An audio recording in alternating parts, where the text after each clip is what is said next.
Chapter 1147. Asura arrives. Hellscythe_Fluffy Goblin. Chapter 1147. Asura arrives. Phoenix Rain's decisive replies slightly confused Thousand Miles.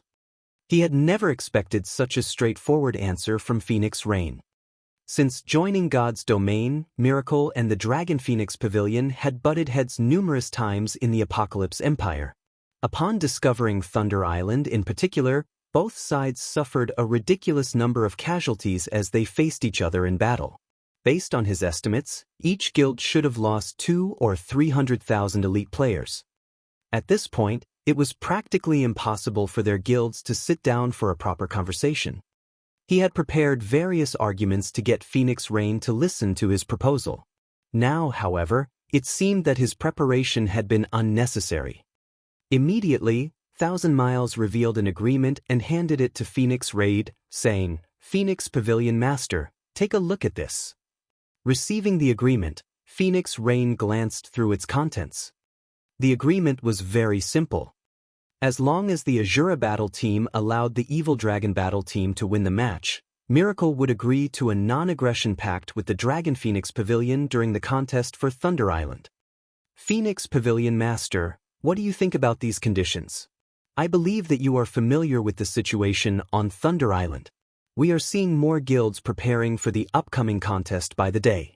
Both you and I are even struggling to ensure that we secure a single monster encampment. Clashing with each other on Thunder Island wouldn't benefit either of us. To begin with, the Asura battle team has no chance of victory. You might as well hand the victory to the Evil Dragon battle team. You can gamble on our win and earn a fortune for yourself. We'll have the best of both worlds this way. What do you think? Currently, in preparation for the upcoming contest on Thunder Island, the various large guilds were tight on resources. In Thousand Miles' opinion, this proposal would benefit both his and Phoenix Rain's sides. While the Asura battle team had performed exceptionally in its previous match, in his opinion, the Dragon Phoenix Pavilion must have contributed to the battle team's powerful weapons and equipment. Moreover, although Battle Wolves backed the Glorious Lions battle team, the guild had not placed much importance on the Dark Arena back then. Hence, the Asura battle team eventually defeated the Glorious Lions battle team. However, the Asura battle team's current opponent was the Evil Dragon battle team, which had Miracle's support. The Evil Dragon battle team received more benefits than the Glorious Lions battle team had. Not only were Miracle's apex experts on the team, but Miracle had also supplied a large stock of excellent weapons, equipment, and skill books. The Evil Dragon's battle team far surpassed their current opponents in both number and quality of experts and items. The Asura battle team had no hope of victory. Hence, rather than struggling pointlessly, it was much better if the Asura battle team let the Evil Dragon team win. If Phoenix Rain bet all of her resources on the Evil Dragon battle team winning, she could walk away with a massive fortune. With these resources, she could hire more helpers and increase her chances of obtaining a share of the authority over Thunder Island. The two guilds would also have a non-aggression pact. By agreeing to his proposal, Phoenix Rain could kill two birds with one stone. "This is why you called me here?" Phoenix Rain asked indifferently. "That's right. It is very rare to see such a high payout rate in the Dark Arena. As long as the Evil Dragon battle team achieves a complete victory, you'll get 7 times the return. With this many resources, both our guilds will gain a foothold on Thunder Island," Thousand Miles said confidently. "What if I refuse?" Phoenix Rain said. When she had signed the agreement with Shifeng, she had agreed that she wouldn't interfere with the Asura battle team. Shifeng only needed to send her half of the team's profits. Moreover, her main goal in establishing the Asura battle team was to compete for the position of the Dark Arena's host. Although Thousand Miles had presented his offer casually, the consequences of suffering an utter defeat in the Dark Arena included more than just losing a match. Normally, battle teams only needed to win 8 out of 10 competitions to earn the right to challenge the host.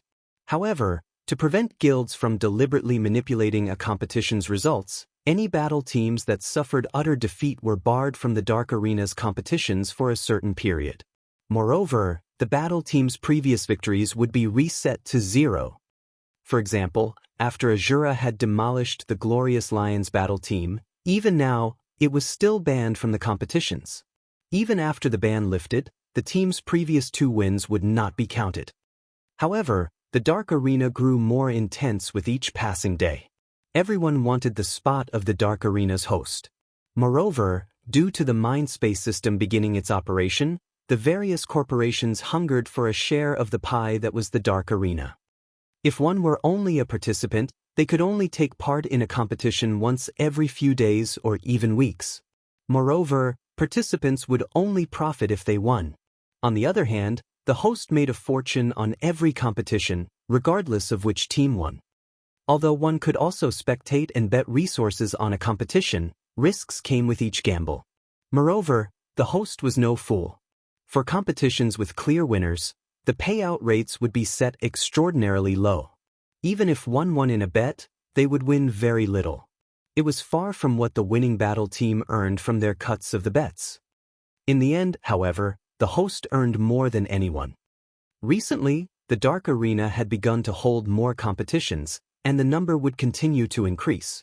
One could just imagine how profitable it would be to become the Dark Arena's host. Hence, no battle team wished to lose. They especially wanted to avoid an utter defeat. Phoenix Pavilion Master, do you hate money that much? Thousand Smiles said, the warm smile on his face turning cold. The Asura battle team's loss is already set in stone. Is it really worth rejecting my offer to protect your reputation? If you refuse, I'll have no choice but to find the Dragon Pavilion Master and negotiate with him. I believe that he would be extremely interested in cooperating with us on Thunder Island. He would also be more than willing to tell the Great Pavilion Master about the Asura battle team. Even the Dragon Phoenix Pavilion would not be willing to let you act so recklessly. He had already done his investigation and discovered that 9 Dragons Emperor had no relationship whatsoever with the Asura battle team. Phoenix Rain had established the team herself. However, while 9 Dragons Emperor could not interfere with the battle team, he could report Phoenix Rain to the Great Pavilion Master, the true ruler of the Dragon Phoenix Pavilion. At that time, Phoenix Rain would be forced into an awkward position. Are you threatening me? Phoenix Rain asked, her tone lowering slightly. No, this is just a kind warning, Thousand Miles said, smiling. He was unfazed by Phoenix Rain's angry reaction. Thank you for your warning then. I have some matters to deal with, so I'll be leaving. Phoenix Rain glanced at Thousand Miles before turning to leave. If the secret of her owning the Asura battle team were exposed, and Heavenly Dragon and Miracle agreed to cooperate, her development in the Dragon Phoenix Pavilion would suffer. However, the setback wouldn't be so severe that she needed to fear the man's threats. As long as the operation on Thunder Island succeeded, her position in the Dragon Phoenix Pavilion would be unshakable. She really doesn't know how to appreciate a favor. Wrathful flames burned in Thousand Miles' eyes as he watched Phoenix Rain's departing figure.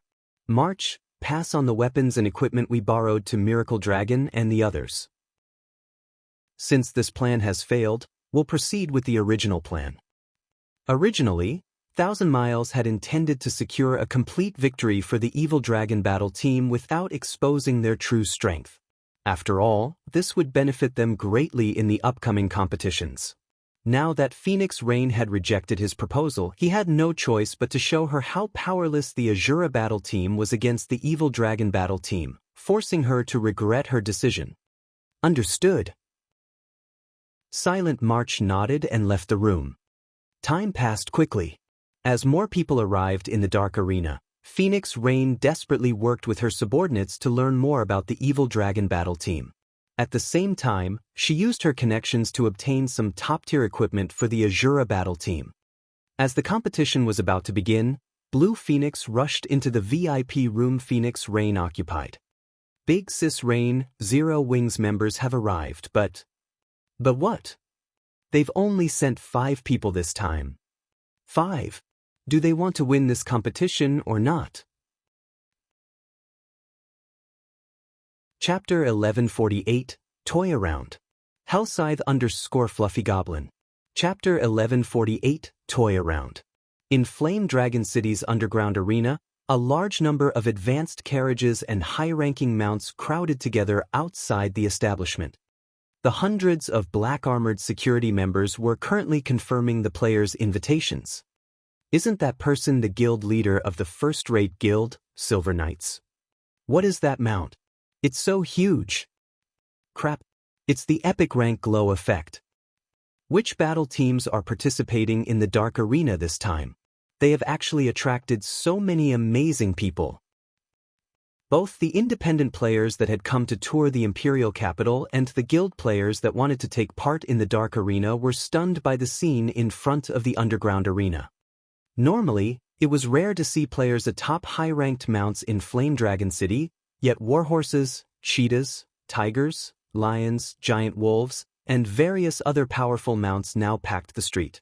It was a dazzling sight to behold. Aside from high-ranking mounts, players also saw various upper echelons from many of the large guilds.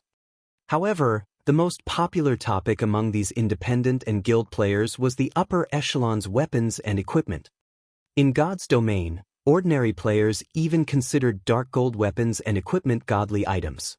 However, in this gathering of guild upper echelons, such items were a dime a dozen. It was the epic items that attracted attention. The true reason for the upper echelon's visit was the Dark Arena's first-ever auction. Even the usually uninterested large guilds had shown up, curious about what items the auction had to offer.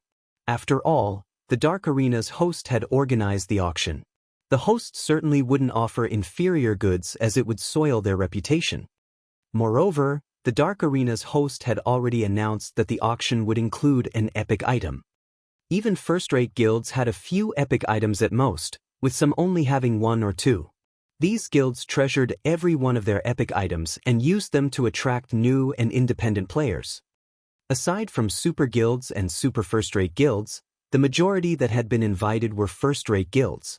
There were also a select few second-rate guilds, famous adventurer teams, and famous independent Apex experts. Those who received an invitation card could also bring a few companions. In fact, many of the large guilds' upper echelons, who had not received an invitation themselves, had tagged along with first-rate guild upper echelons.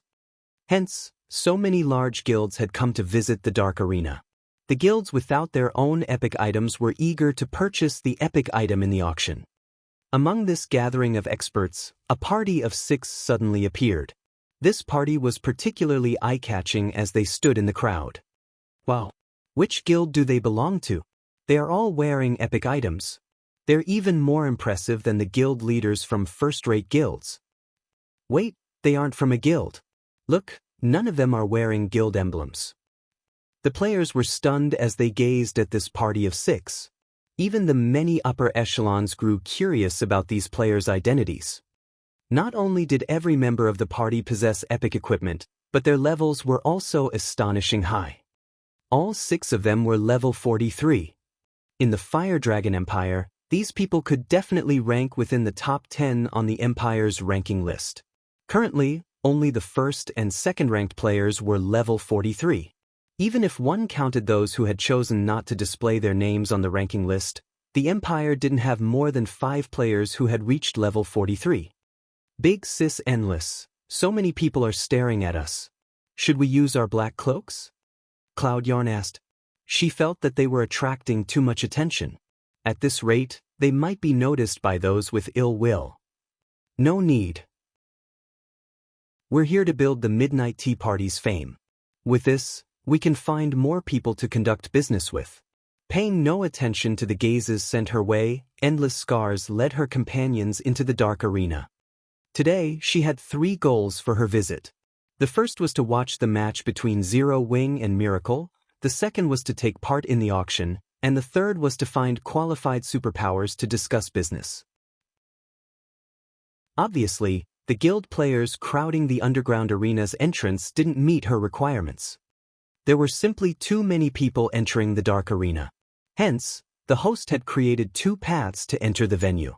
One was a VIP path for the various superpowers, while the other had been prepared for the various large guilds.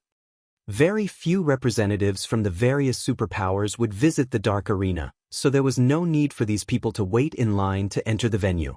Meanwhile, the normal path for large guilds saw a lot of traffic, so people using that path had to line up. In Endless Scars' opinion, none of the large guilds in line qualified to discuss business opportunities with her. Most importantly, none of them were strong enough. Naturally, she would not waste her time on these guilds. Instead, she led the few Midnight Tea Party members that had joined her to the VIP path. Seeing the path Endless Scars' group took, the various large guild upper echelons, who had wanted to introduce themselves to the party, revealed bitter smiles. They also dismissed their thoughts of targeting these players' epic items. Those capable of entering via the VIP path had to be closely related to God's Domain's super guilds, regardless of if they were independent players or not. Otherwise, they wouldn't have received a VIP invitation card. Meanwhile, inside a VIP room on the underground arena's 3rd floor, Abandoned Wave sat by a window. As he quietly observed the bet displayed above the arena outside, he could not help but grin. Ha! Wonderful! As long as the Evil Dragon Battle team achieves a complete victory, Blackwater will earn back all of its previous losses with interest. Abandoned Wave said before he began to laugh. Although some people had learned that Miracle backed the Evil Dragon's Battle team, which decreased the payout rates from 1-3 to 1-1.5, the payout rate for a complete victory remained 1-8. Suddenly, Laughing Drunkard entered the room and reported, "Guild leader, Miss Jingxian has arrived. Should we greet her?" "Go, greet her for me. If possible, borrow some precious materials from her. Tell her that I'll pay her back by 3-fold later," Abandoned Wave instructed after considering the matter. He did not particularly value Ling Jingxian. After all, she didn't possess any authority in the Blackwater Corporation. There was no need to fawn over her.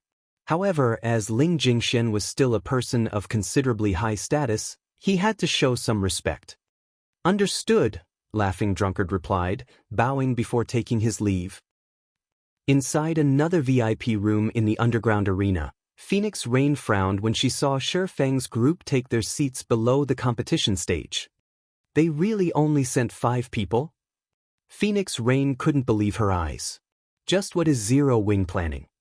She simply could not figure out what Shifeng was trying to do. Was the man trying to provoke the Evil Dragon Battle team? Or was he trying to conserve his team's strength? Although other battle teams had pulled off such a stunt before, those battle teams were extremely powerful. Those battle teams were absolutely confident in defeating their opponents. Hence, they felt that there was no need to expose the identities of their other members. However, the Evil Dragon Battle team was no ordinary team. It had the full support of Miracle. Its overall strength was much higher than the Glorious Lions Battle team. However, it was too late for Phoenix Rain to do anything. Both teams' rosters had already been submitted. It was impossible to make any changes now. Moreover, the first match was about to begin. Most laughably, the Asura Battle team had decided to send Alluring Summer into the first match, someone whom Phoenix Rain had met only once before. Phoenix Rain had no information about the woman. This Phoenix Rain really is interesting. Has she finally realized the gap between our teams? Thousand Miles sneered as he watched the Asura Battle team's 5 members. Unfortunately, it is too late now. March, go ahead and join the others. Also, tell Miracle Dragon and the others to toy around with the Asura Battle team properly. Teach them how wide the gap is between our team's strengths. Understood. Silent March replied, a hint of excitement flashing in her eyes. Chapter 1149.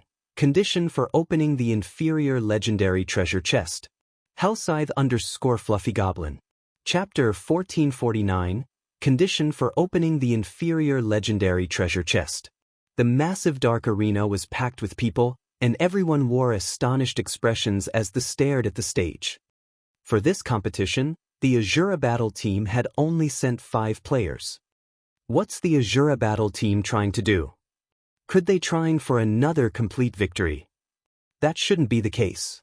Even if the Asura Battle team has nothing but fools, they must know that the Evil Dragon Battle team is no longer the same as it was. Miracle now leads the team. Although Miracle is only a super first-rate guild, It even has stronger and more experts than some super guilds.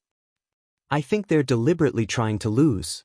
Now that Miracle has taken over the Evil Dragon battle team, the battle team's strength has transformed tremendously. The Asura battle team must have recognized that they are no match for Evil Dragon and decided to send 5 members to conserve their strength for the next match. Every player in the audience had their own opinions.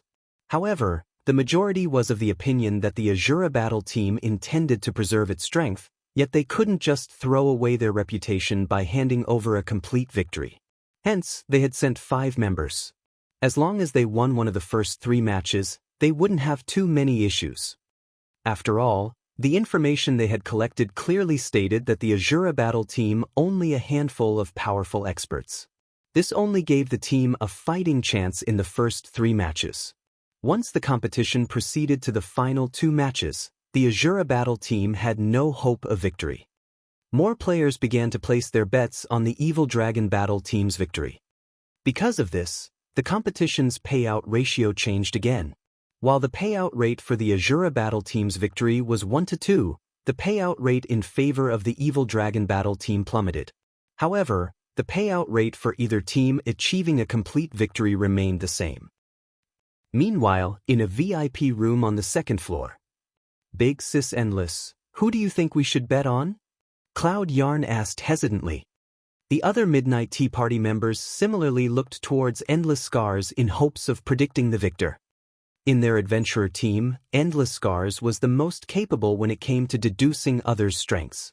Oftentimes, when their team members sparred, Endless Scars knew the outcome even before it began. They also intended on participating in the upcoming auction. It was better to have a little more money in their pockets. Stop trying to be devious. We don't have any concrete information about either team right now. It's impossible to judge which team will win. Endless Scars rolled her eyes at her companions. Slowly, she continued, everyone must assume that Zero Wing has no hope of winning. After all, the gap between both sides is simply too massive. However, Zero Wing is not as simple as they think. Let's just observe this battle. Had she not encountered Zero Wing at the Fallen Arc, she definitely would have assumed that the Evil Dragon battle team would win this competition. After all, Miracle had borrowed plenty of epic items from other guilds to secure victory. In addition, Miracle had dispatched its own Apex experts to support the Evil Dragon battle team. It was simply impossible for Zero Wing to win. While the Asura battle team prepared below the stage, Shi Feng received a call from Phoenix Rain. Team leader Yi Feng, does Zero Wing intend to give up this competition? Phoenix Rain asked grumpily. She had rejected 1,000 Miles' offer. She had also put her trust in Zero Wing while shouldering the pressure from the Dragon Phoenix Pavilion's Great Pavilion Master, yet the Asura battle team only had 5 members on the stage. This made her look like a joke before 1,000 Miles, 9 Dragons Emperor, and the Great Pavilion Master. If the Asura battle team suffered utter defeat, her plans for Thunder Island would likely be finished as well. Currently, the number of superpowers contesting over Thunder Island increased by the day. Meanwhile, the Great Pavilion Master disagreed with the idea of splitting the Dragon Phoenix Pavilion's power in the contest. He believed that the Heavenly Dragon Pavilion and Phoenix Pavilion should work together to increase their chances of taking control of Thunder Island. If her performance in the Dark Arena disappointed the Great Pavilion Master, the latter would hand the Phoenix Pavilion's management rights to 9 Dragons Emperor. She wouldn't be in a favorable position. Give up? Shi Feng chuckled. He more or less understood why Phoenix Rain had asked such a question. Phoenix Pavilion Master, we haven't given up. We just couldn't find enough capable experts, so we had no choice but to send 5 people. Shi Feng wasn't happy with the situation either. However, he had no other choice. When he had obtained the inferior legendary treasure chest, it should have been a cause for celebration. Unfortunately, none of them expected the strict conditions for opening the treasure chest. Even Shi Feng had been surprised.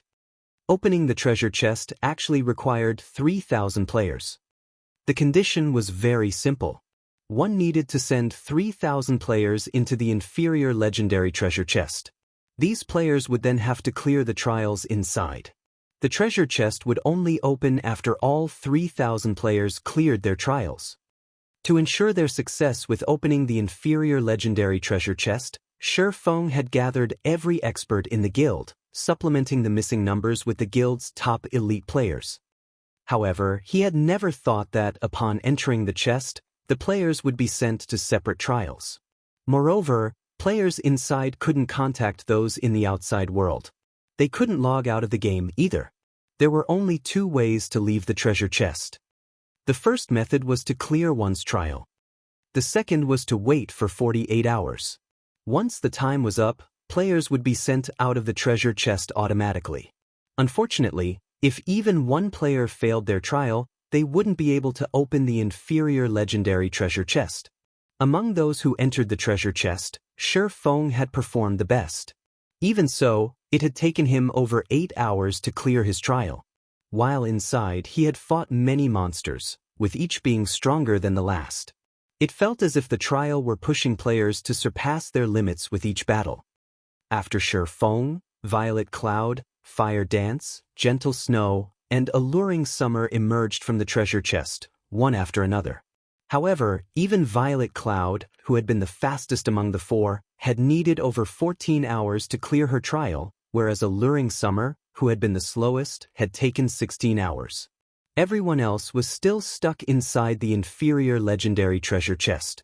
As the competition in the Dark Arena was about to begin, Shi Feng had no choice but to lead Violet Cloud and the others to the venue first. While Shi Feng had considered looking for substitutes on the way here, he simply couldn't think of anyone suitable for the role. Aside from his group of 5, there wasn't even one level 40+ expert player in the guild. They were all trapped inside the treasure chest. If he brought anyone below level 40 to the Dark Arena, they'd become a laughingstock. Couldn't find enough capable experts. Phoenix Rain was speechless. She even began to wonder if Shi Feng was toying with her. However, seeing Shi Feng's serious expression, the man should not be lying. It was quite possible that Shi Feng knew how powerful the Evil Dragon battle team was. If that were the case, it wasn't unexpected that he couldn't find enough people capable of challenging the battle team. Since they had no hope of winning the final 2 3-versus-3 matches, there was no point in leading the rest of the members here. It was safer to bet everything they had on the first 3 matches. I understand. It will be alright if you don't win this competition. I just hope that you don't allow the Evil Dragon battle team to look down on the Asura battle team, Phoenix Rain softly advised Shi Feng. Although their chances of defeat were high, as long as they won 2 of the first 3 matches, their defeat would be glorious in the eyes of outsiders. At that time, she could better explain herself to the great Pavilion Master. As for achieving another complete victory, in Phoenix Rain's opinion, that was impossible. There were 2 monster-like experts on the Evil Dragon battle team's roster. They even had the Witch of the West holding down the fort. It would be a miracle if the Asura battle team weren't utterly annihilated. Chapter 1150, Absolute Combat Power Control. Hellscythe _ Goblin. Chapter 1150, Absolute Combat Power Control. As Phoenix Rain tried to console him, Shi Feng realized that she had definitely misunderstood something. However, he also wasn't in a good position to explain the situation. After all, he could not reveal why he hadn't found any suitable fighters. The inferior legendary treasure chest was of utmost importance. Although it might not make him the enemy of every guild in the game like the city building order would, super first-rate guilds and super guilds would dispatch a large number of experts to steal the treasure chest. The various superpowers would repeatedly assassinate Zero Wing's upper echelons. This is the latest information I've gathered about the Evil Dragon battle team. Take a look, Phoenix Raid said before forwarding the files she had received from Blue Phoenix to Shi Feng. Although they hadn't uncovered much information about the enemy battle team's members due to time constraints, it could still help Shi Feng form a proper strategy for the competition. Hasn't Miracle invested a little too much into this competition? Shi Feng was speechless after looking through the files. It would have been fine if Miracle only sent the sword freak, Miracle Dragon. However, Shi Feng hadn't expected Miracle to dispatch the assassin Starstreak, who wielded the title Speed Star. Both players were bona fide monster-like experts. However, the name on the Evil Dragon Battle Team's roster that confused Shi Feng the most had to be the Witch of the West, Alice. Everyone in the virtual gaming world recognized the title the Witch of the West. Currently, the Witch ranked 21st on the God's Domain experts list. The Dragon Phoenix Pavilion's martial dragon was known as an absolute genius that only appeared once a decade. Before even reaching the age of 30, Martial Dragon had grasped a domain. Meanwhile, based on what Shi Feng knew, Alice held the record for the youngest person to grasp a domain. Many super guilds had attempted to recruit Alice. In the end, however, Miracle had paid a high price for her membership. Aside from Miracle's core upper echelons, no one knew exactly what conditions the Witch of the West had demanded. After Alice had joined God's Domain, despite the Dragon Phoenix Pavilion trying its best to uncover information about her, the pavilion had only managed to find minor, irrelevant facts. The only crucial information they discovered was that, shortly after God's Domain had launched, Alice had successfully killed 3 of the secret pavilion's apex experts in a row. After that incident, the secret pavilion had pushed Alice to the 21st position on the God's Domain experts list. The secret pavilion had only provided a brief explanation of the battle that day.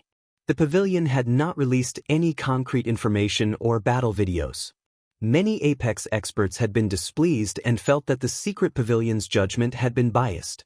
These experts all rushed to challenge Alice. However, these challenges' outcomes had silenced any objections. Many of these people had even decided to join Miracle afterward. The situation had sparked many super guilds' curiosity. Although Shi Feng did not know what had happened, he knew that the Witch of the West was extremely frightening. In the past, the Witch of the West had been most well known for her absolute combat power control. It was a unique combat technique that had been tailored for Alice. In the past, one had been considered an ordinary expert if they could exert 50% of their total combat power. As for second-rate experts, they were capable of exerting at least 60% of their combat power.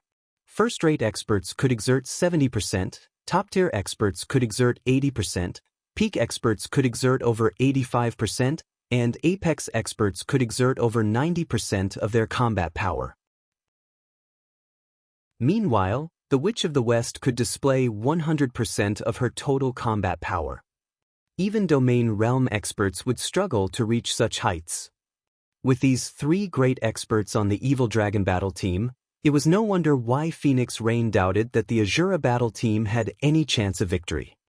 While Shi Feng plotted a strategy to deal with the enemy roster, the system announced both teams' rosters to the audience. "Crap, the Sword Freak is here. I've been one of his loyal fans for a long time. Is the Evil Dragon Battle Team holding an all-star competition? Sword Freak, Speed Star, Witch of the West." No wonder why the Asura Battle Team only sent 5 people. They must have given up, knowing that they'd lose for sure. What a bunch of cowards. They aren't even putting up a fight. The audience gasped in shock when they saw the Evil Dragon Battle Team's roster. Although they had already heard rumors that Miracle now supported the battle team, they had never imagined that the super first-rate guild would provide so much support. The crowd could not help but shiver with excitement when they saw the names on the Evil Dragon Battle Team's roster. Compared to the Evil Dragon Battle Team, the previous teams were simply weaklings. Uncle Yuan, has Miracle lost its mind? It actually sent so many of its peak experts. Purple Jade frowned when she saw the Evil Dragon Battle Team's roster. The various super guilds were treating the Dark Arena like a playground. They would not take the competitions here seriously and expose their expert strengths. However, the combatants that Miracle had dispatched spoke volumes of how seriously the guild took the Dark Arena. It was likely that only teams with the backing of super first-rate guilds and super guilds had any chance of contending with the Evil Dragon Battle Team. Other guild and major corporation battle teams shouldn't even consider taking a team like that down. Jade, don't forget that the Mind Space system has officially activated. Miracle is most likely growing restless and trying to obtain as many resources as it can as quickly as possible.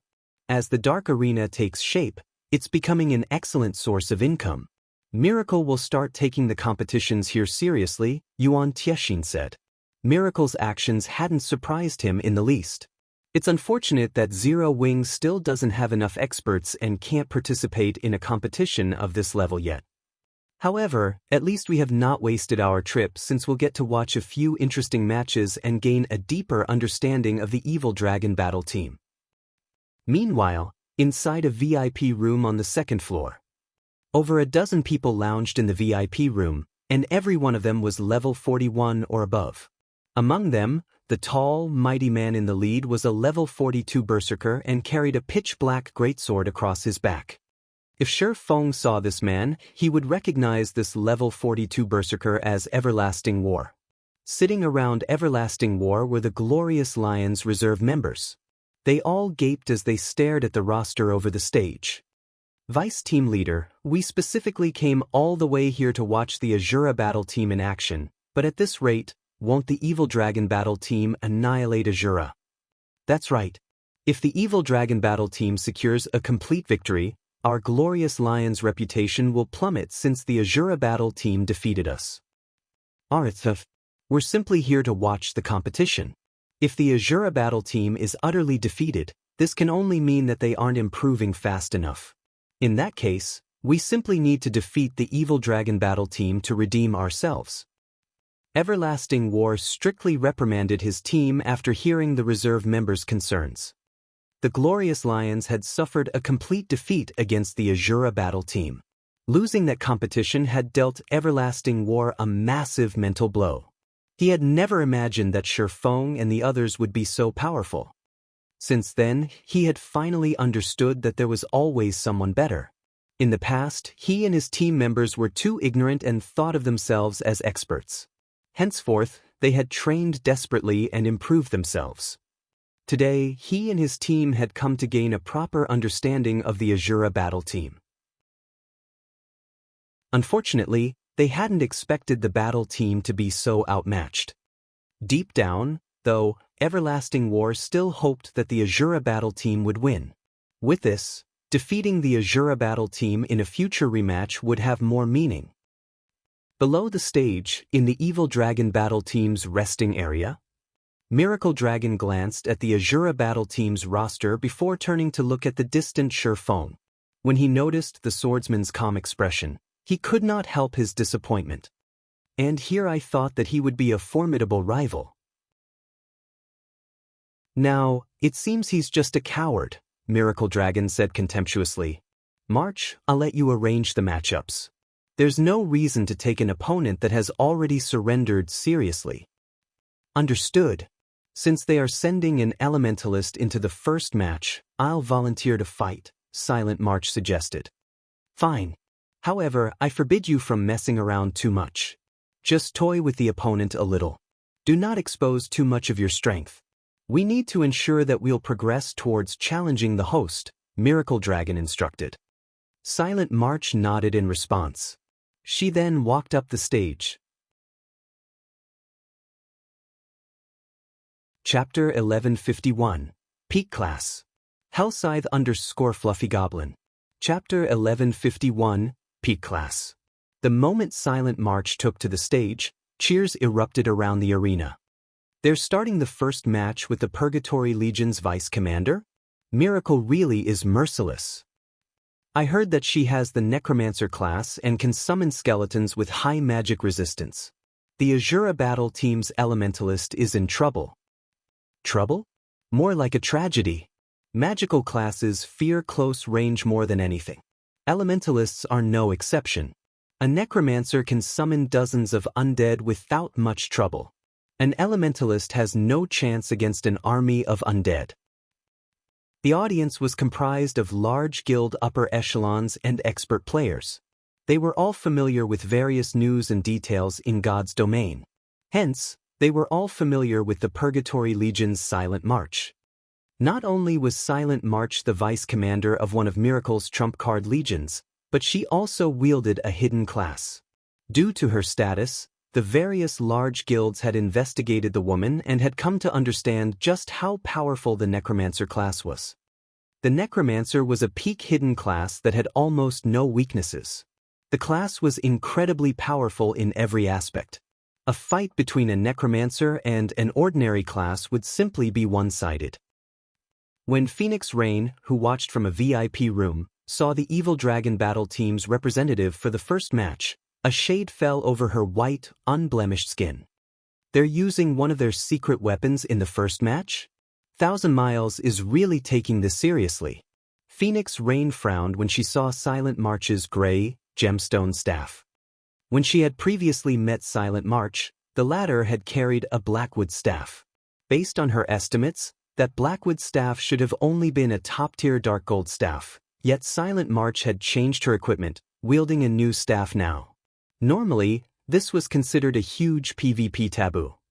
After all, it was impossible to use an unfamiliar weapon to its fullest potential without some practice. Despite knowing this, Silent March had switched weapons. There could only be one possibility for such a decision. Silent March's current staff must be far superior to her prior weapon. Needless to say, the gemstone staff was certainly an epic staff. Moreover, the necromancer had replaced more than her weapon. She had also switched out 2 pieces of her old equipment.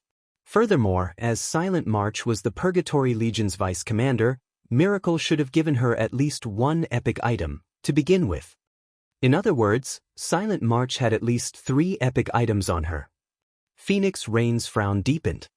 As the Phoenix Pavilion's Pavilion Master, she knew full well that epic items provided more than just a massive attribute boost.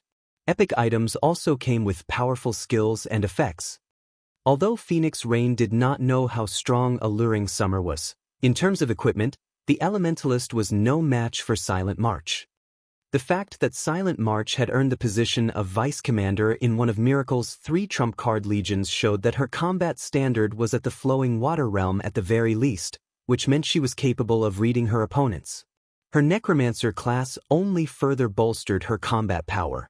Even against a Void Realm expert with the same quality of weapons and equipment, Silent March had a chance of emerging victorious. As Phoenix Rain despaired over the upcoming fight, Alluring Summer approached the stage. Currently, Alluring Summer wore a black cloak. No one could see her current level or equipment, only her face was visible. However, many among the audience gasped upon seeing her beauty. Alluring Summer's aura was also a stark contrast to Silent March's. If one described Silent March's aura as dark and deathly, then Alluring Summer's was light and vital. Who is this beauty? Why haven't I seen her in the Asura Battle Team's files before? Is she Asura's secret trump card? How can that be possible? I check for any information about this beauty. She doesn't have any battle records at all. She's likely a newcomer that the Asura Battle Team is trying to cultivate. They might have let her tag along to gain experience. When Alluring Summer appeared, the audience's attention shifted to her. Although the Asura Battle Team's defeat was already certain, it was still worth taking note of the team's members. After all, the Asura Battle Team had secured a total victory against the Glorious Lions. The battle team was still quite powerful. It just hadn't been as lucky this time. Since a new face had joined the Asura Battle Team, it was only natural that everyone paid attention to her. Silent March smiled as she watched the Elementalist approach the stage. Giggling, she said, "I'm sure you've already discovered that I'm a necromancer. Rest assured, I won't summon a bunch of undead to fight you. Think of it as adding a little more fun to the match." "I have to thank you for that, then. However, I advise you to go all out from the very beginning. Otherwise, this fight will be over very quickly," Alluring Summer said, smiling. Her sweet smile could even melt snow. "Is that so? I'll listen to your suggestion, then. Very soon, I'll show everyone what despair looks like on your face." Silent March sneered. Originally, she had planned to toy with Alluring Summer for a bit. However, she had just changed her mind. Although the audience couldn't hear the conversation between the two women, when they saw the smiles on the women's faces, they somehow felt chills crawl down their spines. the timer above the stage began to count down. 5, 4, 3.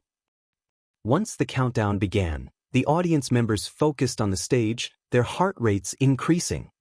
Unlike a duel between ordinary players, experts would descend into a rapid battle as soon as the fight began, pushing their bodies to the limits. If one wanted to view and understand the fight clearly, one needed to pay careful attention. The instant the timer ended, Silent March took action. The necromancer started off by chanting an incantation, her free hand writing one line of runes after another. Her writing was so fast that no one could even see her hand's shadow.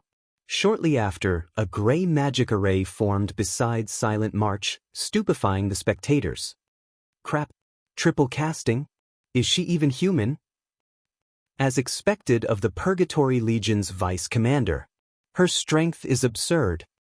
Single casting was already difficult for ordinary players. If a spell's incantation and runes were not chanted and written properly, the spell would be significantly weaker. Extremely few experts were capable of double casting. Not only did players need to get the chant and runes of both spells correct when double casting, but players also needed to be fast.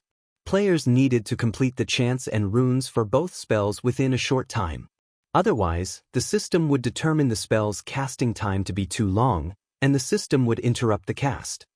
All magical class players dreamed of being able to triple cast. It wasn't something that could be achieved through hard work alone. One needed to be talented. Once a magical class player grasped triple casting, their strength would undergo a qualitative transformation. Fighting a triple caster was like fighting 3 players at once. Moreover, these 3 players would cooperate seamlessly. While everyone was shocked by Silent March's triple casting, Alluring Summer revealed that she could double cast. Unfortunately, the difference between them was like the difference between heaven and earth.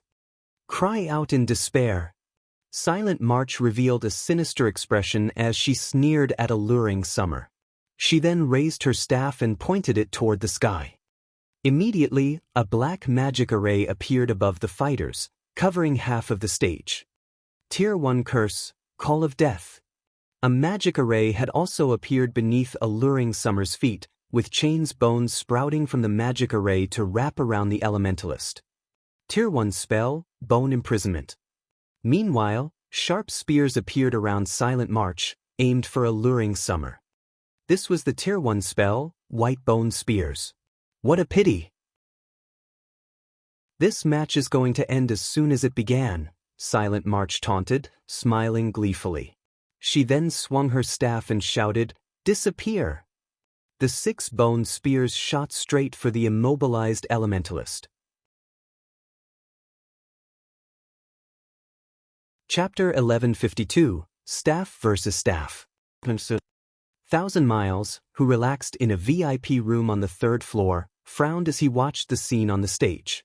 In a reprimanding tone, he muttered, "March is taking this too seriously. She should have at least let Alluring Summer struggle. What is the point of an instant win?" The Evil Dragon battle team did not simply want to defeat the Asura battle team. More importantly, they aimed for a complete victory. If they won the first match so easily, it would likely affect the payout rate for the Evil Dragon battle team's complete victory. He had reminded Silent March to toy with her opponent, creating a misconception for the audience that a complete victory wouldn't be so easy for them. Maple, notify Miracle Dragon and the others right away. Have them ease up a little during the next 2 matches. Understood. The Elementalist, cleansed Maple, immediately sent Miracle Dragon a message. When Silent March revealed her ability to triple cast, not only had she stunned the guild upper echelons watching, but she had also shocked the experts from the various superpowers in the 3rd floor VIP rooms. Is this Silent March's spellcasting genius? Blue Phoenix couldn't believe her eyes. Although she, too, knew how to triple cast, doing so was far more difficult than ordinary people could imagine. The higher a spell's tier was, the more incantations and runes its casting required. After training arduously, she could only cast 2 Tier 1 spells and 1 Tier 0 spell simultaneously, yet Silent March had cast a Tier 1 curse and 2 Tier 2 spells at the same time. While both were capable of triple casting, The difference between them was massive. Tier 0 spells were no threat to a Tier 1 player. Normally, these spells were only used as a distraction. In other words, one of her 3 attacks was negligible. Ordinary experts could generally complete 2 tasks at once. Thus, defending against 2 attacks wasn't difficult. Her opponents only needed to defend against her Tier 1 spells, ignoring her Tier 0 spell altogether. The most a Tier 0 spell could do was deal some minor damage. If an ordinary expert fought her, as long as they were careful, they could even find an opportunity to counterattack and turn the tables. However, of the 3 spells Silent March used, 2 were significant threats, while 1 could deal a killing blow. While ordinary experts could survive against her for some time, Silent March would kill them instantly. Big Sis Endless, Silent March is amazing. Her triple casting can almost rival yours. Cloud Yarn stated, surprised as she watched the stage. She had never imagined that anyone else could reach Endless Scar's standards. She is indeed. However, she is nowhere near as powerful as Endless yet, the team leader, Breeze Wine, said as he rolled his eyes at Cloud Yarn. Slowly, he explained, Endless relies on her own abilities to cast 3 Tier 1 spells. That woman, on the other hand, is relying on her staff. Her staff? Cloud Yarn grew confused. That's right. That staff is the Crimson Emperor Guild's treasured staff, the Magician's Scepter. This staff has a special effect that provides a 20% error adjustment when spell casting, Breeze Wine explained as he gazed at the gemstone staff in Silent March's hand. Enviously, he said, Magician's Scepter can improve a magical class's spell casting tremendously. In the hands of someone like Silent March, that weapon is even more magnificent. Unless that alluring summer can reach endless standards, this fight won't have any meaning. Meanwhile, above the stage, the 6 bone spears transformed into 6 streaks of white light that arrived before alluring summer instantly, everyone locked onto the elementalist's vital points. Even without bone imprisonment's restraints, alluring summer couldn't escape the bone spear's attacks unscathed. Die! Silent March sneered. Peng! As the spears were about to strike alluring summer, a layer of ice appeared around the elementalist, encasing her. Not only had ice barrier removed bone imprisonment, but it had also deflected the bone spears. As for the level 42 Lord-ranked skeleton knight that Silent March had summoned, it could only watch the elementalist helplessly. Not a bad decision. Unfortunately, Ice Barrier is an elementalist's most powerful life-saving skill. You can only use it once in this match. What are you going to do once the spell's duration ends? Silent March asked contemptuously. She wielded the Magician's Scepter as well as a peak legacy. She could even challenge a domain realm expert, not to mention alluring summer. However, as Silent March was about to cast another series of spells, she discovered something off about the mana flow above the stage. She tilted her head back to look. The moment she looked up, however, she was startled. A massive, blue magic array gradually formed above the stage.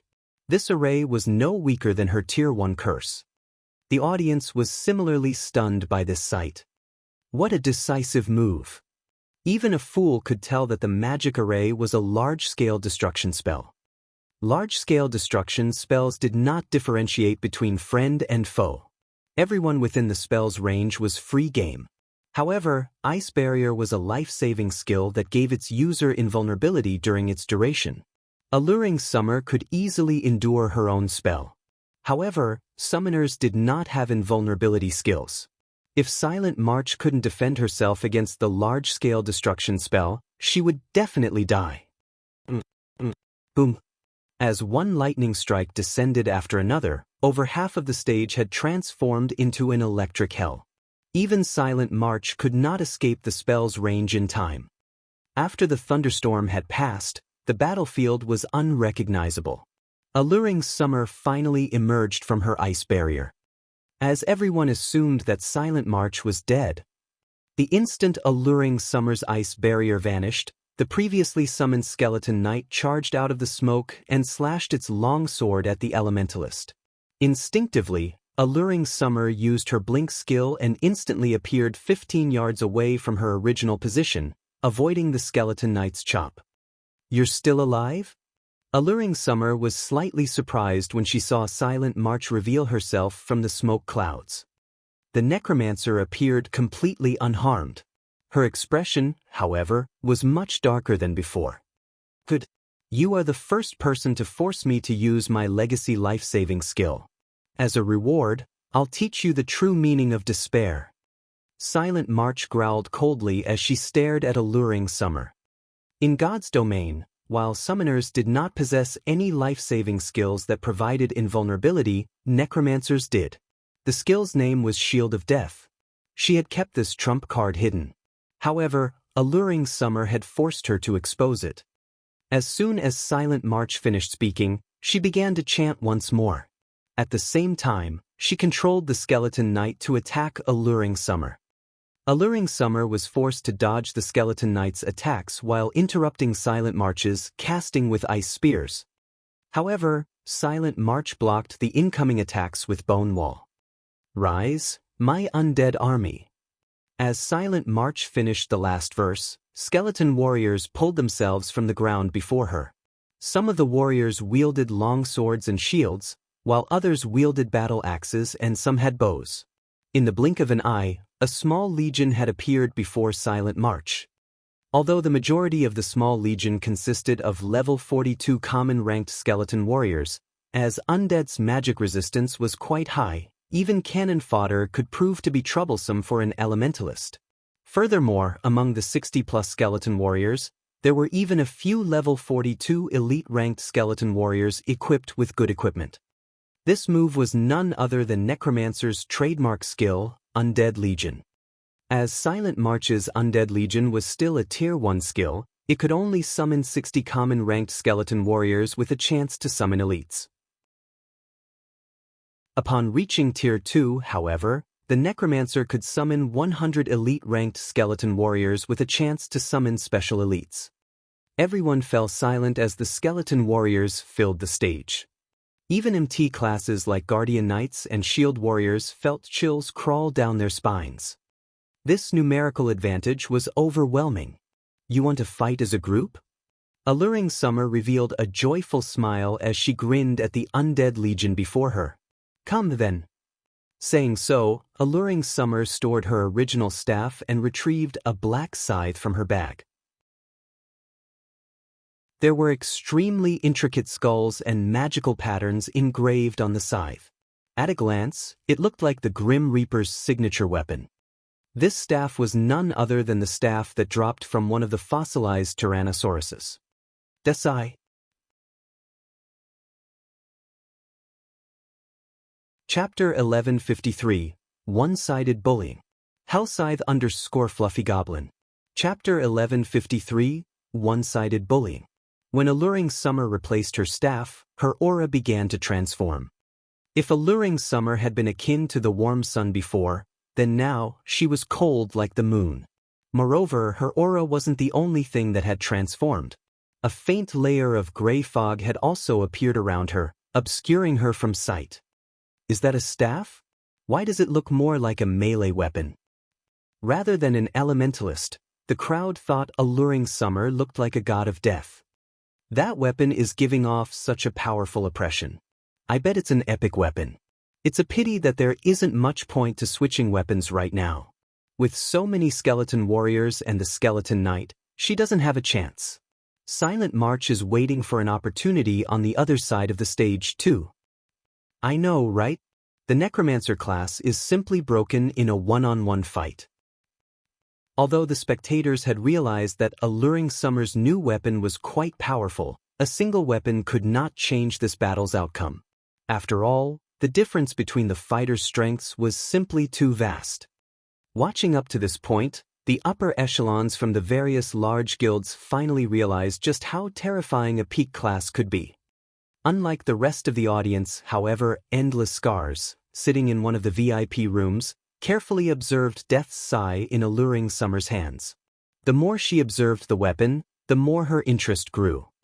Breeze Wine was also staring at Death's Sigh, his expression growing more thoughtful. Endless, don't you think that weapon looks just like that weapon recorded in the ancient book? Breeze Wine asked. The Midnight Tea Party had explored many extremely dangerous locations. During their adventures, they had found an ancient book in a secret location. Although this book did not have any powerful abilities, it had been passed down since ancient times. Many weapons had been recorded within, and players would consider every one of these weapons godly items. Alluring Summer's current weapon looked very similar to one of the weapons in the ancient book. It looks similar, yet quite different. However, I doubt that's the real thing. No matter how I think about it, it is impossible for current players to get their hands on that weapon. Endless Scars denied Breeze Wine's conjecture. Suddenly, Silent March began her attack. Immediately, the Necromancer directed her Skeleton Knight and Skeleton Warriors to attack Alluring Summer from all sides. This way, the Elementalist could neither defend herself nor blink away. In the end, Alluring Summer would be surrounded and killed. As the Skeleton Knight and Skeleton Warriors inched closer to Alluring Summer, she responded by using the Tier 1 spell, Blizzard. A snowstorm then enveloped an area of 10 by 20 yards, turning every skeleton warrior within range into an ice statue. A damage of over -6,000 appeared above the skeleton warriors' heads. Alluring Summer frowned. These undead monsters' magic resistance was much higher than she had expected. Unless she used a large-scale destruction spell, she couldn't instant-kill these level 42 skeleton warriors with 45,000 HP. Stop wasting your energy. With the skeleton warriors' magic resistance, the damage they receive from Tier 1 spells is reduced by 70%. Even if you've switched to an epic weapon, you are still no match for them, Silent March said, sneering. Or do you think that you can bridge the gap with one measly epic weapon? Don't forget that I have my own epic staff. As soon Silent March spoke, 6 white bone spears appeared around her once more. You had used your life-saving skill to defend against this attack. I want to see how you survive this time. Silent March shouted and swung her staff down. Immediately, the 6 bone spears flew towards Alluring Summer. Seeing this, the audience assumed that this match was over. Regarding basic attributes or class, Silent March was greatly superior to Alluring Summer. It was impossible for Alluring Summer to secure victory by relying on one epic staff. It's over. However, the Asura battle team has not lost this match in vain. Without any advantages, the loss isn't unusual. The crowd couldn't help but pity the Asura battle team. Although both battle teams had the support of a guild, the difference between Zero Wing and Miracle was massive. In the previous competition, the Asura battle team had relied on their basic attributes, weapons, and equipment to achieve victory. Unfortunately, they were weaker than the Evil Dragon battle team in every aspect. Boom! As an explosion rang through the battlefield, smoke and dust flew into the air. Silent March frowned, confused as she looked at Alluring Summer, who stood amidst the dust and smoke. Alluring Summer had only evaded the 6 bone spears. The Elementalist had not bothered to use skills to defend herself. No magical class expert would make such a simple mistake. 4 bone spears had struck Alluring Summer, her HP falling below 50%. As long as she launched another volley with the white bone spears, she could take the Elementalist's life. In reality, even if Silent March didn't attack, her skeletons could defeat Alluring Summer easily. Giving up already? Silent March could not help but laugh. Giving up? Alluring Summer shook her head. Chuckling, she said, I have not given up. On the contrary, I owe you my thanks. Thanks? Silent March was confused. Thank me for suppressing you with my overwhelming strength? No. This Death Sigh is a very special staff. Only when its user's HP is below 50% can display its true potential, Alluring Summer said, helplessness filling her voice as she gazed at the scythe in her hand. Are you trying to say that you can defeat me once you have less than half of your HP? Silent March could not help but grin at the Elementalist, glaring at the woman with contempt and ridicule. She had 3 epic items on her right now, and every one of them had astonishing effects. She hadn't even used one of their effects thus far. Alluring Summer was dreaming if she thought she could beat her with some epic staff. No, not defeat. Chuckling, Alluring Summer said, "This will just be one-sided bullying." Silent March was instantly furious upon hearing Alluring Summer's confidence. Lightly waving her magician's scepter, she activated one of the staff skills. Mana Amplification. Increases the effects of all skills used by caster by 500% for 10 seconds. Cooldown, 2 hours. Now, Silent March was even strong enough to face a Grand Lord of the same level. Immediately, 30 white bone spears appeared around Silent March. Moreover, every one contained more power than the previous spears. The audience was flabbergasted. Crap, this is just too overpowered. She's too strong. Even 10 of me couldn't take her on. Is this the strength of the Purgatory Legion's vice commander? If these players had thought that they had any hope against an expert like Silent March, then now she felt like an invincible monster. Turn to ash. Silent March waved her staff towards Alluring Summer. Show. Show. Show. The 30 bone spears flew towards Elementalist, leaving her with no space to dodge. I was waiting for this. Alluring Summer was unperturbed in the face of the incoming spears. On the contrary, she appeared excited. Gripping Death's Eye tightly in both hands, she swung the weapon down towards the enemy necromancer. Ping! The sound of glass shattering reached the spectators. The space before Alluring Summer then split like two halves of a broken window. Following which, both the incoming bone spears and the skeleton legion turned into ash and dust. Although Silent March tried to say something, she suddenly collapsed to the ground. Her vision faded to gray before she saw nothing but a black void. Before everyone could react, the system signaled the match's end, the sound echoing throughout the arena. The victor's name appeared above the stage. Victor, Alluring Summer.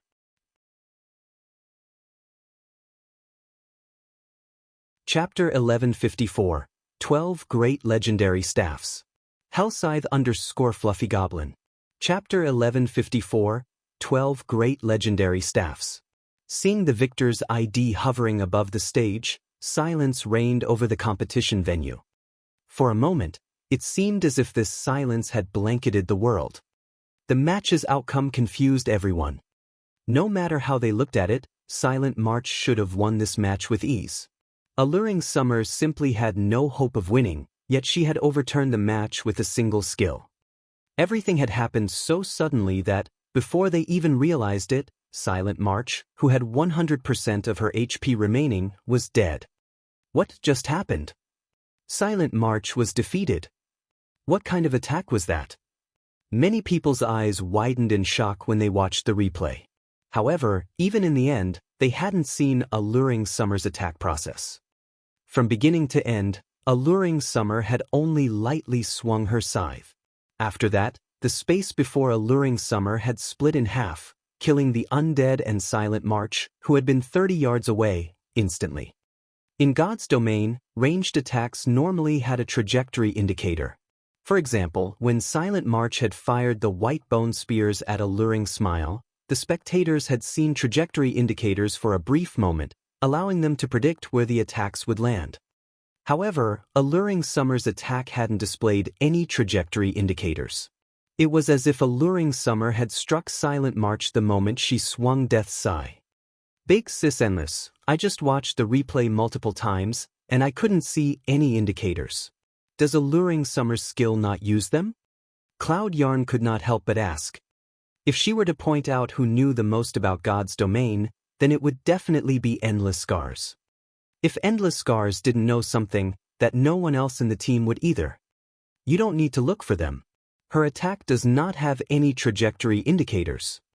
Endless Scar's eyes shone with excitement as she stared at the scythe in Alluring Summer's hands. I really didn't expect this. Although it isn't the real deal, I'm shocked to see that Zero Wing has obtained such a weapon. Silent March had not lost without reason. Breeze Wine nodded in agreement with Endless Scars' words, fear filling his eyes as he looked at Alluring Summer's weapon. He was certain that the weapon Alluring Summer wielded was a replica of one of God's domain's 12 great legendary staffs, Death's Sigh. As for the weapon being the real deal, that was very unlikely.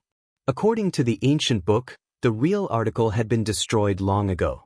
Even a blacksmith god couldn't repair it. Thus, he was absolutely confident that the elementalist's Death's Sigh was a replica. However, the imitation was considerably similar to the real thing if it could even use dimensional fracture. Dimensional fracture was an unblockable skill. Even invulnerability could not stop it. Dimensional fracture ignored distance and all forms of protection. When activated, the skill would even penetrate invincible defenses and attack the target directly. It was rumored that the real Death's Sigh could instant-kill any creature below Tier 6. Of course, that was only a rumor. Moreover, Alluring Summer only wielded a replica. Even so, a replica should have no problems instant-killing a Tier 1 magical class player. She's dead. Phoenix Rain was somewhat confused after watching the match's outcome. This win was too sudden. She hadn't been prepared for such an outcome. Rather than calling this a PvP match, it had been a one-sided display of power. Damn it. Damn it. Thousand Miles' eyes radiated killing intent as he glared at Alluring Summer. He wanted to rush onto the stage and kill the elementalist back to level 0. This single loss had foiled his plans to annihilate the Asura battle team. He had bet tons of resources on the Evil Dragon battle team achieving a complete victory. Now that his plan had failed, why wouldn't he be furious? He had intended to use those resources to compete for the authority over Thunder Island. Now, however, they were gone. Very quickly, Thousand Miles calmed himself down. He turned to Cleansed Maple and said, "Notify Miracle Dragon immediately. I don't want to see them lose another match. I want them to go all out in the next 2 fights." Now that a complete victory was no longer possible, they could only defeat the Asura battle team and recuperate their losses from the competition's winnings. Many large guilds had come to participate in the upcoming auction. Before the auction began, however, many of these guilds would try their luck and bet on the competition. As long as the Evil Dragon battle team won, their winnings might make up for the losses they suffered. Hence, Thousand Miles was now taking the competition seriously and refused to give the Asura battle team any hope of victory. However, compared to Thousand Miles' rage, Abandoned Wave had nearly gone mad in another VIP room. Abandoned Wave had bet practically all of his guild's resources on the Evil Dragon battle team's complete victory. He could not afford for the team to lose even a single match. Zero Wing. Abandoned Wave's eyes were bloodshot as he glared at Shifeng's group below the stage. Zero Wing had spoiled several of his plans now. He resolved himself for the final struggle. "Drunkard, notify the Beast Emperor and tell him that I'm willing to become an evil god apostle. Moreover, I'll sacrifice 1 million players to him. However, I want both Stone Forest Town and Zero Wing annihilated." "Guild leader." Laughing Drunkard panicked at Abandoned Wave's command. The Blackwater Corporation's upper echelons wanted to develop the guild. If they sacrificed the guild members, these upper echelons would not let Abandoned Wave off the hook, regardless of his position as young Master Jing's trusted aide. "Relax. I won't use our guild's members. In any case, contact the Beast Emperor," Abandoned Wave said. Despite such a reply, Laughing Drunkard still thought that Abandoned Wave had lost his mind. The Beast Emperor was an extremely mysterious fellow. Every time they had met, the man's face had been wrapped in bandages. They had never seen his true appearance. Even the name of Beast Emperor was a fake. The Beast Emperor had sought them out, stating that he could help them achieve great things. However, he had a condition. They must become evil god apostles. After hearing his deal, they researched what it meant to become an evil god apostle. Only after investigating the matter did they understand how horrible it would be to become an evil god apostle. Becoming one would make them an enemy to almost everyone in the game. Moreover, after becoming an evil god apostle, unless one deleted their accounts and restarted, they would remain an evil god apostle forever. Furthermore, if NPCs captured them, their accounts would be useless. Hence, Abandoned Wave had refused to become an evil god apostle, content with conducting trades with the Beast Emperor. Enough. Just do as I say. I'll explain things to young Master Jing, Abandoned Wave coldly ordered as he shot the motionless laughing drunkard a glare. Understood. With no other option, laughing drunkard left the room, traveling to where he usually met the Beast Emperor. As the competition's first round had come to an end, the audience quickly shifted its attention to the second round. The second round was a 2-on-2 battle. Unlike one-on-one matches, players could rely on teamwork to display even greater power. The instant the Evil Dragon Battle team declared their participating members, the spectators' expressions grew serious. They can't be serious, right? It seems that the Evil Dragon Battle team is pissed off now. They sent those two to fight. This trip was really worth it. Many large guild upper echelons and superpower members grew excited when they saw the names of the Evil Dragon Battle team's representatives for the second round. For the second round, the Evil Dragon Battle team dispatched the Witch of the West, Alice, and the Speed Star, Starstreak. Both these players were famous experts from Miracle. Even super guilds had to take these two players very seriously.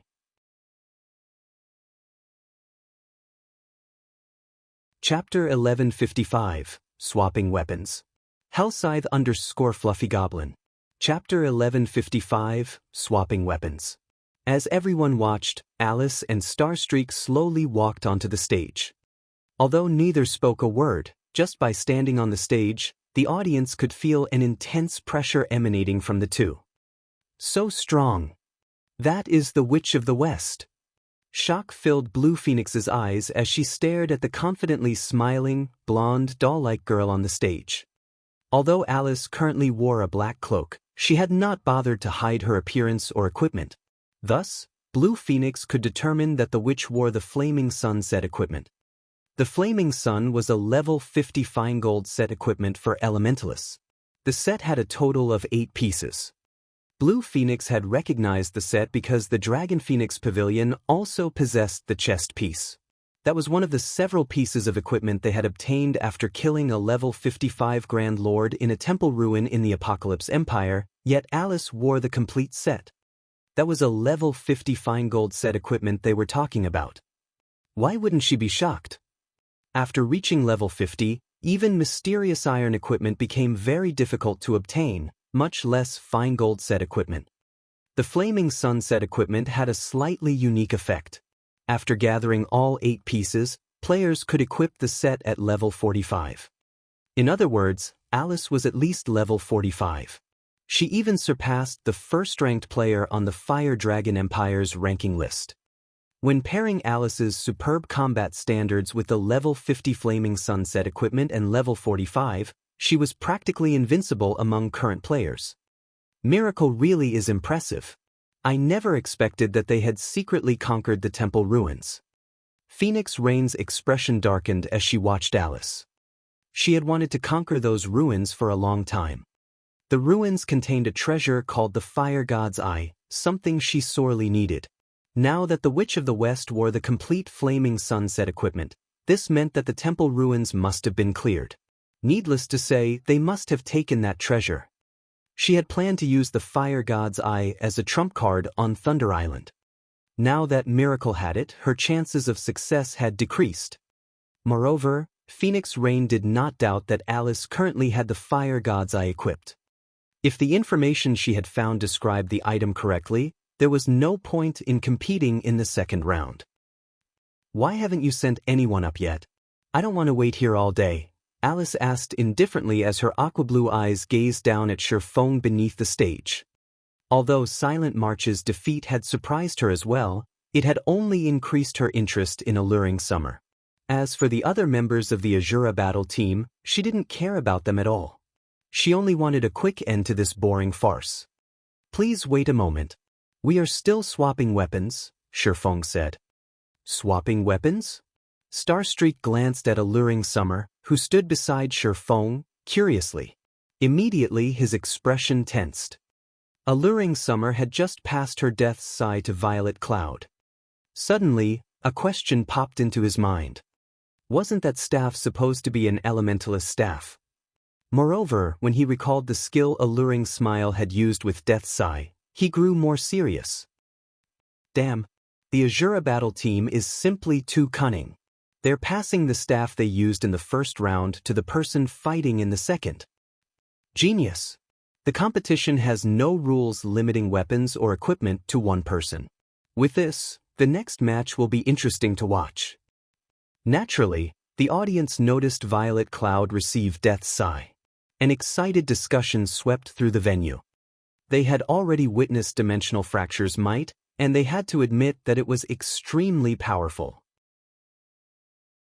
If the skill were used again, they might see a replay from the first round. When Thousand Miles saw this, his expression twisted, yet he couldn't accuse the Asura battle team of cheating as there were no rules against their actions. While everyone chatted among themselves, Shi Feng and Violet Cloud approached the stage. Following which, the name list for the second round was officially announced on the floating screen above the arena. Elementalist Alice and Assassin Starstreak vs Swordsman Yi Feng and Cleric Violet Cloud. Everyone was confused about the Asura battle team's choice of classes. In terms of classes, both sides had their own advantages. Both the Elementalist and Assassin class were classes with high burst damage. If Alice and Starstreak worked together, they could easily instant-kill a player. On the other hand, the combination of Swordsman and Cleric was more suited for attrition battles. With a Cleric support, the Swordsman could fight without worrying too much about defense. However, against a pure burst damage combination, the Swordsman and Cleric combination would be at a huge disadvantage. If Alice and Starstreak combined their attacks, the two could easily kill Shi Feng before Violet Cloud could heal him. The Asura battle team should have fielded a Swordsman and an Assassin instead. Is the Asura battle team trying to rely on the move from the previous match and sending their sole remaining magical class player onto the stage? Everyone had their guesses. Staff weapons could only be used by magical class players. Among the 5 members the Asura battle team had brought to the Dark Arena, excluding Alluring Summer, Violet Cloud was the only magical class player remaining. Taking Death's Sigh into consideration, it wasn't surprising to send Violet Cloud into the second round. You can't be hoping to rely on the move that killed March to defeat us, right? Alice asked Shi Feng. Laughing, she continued, I admit that the move is indeed powerful. However, its flaws are obvious. If we didn't know about the skill, it would certainly kill us. However, we know about it already. As long as we treat that Cleric like a melee player, we can easily disable the move. Furthermore, you have to face Starstreak and me, not March. Or do you think that you will have an opportunity to use that skill? Alice hadn't spoken quietly. Hence, the audience had heard her clearly. Some of the players who originally thought that the Asura battle team had a chance of victory couldn't help but agree with Alice's words. Although the Asura battle team's plan was a good one, had they forgotten who their opponents were? They were talking about the Witch of the West and Speed Star. If the two worked together, even if they hadn't known about Death's Sigh, they could easily emerge victorious. No, I believe you have misunderstood 2 things. First, Death's Sigh isn't an elementalist-specific weapon, Shi Feng said, waving his hand. Second, Alluring Summer didn't loan this weapon to Violet Cloud. Rather, Violet Cloud had loaned the weapon to Alluring Summer. It has simply been returned. The venue fell silent after Shi Feng's explanation. Nobody could believe what he had just said. Such a lethal weapon wasn't actually an elementalist weapon? Only a fool would believe that. A bluff? This is definitely a bluff. That's right. How could a weapon like that be meant for a cleric? Everybody instinctively rejected Shi Feng's declaration. They all knew how massive the impact would be to use a weapon not suited for one's class. It would be impossible to exert the weapon's full power. Looking back at the power Alluring Summer had displayed with Death's Sigh, that weapon should be meant for elementalists. As everyone assumed that Shi Feng had been bluffing, the competition's timer began to count down.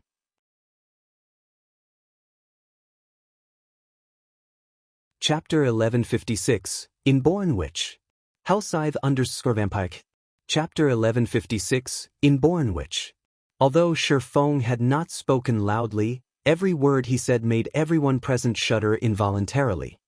Particularly, the members of the Evil Dragon battle team, who had thought that they were already at the cusp of victory, now wore stiff expressions on their faces. He must have deliberately said those words to disrupt Alice's and Starstreak's mental states. Does he really take us for fools? Since they're too weak, they can only use small tricks like these to have any hopes of winning. That's right. It's a pity that their opponents this time are Alice and Starstreak. Even if what he said is true, it won't change the outcome of this match.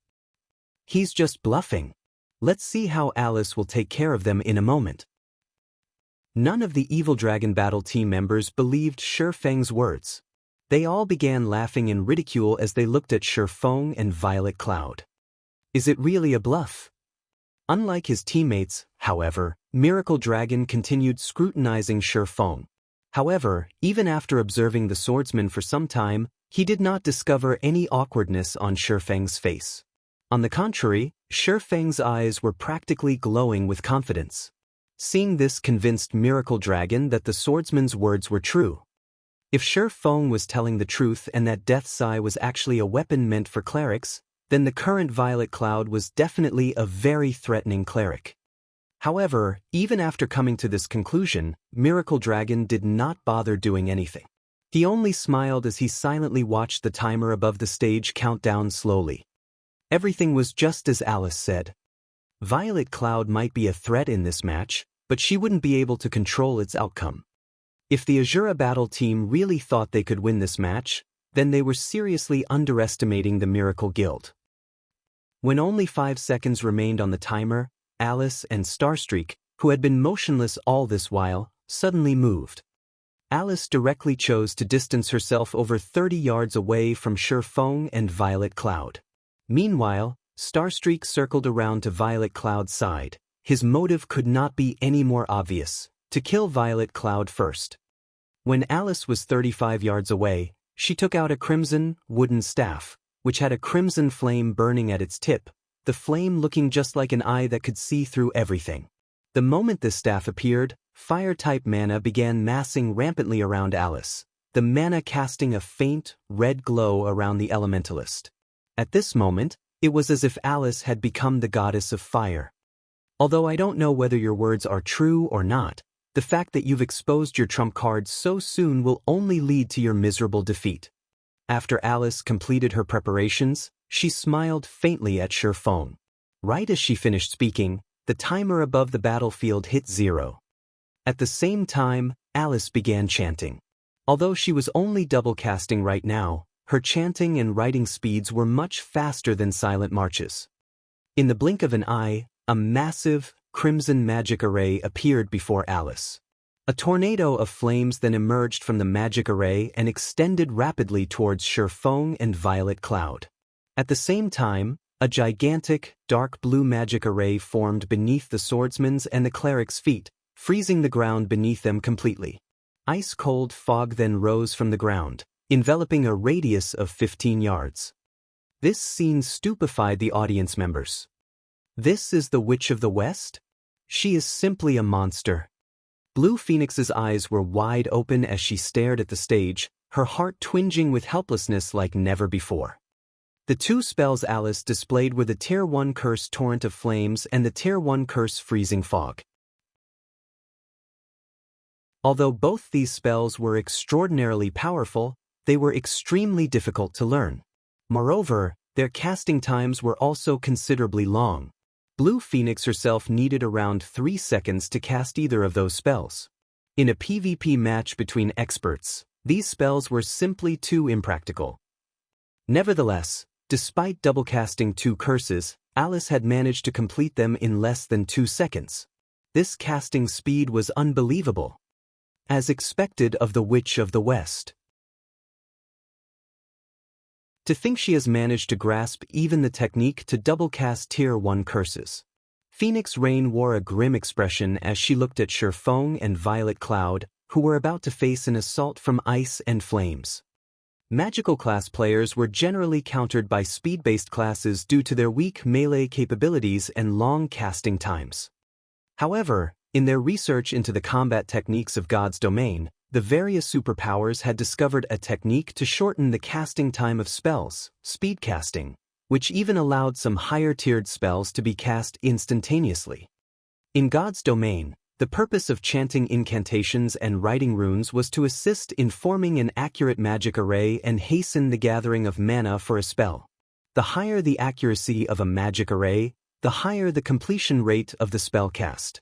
Meanwhile, the higher the completion rate of a spell, the greater the power said spell could display. At 50% skill completion rate, the system would determine a skill to be effective and allow its activation. Hence, as long as players managed to visualize a sufficiently accurate magic array in their minds, they could still use a spell successfully even without chanting or writing.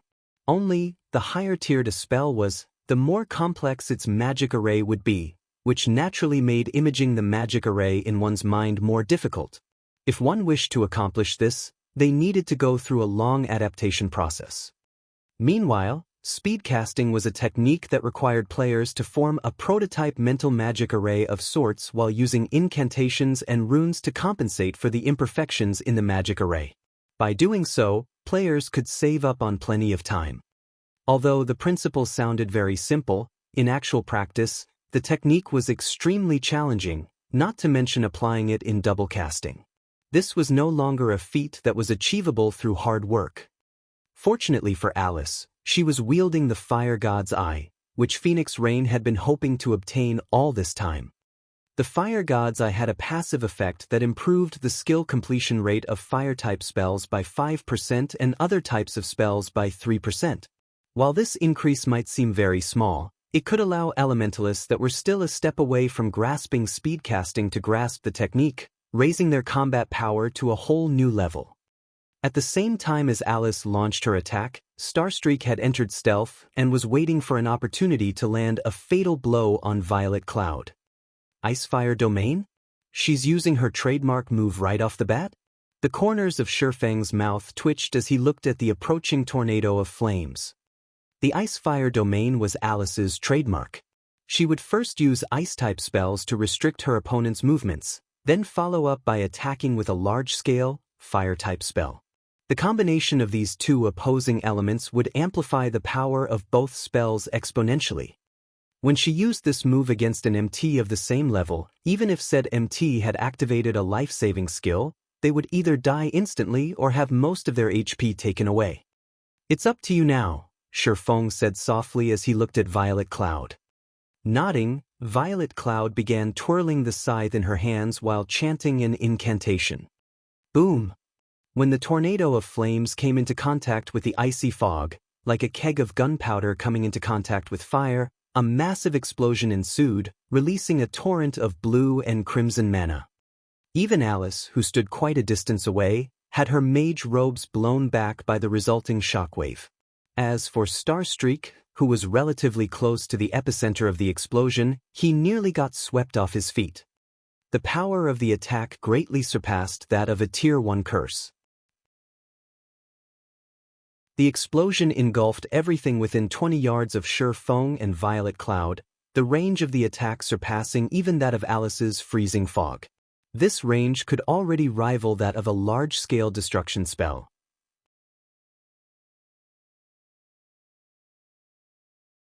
Chapter 1157, Speed Contest.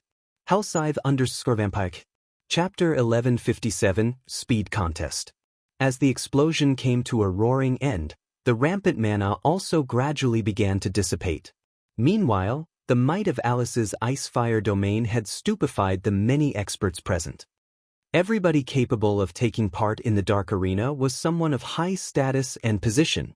Among them, there was no lack of powerful experts from large guilds. At this moment, however, every one of these experts had their breaths taken away by the Witch of the West, particularly those magical class experts, who even found themselves gasping for air when they witnessed this scene. Spell combination. This is too amazing. It's a true spell combination. Someone has actually managed to turn theory into reality. So this is the Witch of the West. At this moment, the magical class players present could not help but want to rewatch the earlier scenes several hundred times. Double speed casting was already plenty amazing. However, using it as a base, the Witch of the West had displayed an even stronger ability, and that was spell combination. This was a peak technique that countless magical class players dreamed of bringing off. In God's domain, the sight of melee classes combining the strength of their attacks was no longer rare.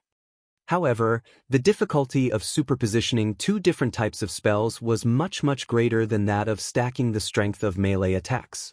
The reason for this was, firstly, players had less control over their spells than over their bodies. Secondly, one's grasp of timing needed to be extremely accurate. Due to these two reasons, spell combination was deemed to be an impossible technique. Yet now, the Witch of the West had displayed that technique before everybody. Isn't she a little too strong? If she's grasped spell combination, no player in the same tier can match her.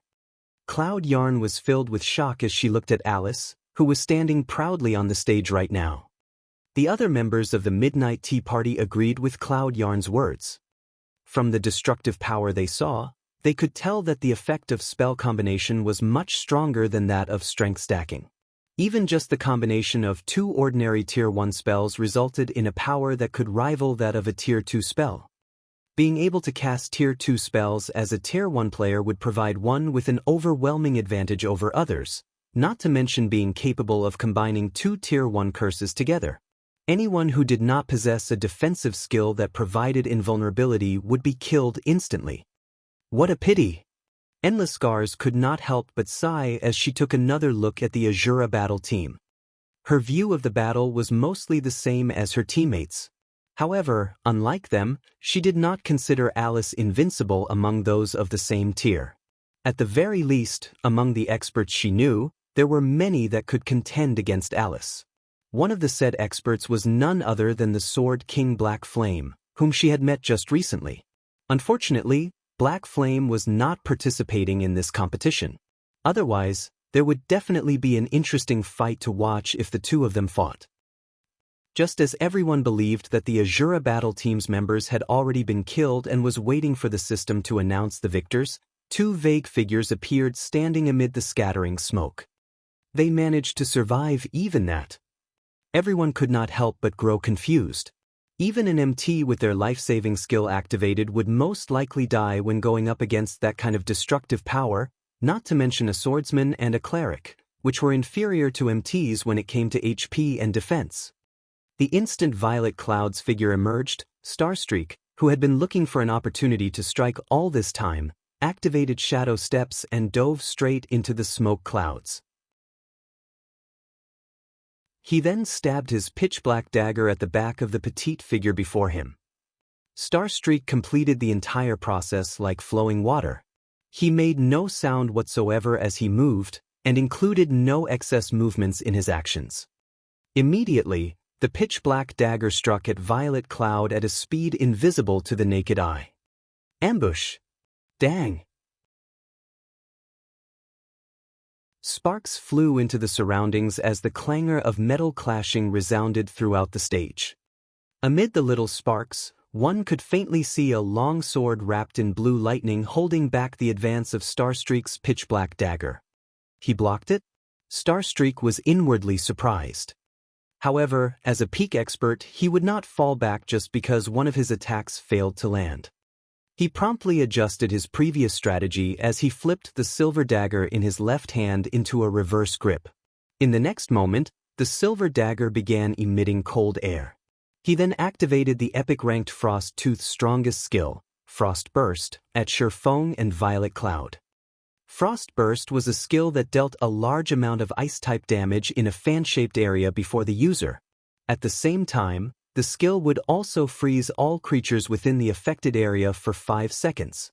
Even if one used a control removal skill, they would still be affected by Frost Burst's other effect, which reduced the movement speed and attack speed of all enemies within a 20-yard radius for 10 seconds. With this, Starstreak would have an absolute advantage throughout the skill's duration. Boom! The space before Starstreak immediately turned into a world of frost. Following which, he used Absolute Strike and struck at Violet Cloud once more. Ping! However, before he could reach his target, Starstreak, who had transformed into a streak of shadow, found himself stopped without warning. It was as if his entire person had crashed into a wall. What's going on? Starstreak was thoroughly bewildered. At this moment, there was actually an invisible wall before him.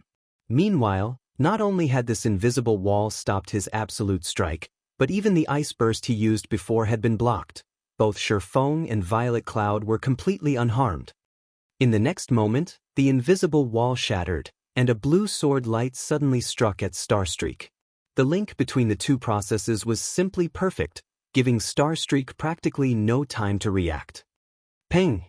In the nick of time, Starstreak managed to move a dagger into the path of the blue sword light.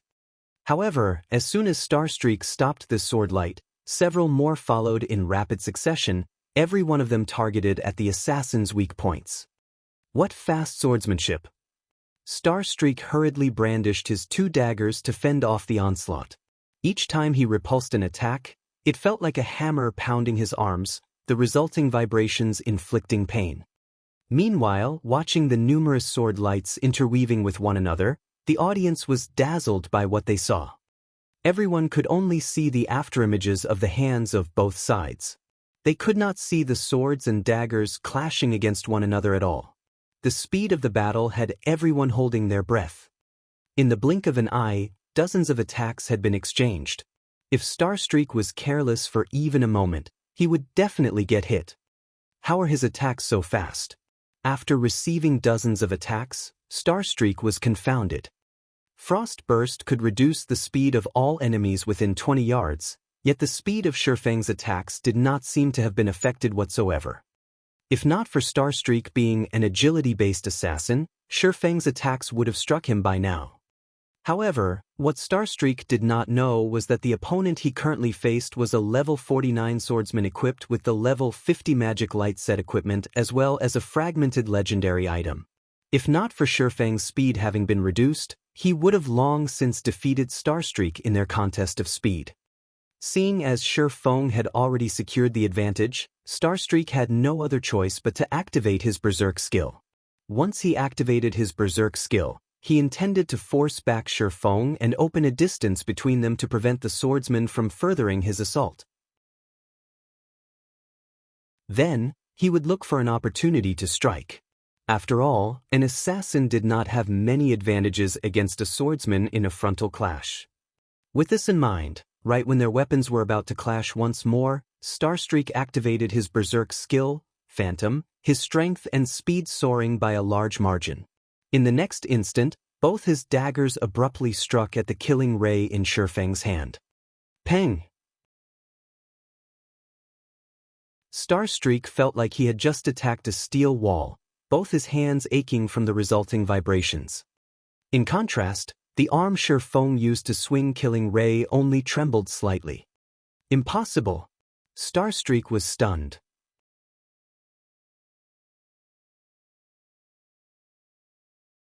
Chapter 1158, Different Level of Competition. Hellscythe_Vampire. Chapter 1158, Different Level of Competition. Starstreak knew full well the pros and cons of his Berserk skill, Phantom.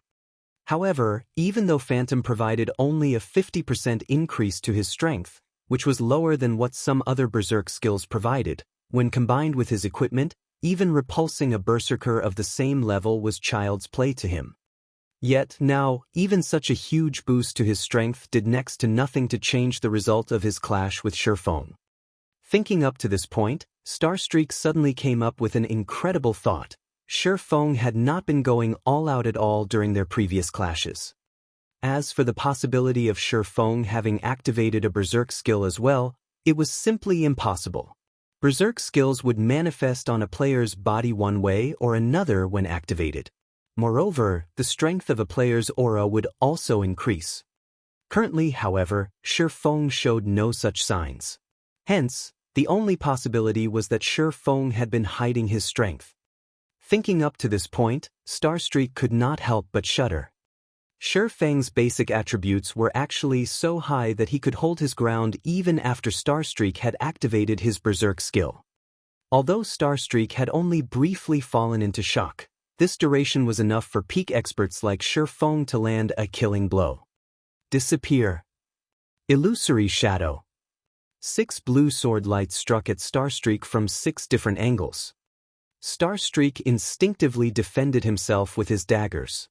However, the instant his daggers came into contact with the sword lights, his complexion immediately darkened. The sword lights had actually moved through his daggers unhindered. It was as if these sword lights were phantoms that did not possess a physical body. Just as the 6 sword lights were about to land on Starstreak's body, the assassin gnashed his teeth and reluctantly used Vanish. His entire person then disappeared from everyone's sight. The brief invulnerability provided by Vanish also neutralized the 6 sword lights. After disappearing, Starstreak did not retreat. Instead, he chose to launch another assault. This time, he used the ultimate move of the epic dagger he wielded with his other hand, Tooth Blade.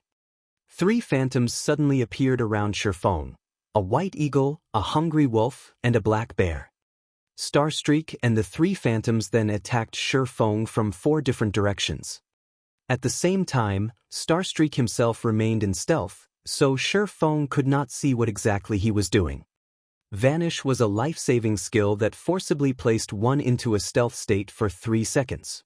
During these 3 seconds, so long as one did not do anything, they would remain in a forced stealth state. In other words, not only could Vanish be used to escape, but it could also be used to attack. A majority of the information a human received from their surroundings came from one's vision.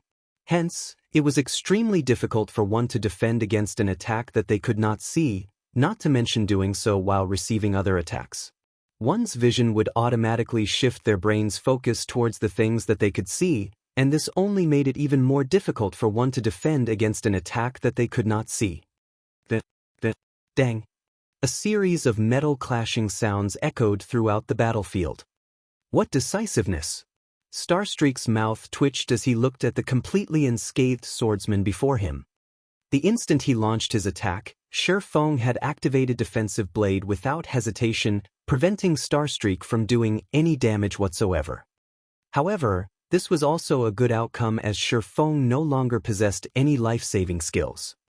Furthermore, Starstreak's Tooth Blade skill had a duration of 10 seconds. He could definitely finish off Shi Feng during this period. On the other side, Alice had also begun chanting an incantation. With a light wave of her staff, over a dozen ice arrows and fireballs appeared around Alice. She then sent the attacks flying at Shi Feng and Violet Cloud. At this moment, Violet Cloud was also done chanting her own incantation as she slammed the butt of Death's Sigh on the ground. Immediately, over 100 pitch-black blades appeared around Violet Cloud, densely circulating around her body. This scene instantly stunned everyone in the arena. How can this be? Endless Scars's eyes widened, her mind utterly confused as she looked at the scythe in Violet Cloud's hands. Could that possibly be the real deal? According to the ancient book she read, these 100+ dark blades should be the manifestation of Shadow Rage, the strongest skill of Death's Sigh. The only thing different was that the information recorded regarding Shadow Rage stated that it would summon thousands of shadow blades when activated, each one possessing the power to heavily injure even Tier 5 monsters. When these blades were concentrated, they could slay even gods. Just as Endless Scars was entertaining such thoughts, Violet Cloud controlled the shadow blades to counter the approaching ice spears and fireballs. She also sent some to attack Starstreak. Upon seeing this, Starstreak immediately panicked. He hurriedly controlled his 3 phantom beasts to defend him from the oncoming shadow blades. Dang. The power packed within the shadow blades was massive. Even when Alice combined the power of the ice spears and fireballs, the spells had only managed to slow down the speed of the shadow blades and weaken their power slightly. The blades still proceeded to fly towards Alice after shattering the elementalist spells. Meanwhile, on Starstreak's side, despite him having activated his Berserk skill already, he just barely managed to defend against the Shadow Blades with the help of his 3 Phantom Beasts. However, every Shadow Blade he blocked numbed his arms. His HP also decreased by over 200 each time. On the other hand, Alice was brimming with excitement rather than feeling anxious. Waving the Fire God's Eye, she suddenly formed a massive, crimson magic array before her. Just as the Shadow Blades were about to land on Alice's body, the ground in front of her suddenly shattered. A flaming hand then emerged from the fissure and blocked all the oncoming Shadow Blades. Following which, the fissure on the ground grew steadily larger. Shortly after, another hand emerged from it, the 2 hands appearing as if they were trying to rend the ground and clamber up. How can this be? She can summon the Flame King all by herself? Phoenix Rain was deeply shocked as she looked at the Flame Giant, which was slowly climbing into the stage right now. The reason why she wanted to obtain the Fire God's Eye was not just its ability to improve the completion rate of spells. More importantly, it could summon the Flame Monarch from Hell. However, summoning the Flame Monarch required a large amount of mana, roughly 10 magical class players' mana. If she had the Flame Monarch's strength, claiming 2 monster encampments on Thunder Island would not be impossible. Meanwhile, the fact that Alice had managed to summon the Flame Monarch by relying on only her own power was simply inconceivable for Phoenix Rain. The appearance of the Flame King made the audience members gasp. Flame Monarch, Elemental Creature, Grand Lord. Level 65. HP 60, 000, 000/60, 000, 000. Now that the Evil Dragon Battle team had summoned a level 65 Grand Lord to assist them, there was no longer a need to continue this match. Not to mention 2 experts, even 20 experts would be cannon fodder when going up against a level 65 Grand Lord. As a matter of fact, regardless of how Violet Cloud tried to attack Alice using her Shadow Blades, the Flame Monarch blocked all her attacks without any difficulty. The Grand Lord was like an indestructible wall. That move of yours really is amazing. I never thought that I would have to use this trump card of mine. However, this match is as good as over now. Although the Flame King I summoned isn't in its completed form, it still possesses the strength of a Grand Lord. You two have no chance of winning. You might as well give up now. At this moment, Alice's complexion was slightly pale. As for her mana, not a single point remained at the moment. However, the pride in her eyes was unwavering. Flame Monarch, show them your strength. At Alice's order, the Flame Monarch roared, its voice echoing throughout the arena. Immediately after, the air on the stage began steaming as columns of fire shot up from the ground. The columns of fire then transformed into massive fireballs, their numbers reaching 36. Every fireball was the size of a house. One could just imagine what kind of scene would occur when these massive fireballs landed on the ground. The audience members felt their scalps tingling when they saw these fireballs. How was this a fight between players? It was more appropriate to call this a battle between NPCs. Compared to the usual PvP matches, this match was on an entirely different level. Alright, time to end this. Alice then pointed at Shifeng and Violet Cloud. Suddenly, the 36 massive fireballs descended on the duo.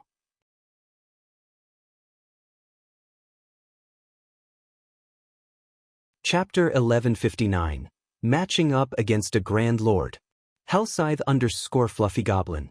Chapter 1159. Matching up against a Grand Lord. Alice, have you lost your mind? I'm still here. Starstreak was furious as he glanced at the descending fireballs. Violet Cloud's Shadow Blade still had him pinned down. He did not have any concentration to spare for an escape. If these fireballs struck, he would get caught in the impact. With no other options, Starstreak decided to use his final life-saving skill, his Epic Boots additional skill, Flash Steps. The skill allowed him to teleport to any location 15 yards away.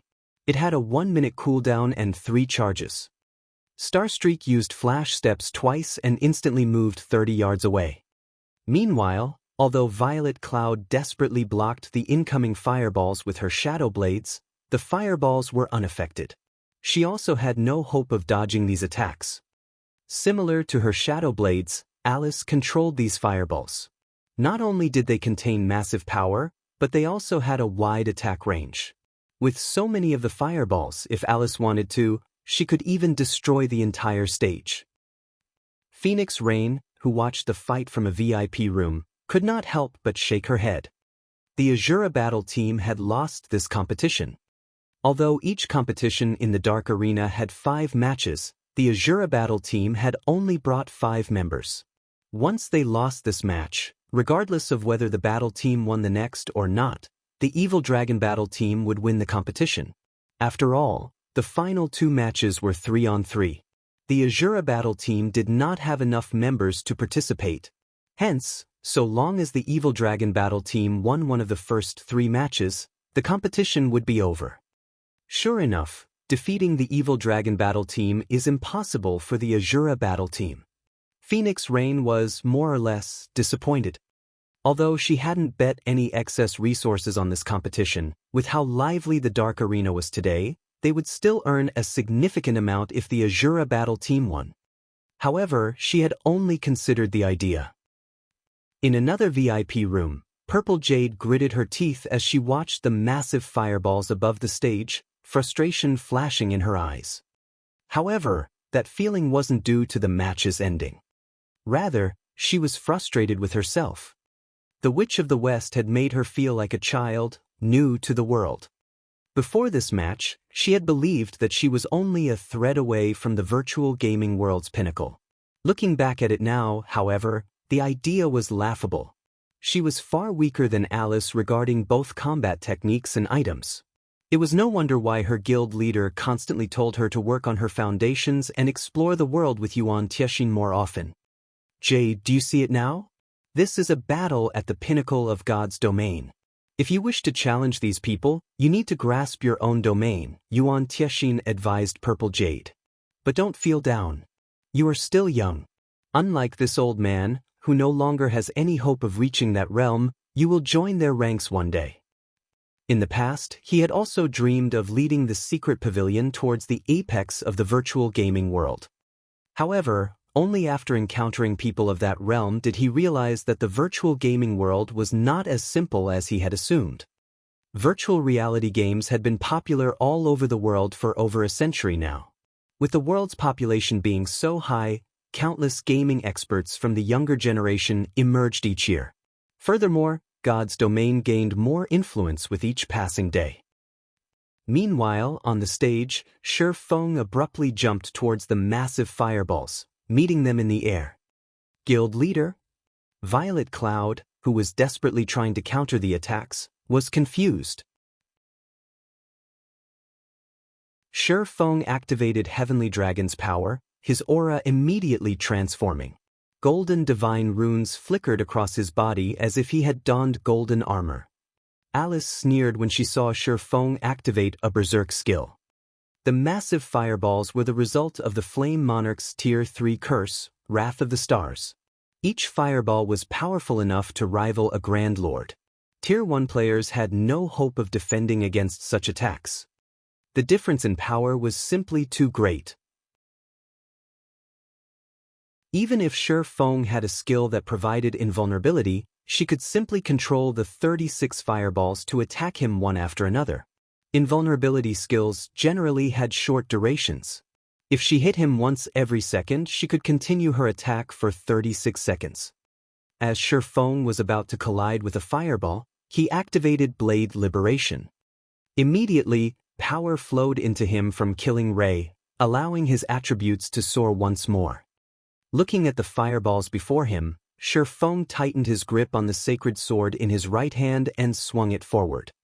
Thundering Flash. Combat technique, 4 Moon Lotus. Like a sharp blade, arcs of blue lightning sliced through the massive fireballs, one after another. All the crowd had seen were 4 streaks of light leaving Shi Feng's hand. In the blink of an eye, 23 of the 36 unstoppable fireballs split in half and exploded like fireworks. Silence fell over the arena. No one had expected this shocking reversal. Even Alice was stunned. A Tier 1 player had sliced the fireballs, which contained the strength to rival level 65 Grand Lords, in half. No matter how she looked at it, this was impossible, yet Shi Feng had done just that. Just how powerful is he? Phoenix Rain's gaze was fixed on Shi Feng, who remained in midair. She could not bring herself to believe that the man she was looking at was the same person she knew. Just who is he? Thousand Miles unconsciously tightened his grip on his swords as he watched the detonating fireballs. He knew full well how powerful the Fire God's Eyes Flame Monarch was. After all, he had handed the staff to Alice personally. Yet, a Tier 1 player had sliced one of the Flame Monarch's team wipe moves in half. This was simply inconceivable. If this competition had been held before Shi Feng's visit to the Fallen Ark, he wouldn't have been able to repel the Flame Monarch's attacks. However, he had obtained epic pauldrons from the killing the mythic fossilized Tyrannosauruses. They were called the Tough Pauldrons. Aside from epic-ranked basic attributes, these pauldrons only had one skill. Moreover, it was a passive skill. The passive skill was called Power of Destruction. When the player faced attacks with higher strength than their own, the wearer's strength would increase by 35%. Against weaker enemies, this skill had no effect whatsoever. However, against stronger enemies, this passive skill was godly. Hence, Shi Feng's strength had increased by 35% as he fought the massive fireballs. In addition, he had triggered Angry Tyrant's second passive skill, Angry Blow, which had doubled his strength. It was only thanks to those passive skills and Thundering Flash's effects that his plan had succeeded. However, after a brief silence in the arena, Shi Feng activated Wind Rider and charged towards Alice, who was over 30 yards away. While he had neutralized the fireballs, he was still helpless against the Flame Monarch itself. Once Blade Liberation's 20-second duration ended, he would be powerless to turn things around. "You want to kill me?" Despite seeing Shi Feng flying towards her, Alice was neither surprised nor afraid. On the contrary, she was a little excited. It had been a long time since she had faced such a challenge. Unfortunately, that won't be possible. Saying so, Alice merged her body with the Flame Monarch's. Without hesitation, Shi Feng executed Chop against the Flame Monarch. However, before killing Ray slid even 1 meter into the Flame Monarch, its advance halted. The sacred sword couldn't reach Alice in the Flame Monarch's core. "I've already told you that you have no chance of victory. I know that you can't maintain this power for long. Unfortunately for you, my Flame Monarch can last for 5 hours. Alice said, shaking her head. She then controlled the Flame Monarch to attack Shi Feng. "That's not necessarily true. Don't forget, I'm not your only opponent," Shi Feng calmly stated. Suddenly, realization dawned on Alice as she looked across the stage. Immediately, she noticed Violet Cloud swing down Death's Sigh in her direction. Compared to when Alluring Summer had used Dimensional Fracture, Violet Cloud used it at full HP.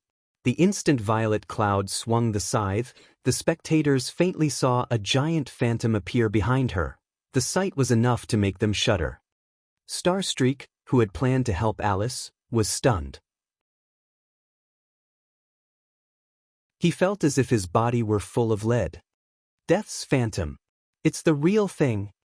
Endless Scars was astonished when she saw this, waves of emotion crashing in her heart. Space above the stage suddenly split apart. With its hulking body, the Flame Monarch couldn't dodge the attack in time. In the blink of an eye, both the Flame Monarch and Alice split in half.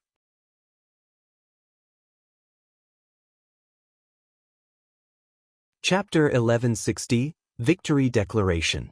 Hellscythe _ Fluffy Goblin. Chapter 1160, Victory Declaration. The scene of the Flame Monarch's body splitting in half burned itself into everyone's minds. The audience shuddered. It died. How can such a powerful skill exist? He was telling the truth. Dimensional Fracture's power far surpassed the spectators' imaginations. They finally realized that Shi Feng hadn't been bluffing. Compared to Violet Cloud's Dimensional Fracture, Alluring Summer's was child's play. In God's domain, there were many sure-kill skills capable of instant-killing players of the same tier. However, they couldn't accept a skill that could split a Grand Lord in half. Countless players would despair against a Grand Lord's high defense. That Shifeng's weapon had pierced the Flame Monarch so deeply had already been impressive. They won. Phoenix Rain felt as if she were dreaming as she watched Alice's bisected body gradually transform into particles of light and disappear. That was the Witch of the West they were talking about. Moreover, Alice had controlled a level 65 Grand Lord. No matter how she looked at it, Alice should have had an overwhelming advantage. None of the audience had believed that the Asura battle team could win this round. At most, they had expected Shifeng and Violet Cloud to struggle as long as they could for survival. Just how many secrets is Zero Wing hiding? Yuan Tiexin's eyes twitched uncontrollably when he saw the attack split the Flame Monarch in half. As one of the secret pavilion's upper echelons, he knew much about God's domain. In reality, Violet Cloud's dimensional fracture had only dealt slightly over -100,000 damage. To the Grand Lord, this could barely put a dent in its 60 million HP. However, splitting the Flame Monarch in half had injured it severely. There were very few means current players could employ to injure a Grand Lord. Normally, one had to rely on powerful Tier 3 magic scrolls to do so, yet the cleric had done so with her weapon's additional skill. As far as Yuan Tiexin knew, none of the various large guilds possessed such a weapon or equipment. In God's domain, it was also common knowledge that the more powerful a weapon or piece of equipment was, the more difficult it would be to obtain. Still, an upstart guild like Zero Wing had obtained such a powerful weapon. No matter how Yuan Tiexin looked at this matter, he found it simply inconceivable. The Death's Sigh in Violet Cloud's hands had also astonished the Midnight Tea Party's Endless Scars and Breeze Wine. According to the ancient book they had found, Death's Sigh, one of God's domain's 12 great legendary staffs, had long since been destroyed. Not even a blacksmith god could repair it.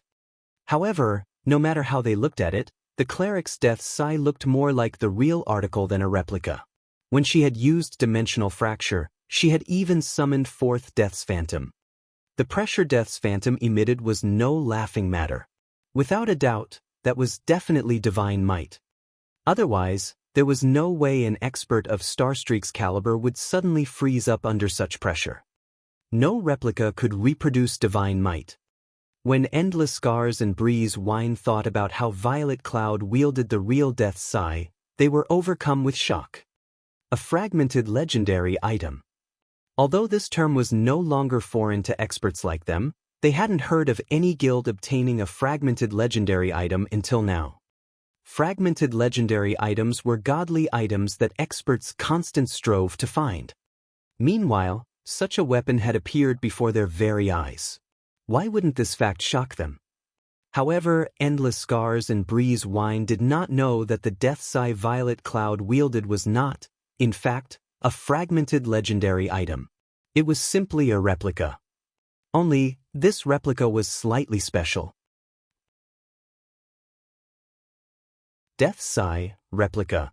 Two-handed staff, epic rank. Level 45, level 120, level 45. Equipment requirement, strength 400, intelligence 700. Attack power plus 1650.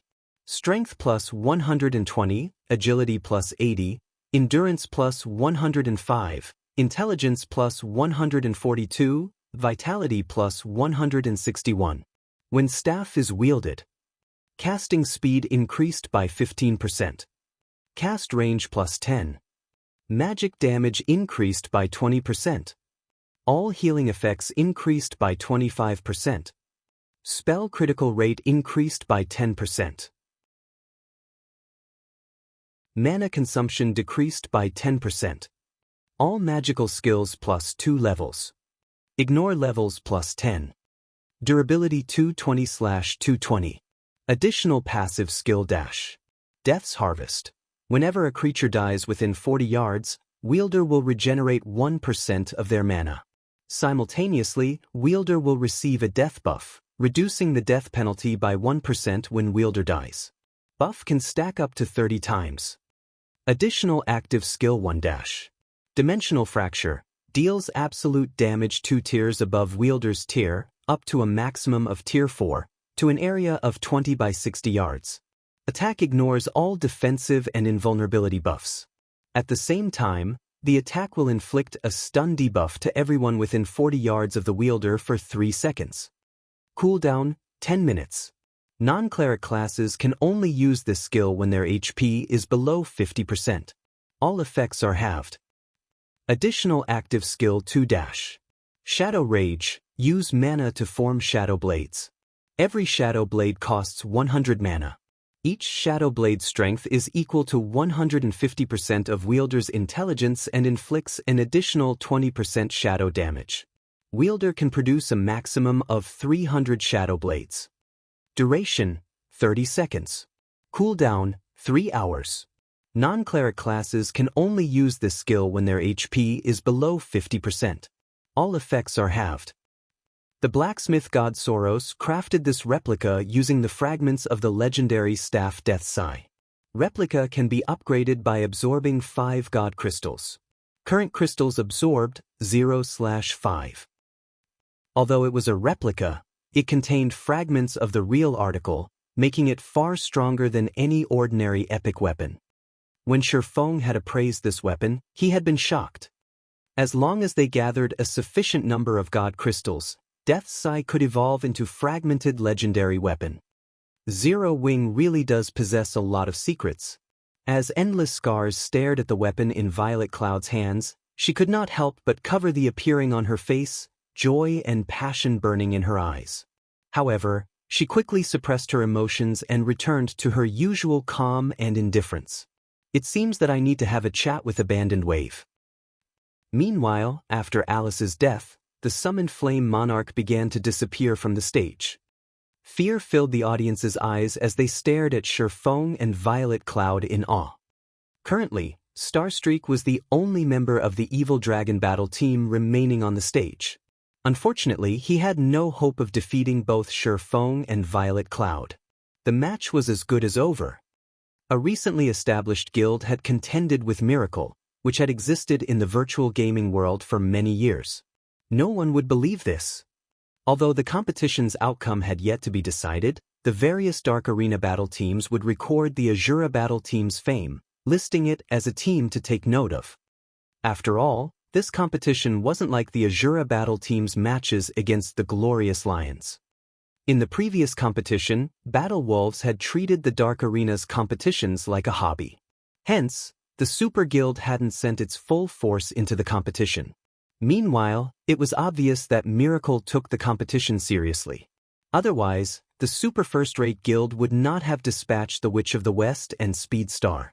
Most importantly, it had instructed the Sword Freak, Miracle Dragon, to lead the team. Indeed, as everyone had expected, Starstreak stood no chance against Shifeng, who had activated Twofold Berserk. After a few bouts, Starstreak had exhausted his means of protecting himself. Eventually, Shifeng killed him with Instant Strike, surprising the crowd once again. Starstreak's defeat ushered in the start of the 3rd round. This upcoming fight would decide the outcome. Naturally, for such an important battle, Miracle Dragon, the battle team's leader, took to the stage himself. Miracle's reputation was riding on this battle. They could not afford to lose this next match. With each step Miracle Dragon took, his aura grew slightly stronger. By the time the man reached the stage's center, the audience felt as if they were staring at death itself. It'll be too boring to fight only one person. The rest of you just face together. I'll end this battle in 10 moves. Miracle Dragon proudly proclaimed as he thrust his great sword into the ground and looked toward Shifeng and the others. The instant Miracle Dragon said so, the audience immediately broke into an uproar.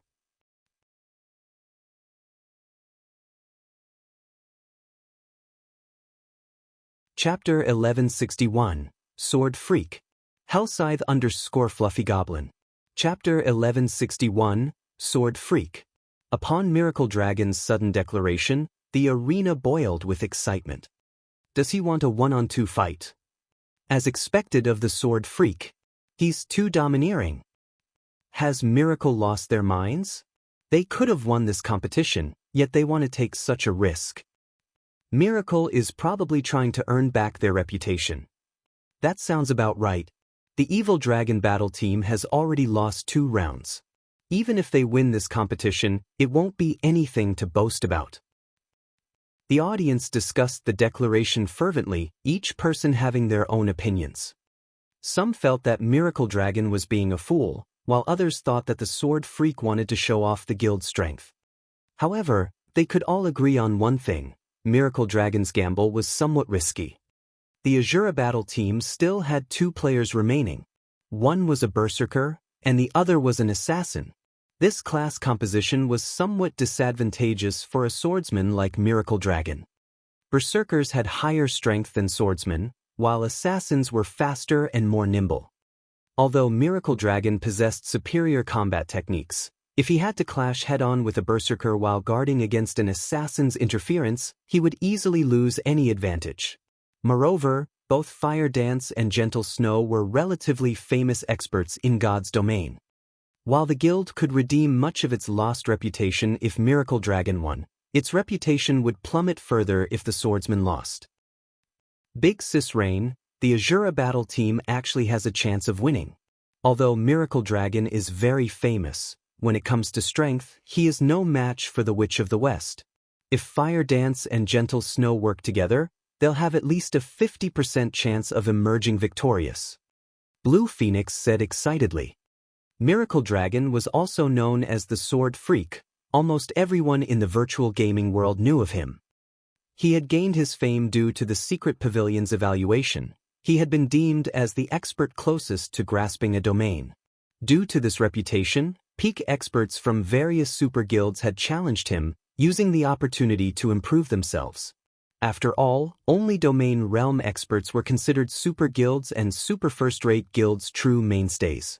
Many had also challenged Miracle Dragon to gain an understanding of just how far they were from their own domains. Hence, Miracle Dragon's fame had grown with each passing day. If it came down to a one-on-one fight, neither Fire Dance nor Gentle Snow was a match for Miracle Dragon. However, if these women worked together to supplement their weaknesses, they should be able to defeat him. Emerging victorious? Phoenix Rain quietly observed Miracle Dragon.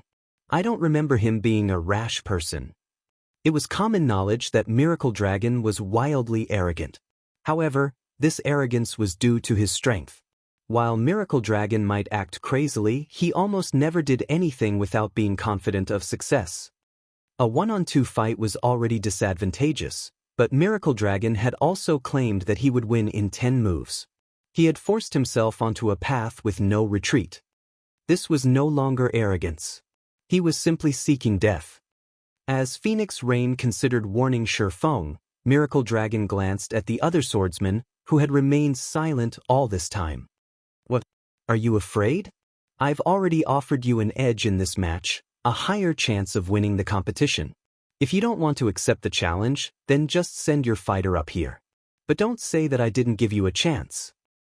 The moment Miracle Dragon finished speaking, the audience began to echo his words. Asura battle team, are you a bunch of cowards? You're even afraid to accept this challenge? You guys are even too scared to accept a 2-on-1 match? It seems that the rumors are true. You guys only have a few capable experts, the rest of you are just for show. The spectators were either large guild upper echelons or famous experts. The outcome of the competition between Asura and Evil Dragon was none of their concern. They only wanted to collect as much information as possible. They could learn far more if the Asura battle team sent 2 experts to face the Sword Freak, rather than 1. Just what is his goal? Meanwhile, inside a VIP room, Miracle Dragon's behavior had confused Purple Jade. Among the many swordsmen in God's domain, she was most eager to challenge Miracle Dragon. There were 3 reasons for this. First, unlike other swordsmen who used 2 one-handed swords, both of she and Miracle Dragon used great swords. Second, Miracle Dragon was known as the closest swordsman to achieving a domain. If she fought Miracle Dragon, she could get a clearer view of her future goal. As for the third and most important reason, she wanted to learn Miracle Dragon's trademark skill, weakness observation. This ability was precisely the reason Miracle Dragon had few rivals among experts of the same realm. It was also the reason he had earned the title Sword Freak. By observing his opponents, he could grasp their weaknesses and launch a series of seemingly crazy attacks. However, while he might have appeared to have gone mad, in reality he was extremely calm. His attacks were perfectly choreographed. In the end, his insane attack method would throw his opponents off, and he usually beat them senseless. How could an expert, who had mastered such a powerful move, take such a huge risk and provoke the Asura battle team? Jade, your observation is correct. Yuan Tieshi nodded, smiling. As you suspected, Miracle Dragon does not take risks lightly. He only acts when he is absolutely confident of succeeding. But defeating both Fire Dance and Gentle Snow in 10 moves is too difficult, even for him. Purple Jade simply could not figure out how Miracle Dragon could win in 10 moves. No, he can, Yuan Tiexin said as he caressed his beard. Chuckling, he continued, some time ago, he had secretly class changed into the hidden class Magic Swordsman. Moreover, he received a Tier 3 Sure Kill skill book, which the guild had only obtained after much difficulty. With the epic equipment the Miracle Guild has lent him, his combat power has risen significantly. Magic Swordsman? Purple Jade's eyes sparkled when she heard these words, a hint of envy blooming in her heart. Magic Swordsman was a hidden class that focused on attacks. Although the class could not compare to a peak class like the Necromancer, it was one of the few advanced classes. Do you think Miracle Dragon would be so foolish and challenge the Asura battle team for no good reason? Yuan Tiexin could not help but shift his gaze towards Shifeng. I wonder how Yi Feng intends to respond? If it were up to me, I'd refuse this challenge. At most, I'd give up this round and leave both players to fight in a 2-on-3 match. This way, we'd have a higher chance of winning the competition. Although Miracle took this competition seriously, there were only 4 noteworthy experts on the Evil Dragon battle team. Although the remaining 6 were extraordinarily strong, there was an obvious gap between them and the former 4. If the Asura battle team wanted to win this competition, a 2-on-3 match would be more advantageous. As soon as Yuan Tiexin said so, Shifeng stood up, a serious expression on his face as he looked at Miracle Dragon. Alright, we don't have any issues. I hope you don't regret your decision. Regret? Rest assured, I will not regret it. Miracle Dragon did not take Shifeng's warning seriously in the least. However, he liked Shifeng's personality. Unfortunately, the man's worries were superfluous. Rather, Shifeng should focus on helping Fire Dance and Gentle Snow survive against him for 10 moves. When the audience heard Shifeng agree to Miracle Dragon's request, they erupted into cheers. What a fool! Yuan Tiexin could not help but roll his eyes at Shifeng. Despite knowing that it was a trap, Shifeng decided to jump right in.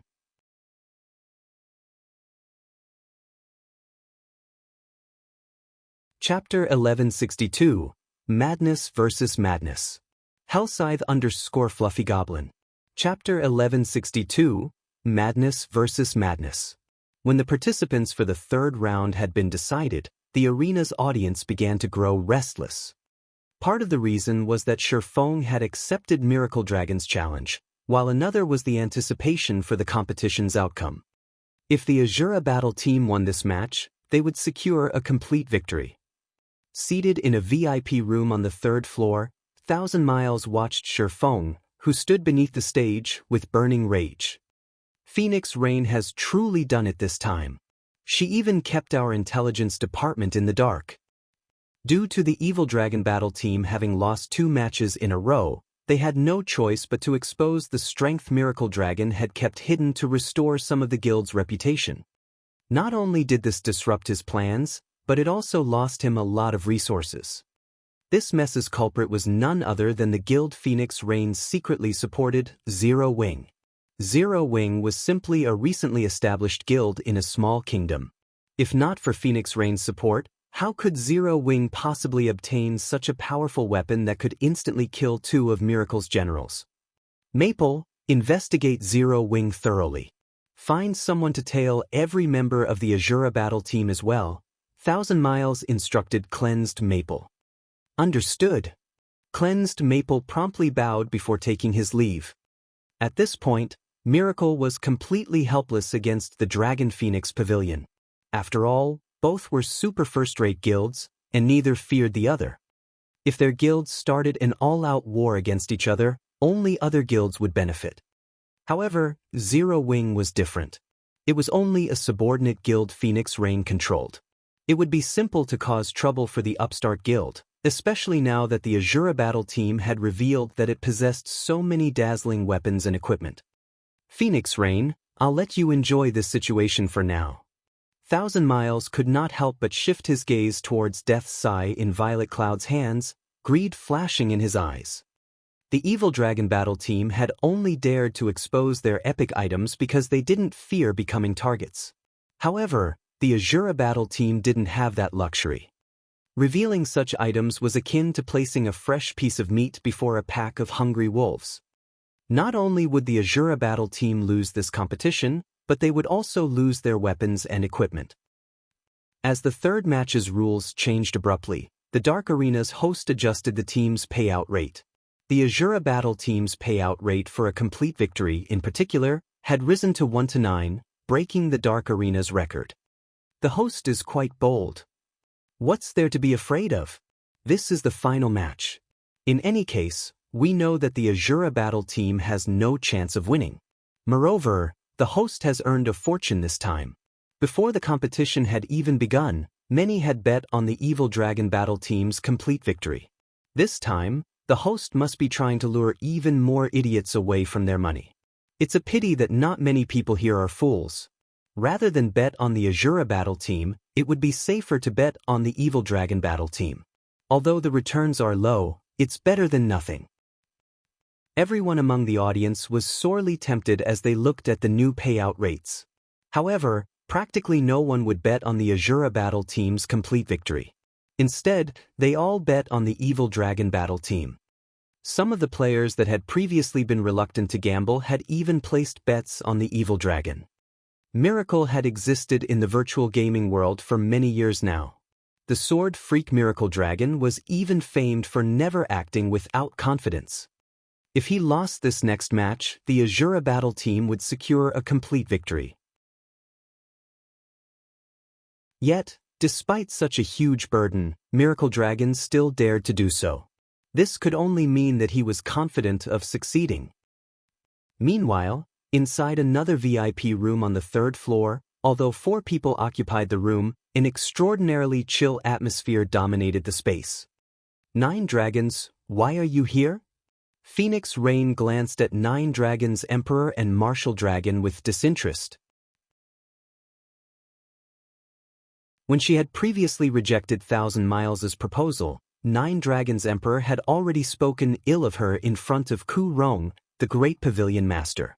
He had even advised the guild elders to reduce her authority within the Dragon Phoenix Pavilion. However, the Asura battle team's performance thus far had been astonishing.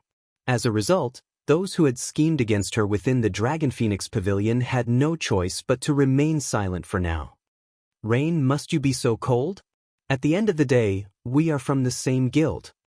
9 Dragons Emperor frowned. Very quickly, however, a kind smile formed on his face as he said, "Moreover, I am here to thank you. If not for your determination to support the Asura battle team, I wouldn't have been able to cooperate with Miracle and gain the support of many of their guild elders. If you're trying to flaunt your relationship with Miracle, then let me congratulate you. Only, do you think the Great Pavilion Master will be pleased to see you work so closely with the guild's longtime rival?" Phoenix Rain giggled. 9 Dragons Emperor was momentarily speechless. After joining God's domain, the Dragon Phoenix Pavilion had frequently butted heads with Miracle. Recently, their guilds had caused a huge scene due to the situation on Thunder Island. In the end, they had exposed Thunder Island, and many other superpowers had begun to intervene. Due to this, Ku Rong's hatred for Miracle had grown more intense. So what? Nine Dragons Emperor said after recollecting his thoughts. Proudly, he proclaimed, as long as I gain sufficient authority on Thunder Island, it won't matter if the Great Pavilion Master disapproves of my methods. After all, he wants a beautiful future for the Dragon Phoenix Pavilion more than anything. You, on the other hand, are in a far more pitiful state. Now that you've invested so much money and resources into a useless, upstart guild, you don't even have the resources to hire help. How do you intend to compete on Thunder Island now? However, I can point you to a brighter path. Bet everything you have on the Evil Dragon Battle team. This way you can more or less earn what you need. At the very least, you'll be able to hire one player. Otherwise, you will only bring shame to our Dragon Phoenix Pavilion. Standing by the side, although Blue Phoenix wanted to say something, she was not in a good position to do so. Sarcasm tainted Nine Dragons Emperor's words. While he seemed to be offering advice, secretly, he was sealing off their path of retreat. They had already rejected 1,000 Miles' proposal. How could they bet on the Evil Dragon Battle team now? If news of this matter spread, Phoenix Rain's position in the Dragon Phoenix Pavilion would certainly be awkward. Thank you for your kind suggestion. Smiling, Phoenix Rain turned to Blue Phoenix and said, Blue, take this epic mage robe and these items and bet them on the Asura battle team. Big Sis Rain, Blue Phoenix was stunned when she saw the items Phoenix Rain traded to her. Wasn't this wager a little too drastic? Phoenix Rain had passed her the items they had prepared for the campaign on Thunder Island. If they lost these items now, they would suffer for it on Thunder Island. Amazing! In the guild, others often call me ruthless. However, it would seem that I am no match for you, Rain. Although I've bet plenty of resources and items on the Evil Dragon Battle team, they are of little importance. You, on the other hand, actually bet the epic mage robes the guild obtained on the Asura battle team. I really must hand it to you. Nine Dragons Emperor praised the calm, composed Phoenix Rain. Inwardly, though, his heart fluttered in joy when he saw the items Phoenix Rain intended to gamble. The host was no fool if they were willing to offer a 1-to-9 payout rate. If one bet a piece of epic equipment, they could get 9 pieces if the Asura battle team won. Although the host wouldn't actually hand out 9 pieces of epic equipment, they would still offer items of equal value. However, could such an ideal situation happen? While Phoenix Rain and Nine Dragons Emperor had been talking, the timer above the stage had begun to count down. The arena fell silent as everyone focused on the 3 people on the stage. The spectators couldn't help but gasp when they saw the Asura battle team's formation. What are they trying to do? Everyone was dumbfounded as they watched Fire Dance walk to a corner of the stage while Gentle Snow stood within 20 yards of Miracle Dragon. These women's intentions couldn't be more obvious. The Asura battle team was trying to pick a one-on-one fight with Miracle Dragon.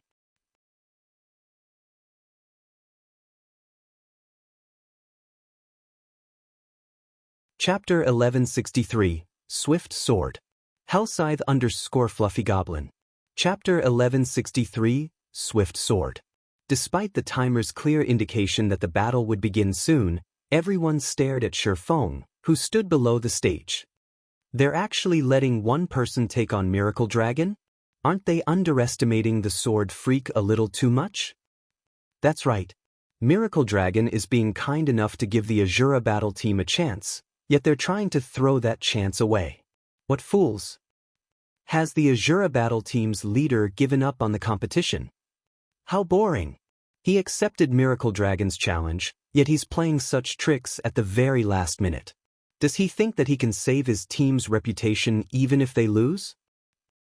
The spectators couldn't help but glare at the Asura battle team with contempt. The originally exciting match had become a disappointing farce.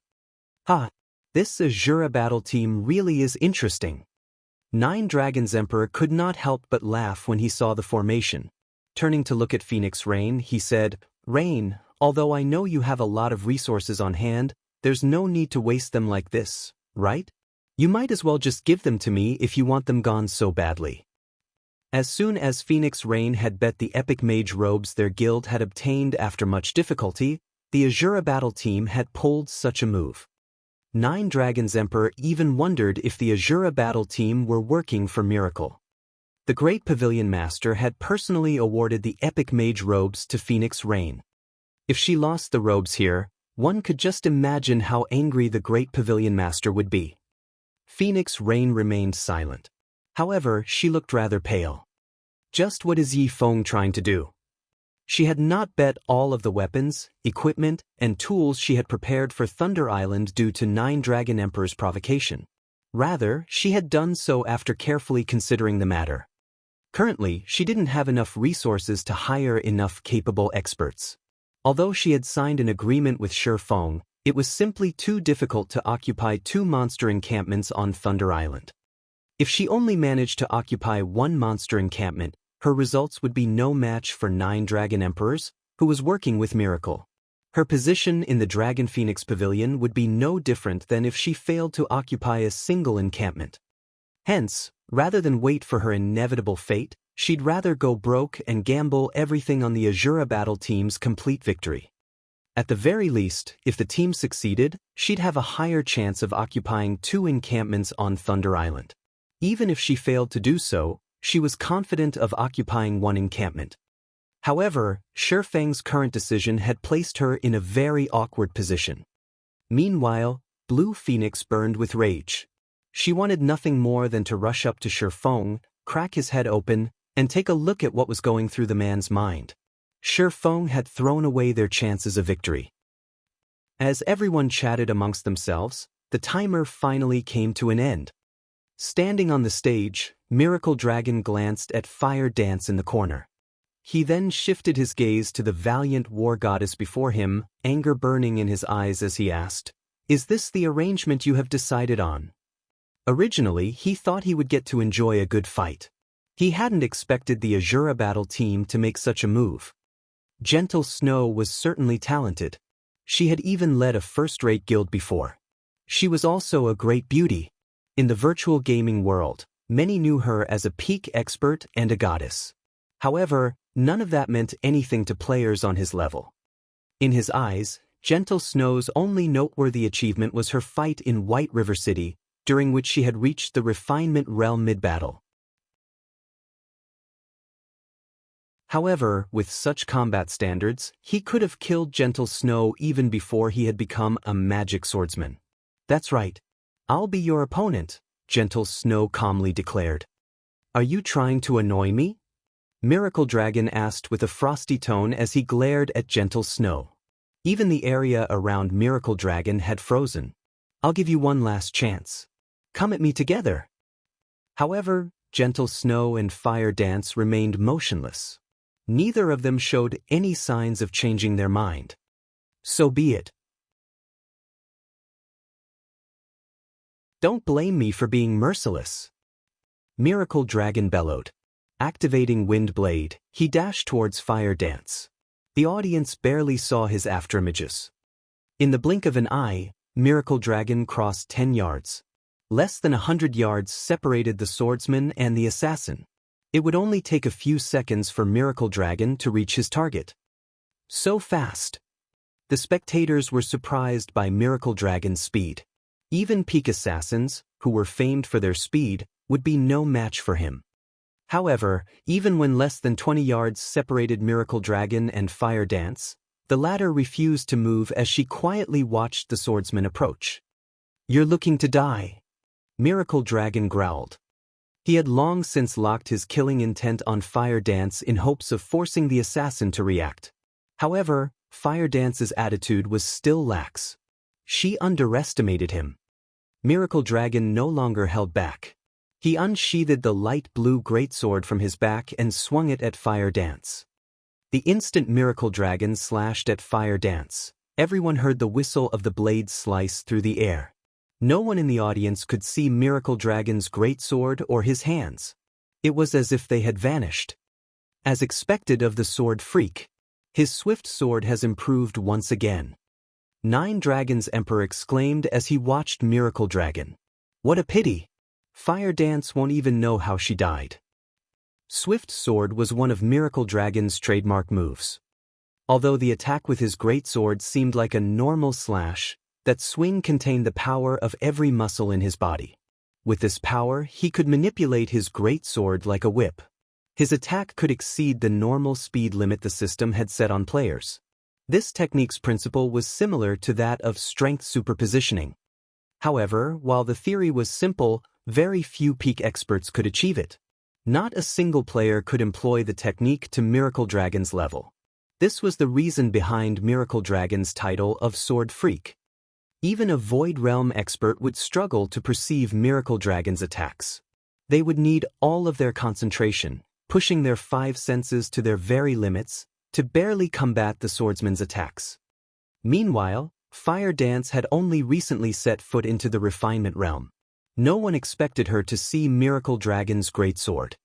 This was also why the Asura battle team only had a chance if both Fire Dance and Gentle Snow attacked Miracle Dragon together. Dang! The clang of metal reverberated throughout the arena. Miracle Dragon's greatsword had stopped roughly 5 yards away from Fire Dance. Before anyone had realized it, Gentle Snow had appeared before Fire Dance, her silver greatsword acting as an immovable wall that prevented Miracle Dragon from reaching the assassin.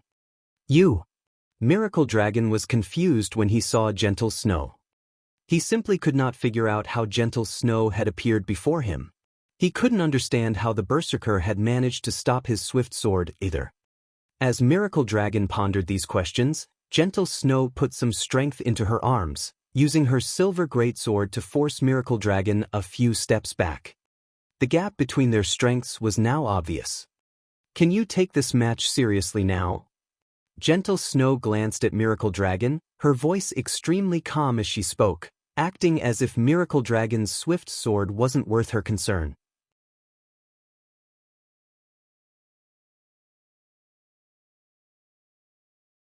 Chapter 1164, Duel of Swords. Hellscythe _ Fluffy Goblin. Chapter 1164, Duel of Swords. Miracle Dragon's eyebrows jumped in surprise when he saw Gentle Snow's calm exterior. The audience was similarly stunned. Gentle Snow was incredibly famous in the virtual gaming world. However, when it came to combat standards, she could only reign supreme among first-rate guilds. Compared to the older generation's peak experts like Miracle Dragon, however, she was greatly inferior. No one had expected her current performance. Even Galaxy Past and Purple Eye, Gentle Snow's old rivals who had come to watch this competition, were dumbfounded. "Is that really the Gentle Snow I know?" Purple Eye balled her fists as she stared at Gentle Snow, her heart refusing to believe this. In the past, she hadn't been very familiar with Superpower's peak experts. She only knew that these experts were extremely powerful, and they lived in 2 completely different worlds. There was little chance for them to encounter each other. However, after participating in the Secret Pavilion's simulation training system, she understood how strong these peak experts were. Their combat standards were beyond her imagination. With equal equipment and levels, even 10 of her wouldn't be enough of a warm-up for one of those peak experts. Yet, the Gentle Snow, who had stood on the same stage as the Star Alliance, could now hold her ground against a peak expert like Sword Freak. How could she not find this shocking? "I have truly underestimated you. It's no wonder why you had become Ouroboros's guild leader." Miracle Dragon could not help but smile the blade of disaster, which still trembled in his hands. "However, whether or not you take me seriously will depend on your ability to block my next move." Saying so, Miracle Dragon's expression changed. Taking a deep breath, he took a step forward and executed Swift Sword once more. This time, however, he did not settle for a single slash.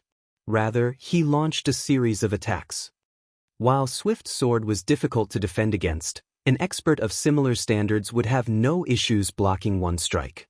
Hence, Miracle Dragon decided to up his assault and execute multiple Swift Sword attacks. This way, even an expert of the same standards would not casually challenge Miracle Dragon head-on.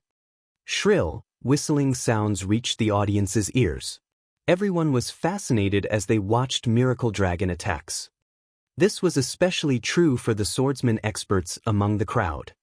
Miracle Dragon's swordsmanship was the peak they all aimed for. Enraptured by the flashing sword lights, even Starstreak, who was on the same team as Miracle Dragon, had goosebumps. If he stood in Gentle Snow's shoes, he would have no choice but to activate a life-saving skill against Miracle Dragon's consecutive swift swords. Just before the sword lights struck Gentle Snow, the Berserker swung her silver greatsword. Suddenly, an explosion shook the arena. As Gentle Snow continued to brandish her greatsword, a series of explosions rang out from the stage. It sounded as if the stage were being bombarded. After several seconds, Miracle Dragon stopped his assault, shock plastered on his face. Even when he had faced Domain Realm experts, they had only blocked a portion of his attacks while relying on their footwork to evade the rest. However, among the 15 attacks he had just launched, Gentle Snow had effortlessly blocked every one. This was the first time he had encountered such a situation since joining God's domain. However, Miracle Dragon did not know that Gentle Snow currently wore the level 50 magic light set. Although she was missing the chest piece, she still had the 7 Luminaries battle armor, which possessed the passive skill magic reinforcement, increasing her physique by 30%. With her superior basic attributes and physique, Gentle Snow had no issues blocking Miracle Dragon's swift sword. Too strong. She's just too strong. Was the Snow Goddess always this strong? Crap. Is she the incarnation of the War Goddess? The skill Gentle Snow displayed flabbergasted the audience. Although many experts watched the battle, the number of people that could actually block Miracle Dragon's consecutive swift swords could be counted on one hand. Everyone had assumed that the Asura battle team had given up and just wanted to end this match as quickly as possible. However, it would seem that this wasn't the case. Who is this Gentle Snow? Thousand Miles' expression was twisted and ugly. Even the various large guilds had detailed information on Gentle Snow's leadership of Ouroboros, not to mention a super first-rate guild like Miracle. However, no matter how many times Thousand Miles read through Gentle Snow's files, he had not found any information that hinted at the woman's capability of standing against Miracle Dragon. Although Gentle Snow originated from a first-rate guild, she had never taken part in any of the superpowers training systems. She hadn't been tutored by a famous expert either, yet she now stood, toe-to-toe, against a peak expert like Miracle Dragon. Seeing Gentle Snow's aura, Thousand Miles was even afraid that the woman would surpass Miracle Dragon at any moment. How could this happen? In another VIP room, Blue Phoenix was ecstatic. The Asura battle team has won for sure this time. If Gentle Snow alone could already put Miracle Dragon into such a bind, the duo should have a 70% chance of defeating Miracle Dragon if Fire Dance joined the battle. Phoenix Rain sighed in relief. She hadn't expected the Asura battle team to have such a trump card. Damn it! How has Gentle Snow's combat power improved so much? Nine Dragons Emperor, who sat beside Phoenix Rain, could not help his growing anxiety when he saw Miracle Dragon at a disadvantage. I admit that you are skilled enough for me to take seriously, Miracle Dragon congratulated Gentle Snow. Aside from shock, his gaze contained a hint of joy. I never thought that I would meet an expert such as yourself in the Dark Arena. It seems that I haven't wasted my time making the trip here. I'll show you my latest creation. If you can block this, I'll admit defeat. Saying so, Miracle Dragon activated his Berserk skill. Suddenly his aura exploded from his body. It felt as if a fierce beast had just woken from its slumber. The man's blade of disaster instantly released a black glow. When the great sword moved, the weapon even sliced apart space itself as it left a black line in its wake. The audience gasped when they saw the greatsword's sharpness. It seems that Miracle Dragon is finally getting serious. When Starstreak noticed the blade of disaster cut apart space, his gaze focused on the swordsman. In God's domain, the swordsman class had two development paths, the dual sword style and the great sword style. Among them, the dual sword style was more common. As one-handed swords were lighter, they were more suited to players who pursued speed and dexterity. When fighting monsters, One could also use either or both hands to block an attack. As for the greatsword style, needless to say, a greatsword was much heavier than one-handed swords. This, in turn, made greatswords more difficult to handle. However, the advantage was obvious. They possessed great destructive power. Miracle Dragon's talent was suited to the greatsword style. Not only could his combat technique, Swift Sword, make up for the greatsword's lack of speed, but the weapon's destructive power also made up for the Swift Sword technique's lack of power. Most importantly, Miracle Dragon could use weakness observation, allowing him to detect his opponent's weak points and exerting his greatsword's full potential. Moreover, Miracle Dragon was a magic swordsman. With the magic enhancement, his attack speed and power had risen to a whole new level. Even those old, domain realm monsters wouldn't casually face the man head-on. 6 extreme slashes. As Miracle Dragon opened his eyes, he dashed at Gentle Snow as he launched 6 slashes. However, his attacks were faster than his consecutive swift swords. This time, he completed all 6 slashes in a single breath, targeting Gentle Snow's blind spots. It was simply impossible for the Berserker to dodge all of the attacks. The instant Miracle Dragon executed 6 extreme slashes, the peak experts in the various VIP rooms held their breath as their eyes widened, deeply afraid of missing this exciting moment. Meanwhile, Gentle Snow, the recipient of this powerful technique, could feel the pressure from Miracle Dragon's 6 extreme slashes. The pressure weighed down her arms and legs. How could she block such a technique? Gentle Snow had no choice but to go all out. Legacy Berserk Skill, Starlight Saint. 7 Luminaries Domain.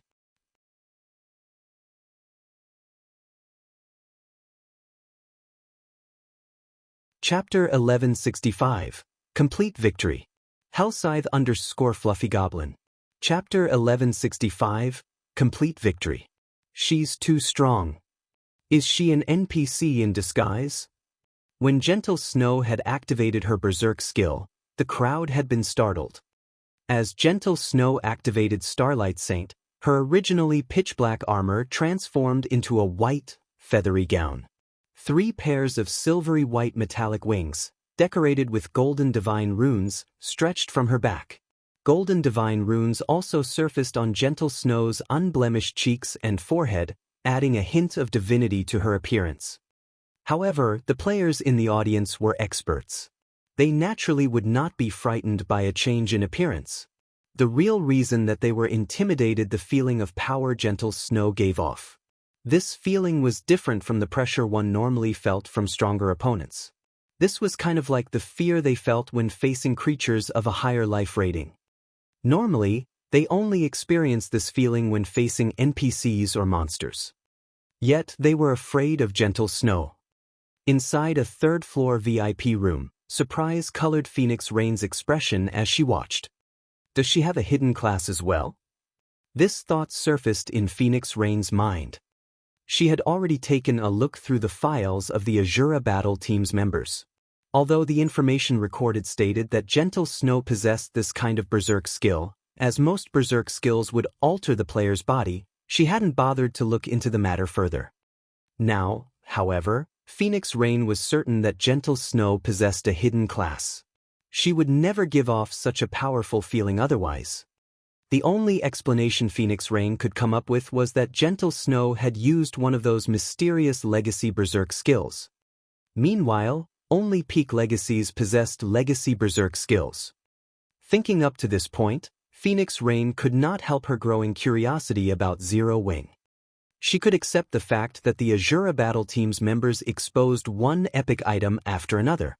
However, she could not fathom how Zero Wing had managed to obtain a peak legacy. In God's domain, peak legacies were much rarer than epic weapons and equipment. Even now, the Dragon Phoenix Pavilion had not found a single clue leading to a peak legacy, much less obtaining one. As for Miracle, only after mobilizing all of the guild's power did they manage to obtain a peak legacy for the Witch of the West.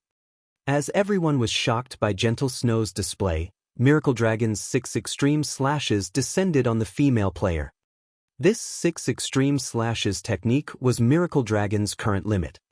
Even peak experts of similar standards would be fortunate if they could block 2 or 3 of the slashes. If they did not activate a life-saving skill, the attack would devour their HP. As these 6 slashes were about to carve into gentle snow, 3 silvery white holy spears appeared before the berserker. Gentle Snow's greatsword had also transformed into 2 one-handed swords.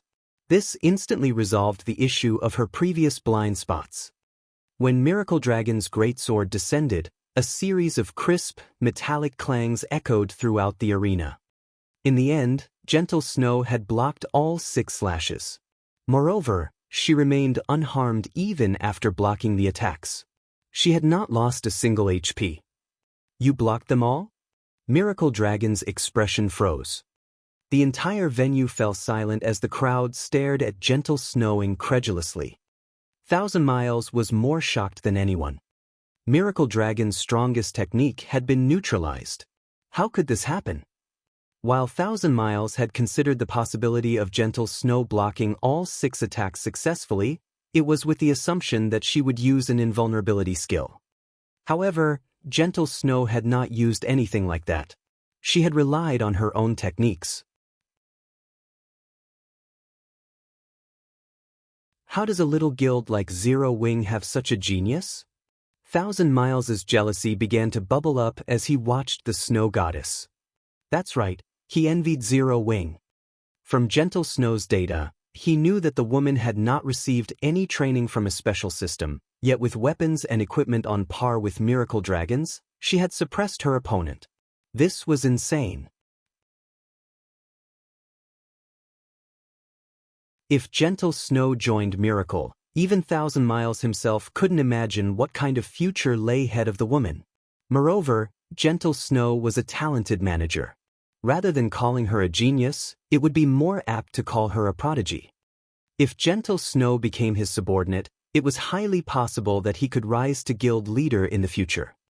Aside from Gentle Snow, Alluring Summer and Violet Cloud, who had taken to the stage in the previous matches, were similarly talented. In Miracle, they would definitely be considered top-class players. Yet, such prodigies and geniuses continued to emerge within a small guild like Zero Wing. This was ludicrous. 1,000 Miles suddenly had an idea. Poach Gentle Snow and the others for Miracle. This is too amazing. She actually managed to suppress the sword freak. Is this the snow goddess's true strength? How did she block that move? Although many among the audience were experts, they all knew that they would die instantly under the onslaught of Miracle Dragon's 6 extreme slashes. However, by the looks of Gentle Snow, it was clear that she still had energy to spare after her defense. Everyone in the crowd had goosebumps. They realized that they were about to bear witness to a historic moment. Gentle Snow was going to defeat the sword freak Miracle Dragon. The Asura battle team would annihilate the evil dragon battle team. Big Sis Snow is so amazing.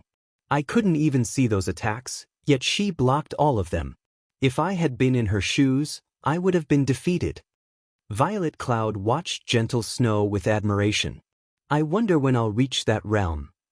In response, Shi Feng simply chuckled. In reality, he wanted to reassure Violet Cloud that her combat techniques were stronger than the snow goddesses. It was the gap between their equipment that made the difference. The 7 Luminaries' battle armor, in particular, was almost a cheat against melee players. Gentle Snow would not fare so well against the Witch of the West. The 7 Luminaries' battle armor had 2 passive skills. Among them, magic reinforcement could improve the user's physique by 30%. Physique improvement in God's domain was not limited to increasing a player's speed and stamina. More importantly, a player's 5 senses also improved, which allowed them to keep up with speeds they normally could not. This was the benefit of an item that had once been legendary equipment. Despite its fragmented state, its effects were still frightening. Miracle Dragon also felt the effects of the 7 Luminaries' domain, decreasing his speed significantly. Even if she hadn't used the 3 Holy Spears, with Gentle Snow's current level, basic attributes, and physique, she would have no problem blocking 5 of the 6 attacks. With her battle armor's frightening defense, she wouldn't receive much damage from one strike. This was what made fragmented legendary items so terrifying. A single item could create a peak expert.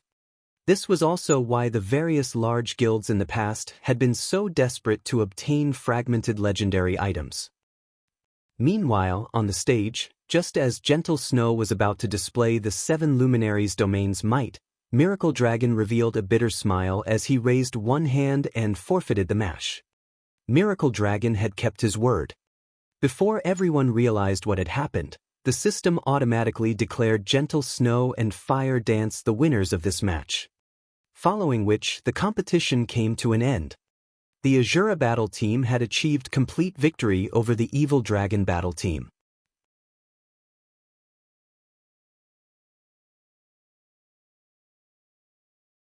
Chapter 1166, Asura becomes famous. Hellscythe_Fluffy Goblin.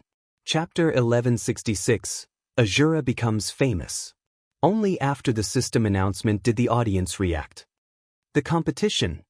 It's over, just like that? This is ridiculous. The Asura battle team has achieved another complete victory. After these 3 matches, everyone finally understood what high-level PvP truly meant. The duels today were on a whole different level compared to the PvP battles they fought before.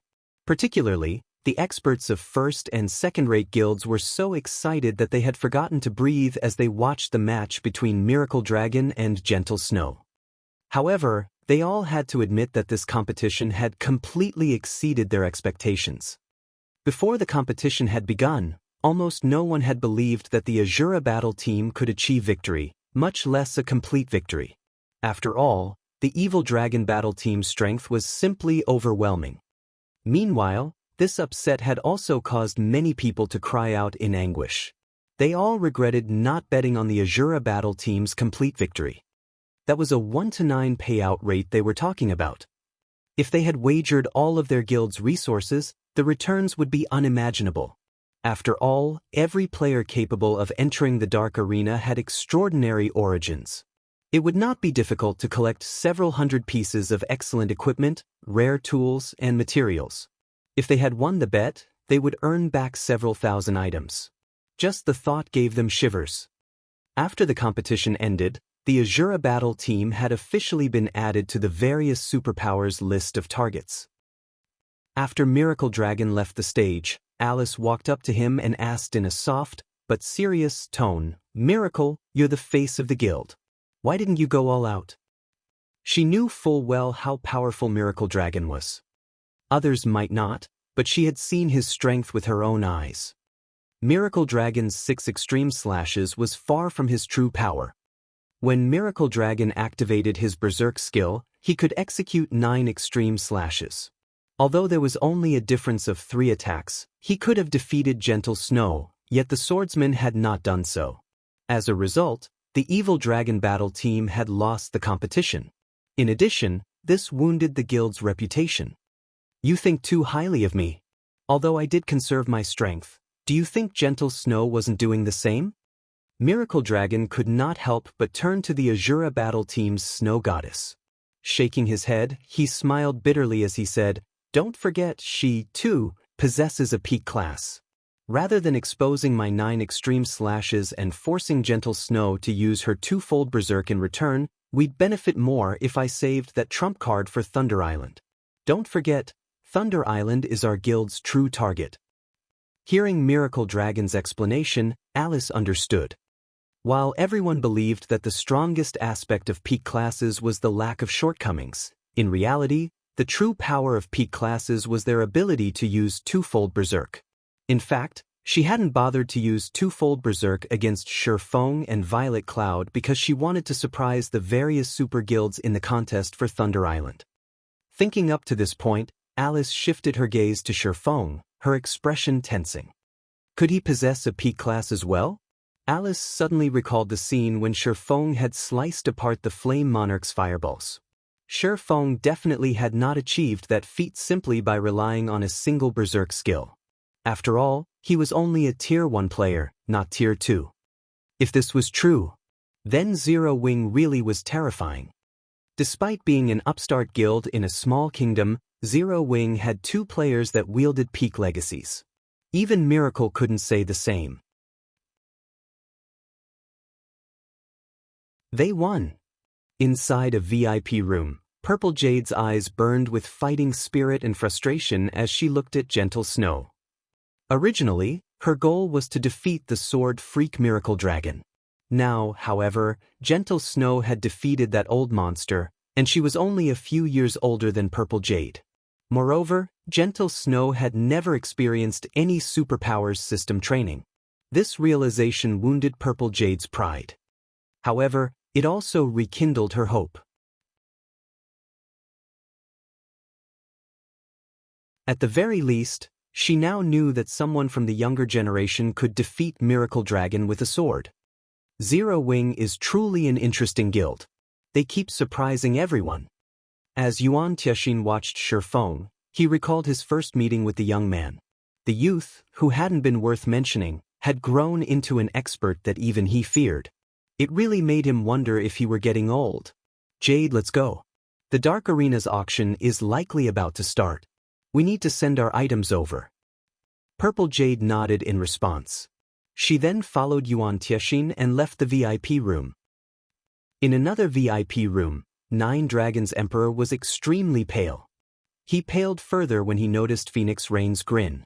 Although the woman hadn't said anything, he felt as if she had plunged a knife into his heart. Miracle. That bunch of trash. They made me lose so many resources. Although he had mentioned that he had only bet a small amount of unimportant resources on the Evil Dragon battle team, in reality, he had wagered plenty of excellent weapons and equipment. Among them, there were over 50 pieces of level 40 dark gold equipment. Currently, even independent expert players were only around level 39 or level 40. Despite the Dragon Phoenix Pavilion frequently mobilizing their members to kill field bosses of higher levels, they had a very small stock of level 40 dark gold equipment. Yet, he had lost over 50 pieces in the blink of an eye. With 50 level 40 dark gold items, he could easily employ 10 peak experts. However, what annoyed him the most was the fact that Phoenix Rain had made a fortune. Just the thought of Phoenix Rain gaining the equivalent of 9 epic mage robes was enough to drive him mad.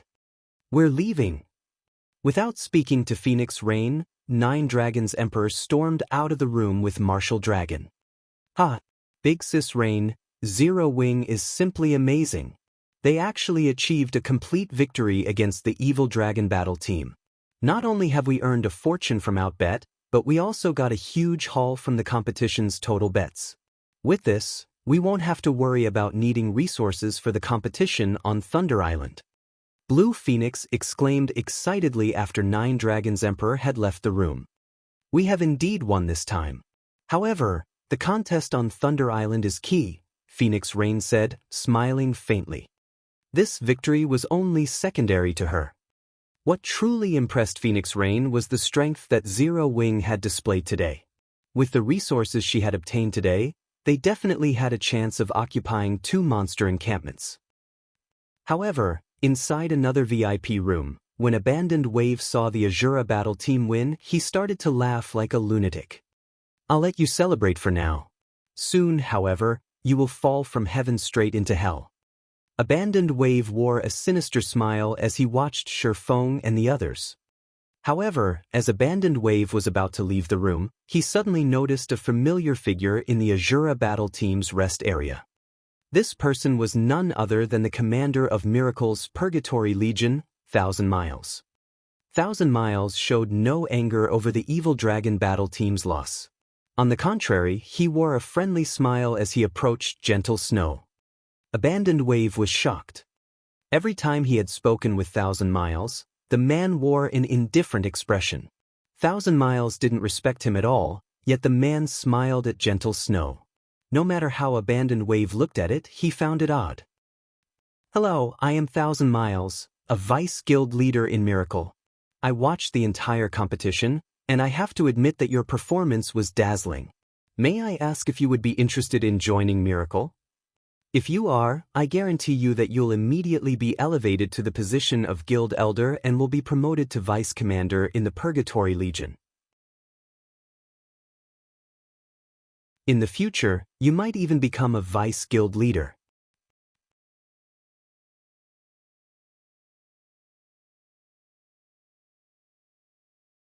Chapter 1167. Impervious to Reason. Hellscythe_Fluffy Goblin. Chapter 1167. Impervious to Reason. Although Thousand Miles' tone was plain, his words stunned everyone in the arena. Even the Evil Dragon Battle Team's members, who were approaching from a short distance away, revealed stunned expressions, confusion in their eyes as they looked at Thousand Miles. What's the commander trying to do? Silent March could not believe her ears when she heard Thousand Miles' offer. She was not surprised that Thousand Miles had taken the initiative to invite Gentle Snow to Miracle. Rather, she was shocked by what he promised the Snow Goddess. Miracle was a super first-rate guild. When it came to number and quality of experts, Miracle was even stronger than some super guilds. The guild had no shortage of newcomers each year either. However, no newcomer had ever become a guild elder or vice commander of one of Miracle's trump card legions the moment they joined. Even Silent March, a genius Miracle had nurtured internally, did not receive such a treatment. The vice guild leader really is going all out this time. Alice simply smiled. It was extremely difficult to become an elder in Miracle as there were a limited number of spots. Unless the guild expanded, it would not add more elders. As for the position of the Purgatory Legion's vice commander, countless players vied for such an honor. Thousand Miles didn't have the authority to give it away. Even Miracle's guild leader could not make such a decision alone. Such an important matter needed to be discussed among the guild's upper echelons. Since Thousand Miles had spoken with such certainty, he was definitely prepared to pay a massive price to recruit Gentle Snow. Based on the woman's performance in the last match, it was possible that he could fulfill those promises. Miracle Dragon didn't comment on the matter at all. However, Miracle's other experts glared enviously at Gentle Snow. He had offered her the position of one of Miracle's elders. They all strove for that position. Only by becoming an elder would one have truly joined the ranks of Miracle's upper echelons. It was like joining a company's upper management. If they became one of Miracle's elders, even the guild leaders of first-rate guilds had to treat them with respect. Thousand Miles had even promised Gentle Snow the position of vice guild leader. If they could become a vice guild leader, they would receive a portion of the guild's shares. They could also influence the guild's decisions. Standing by the side, Feng said nothing in regard to Thousand Miles' offer, though he did frown. Thousand Miles' poaching method was the perfect representation of how super first-rate guilds operated. Thank you for your invitation. However, I have no intention of leaving Zero Wing. Gentle Snow rejected the offer without hesitation. But, is Miracle not a match for Zero Wing? Thousand Miles frowned. He hadn't expected Gentle Snow to reject him so straightforwardly. She hadn't even considered his offer. This reaction irked him a little. You are very strong. If you remain in a guild like Zero Wing, you won't be able to fulfill your potential. However, if you join Miracle, you'll be able to display your abilities fully. In the future, as Miracle continues to develop, you will even have the opportunity to become a branch guild leader and manage an entire kingdom or empire.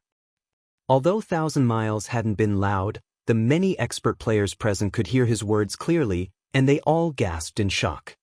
Many upper echelons and guild leaders stared at Gentle Snow enviously. They all wished they were standing in her shoes. Everyone knew that God's domain was massive and that even super guilds could not single-handedly rule over the entire game. Hence, superpowers would create branch guilds in the various kingdoms and empires to develop and expand their guilds as a whole. These branch guilds' management would be left to the branch guild leaders. Becoming a branch guild leader was the equivalent of establishing a guild of their own. Moreover, this guild would have the support of a super guilds. Becoming one of Miracle's branch guild leaders was many times better than becoming a vice guild leader. Even the main headquarters guild leader would have to treat them with respect. This was far better than being the guild leader of a measly first-rate guild.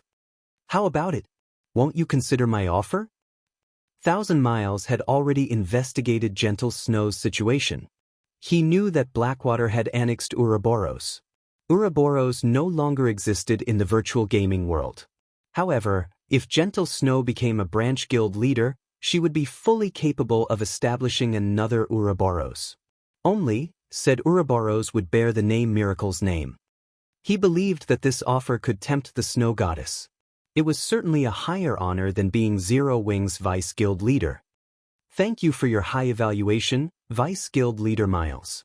However, I've already stated that I will not leave Zero Wing. If you have nothing else to discuss, I will be on my way, Gentle Snow said. She then turned and left, wanting nothing to do with 1,000 Miles. Everyone in the arena was flabbergasted. Gentle Snow had tossed away such a heaven-sent opportunity. They simply could not figure out what was going through Gentle Snow's mind. Had she lost the ambition she had when she had been the guild leader of a first-rate guild? Even if she had lost this ambition, she should still want to grow stronger. In that case, joining Miracle should be her best option. Big Sis Snow, you're so cool. I almost fell for you. Violet Cloud's eyes shone brightly as she tugged on Gentle Snow's delicate arm. Shifeng also released a sigh of relief. He was a little touched by Gentle Snow's response.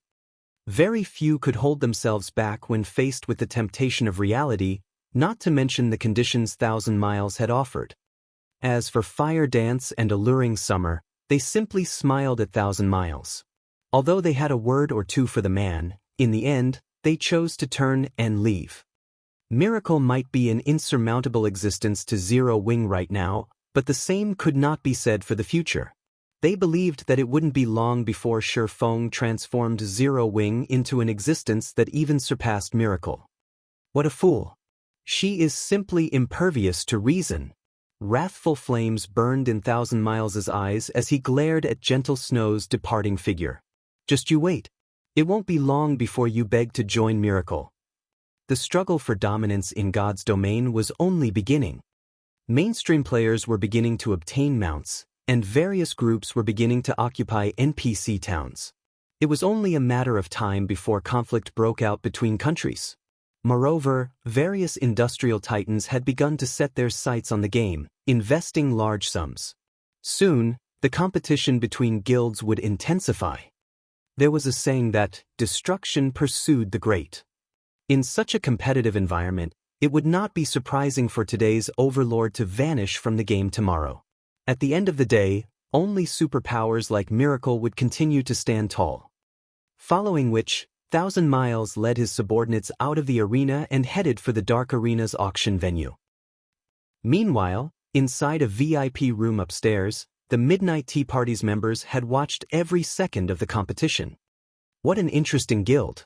Endless Scars's cherry-red lips formed a joyful smile as she looked at the Asura Battle team members. Due to this incident, Endless Scars's interest in the guild known as Zero Wing had grown.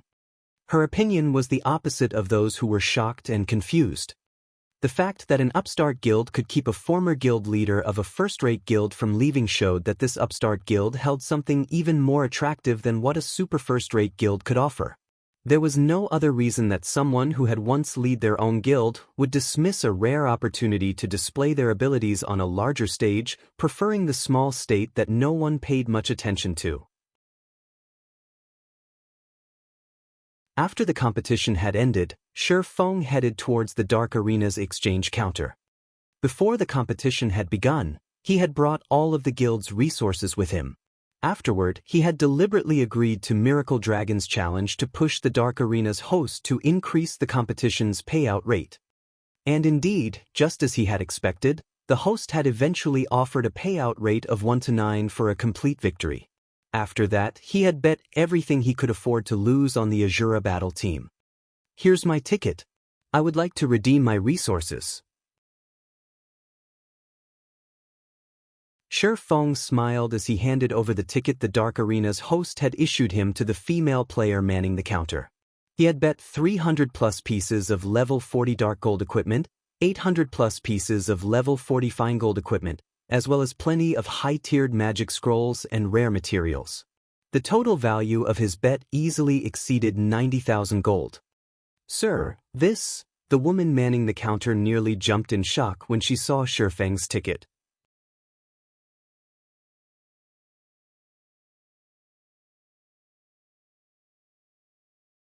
Chapter 1168, Dark Auction. Hellscythe_Fluffy Goblin. Chapter 1168, Dark Auction. "Is there a problem?" Shifeng asked the female receptionist. "No, the amount is just a little too high for me to handle. I'll have to ask my superiors before I can transfer the resources," the receptionist said, smiling bitterly. The amount of resources recorded on the ticket Shifeng produced was frightening. There were usually many bets placed in the Dark Arena, and it was not uncommon to see players gamble several hundred or even over 1,000 weapons, equipment, rare materials, and tools.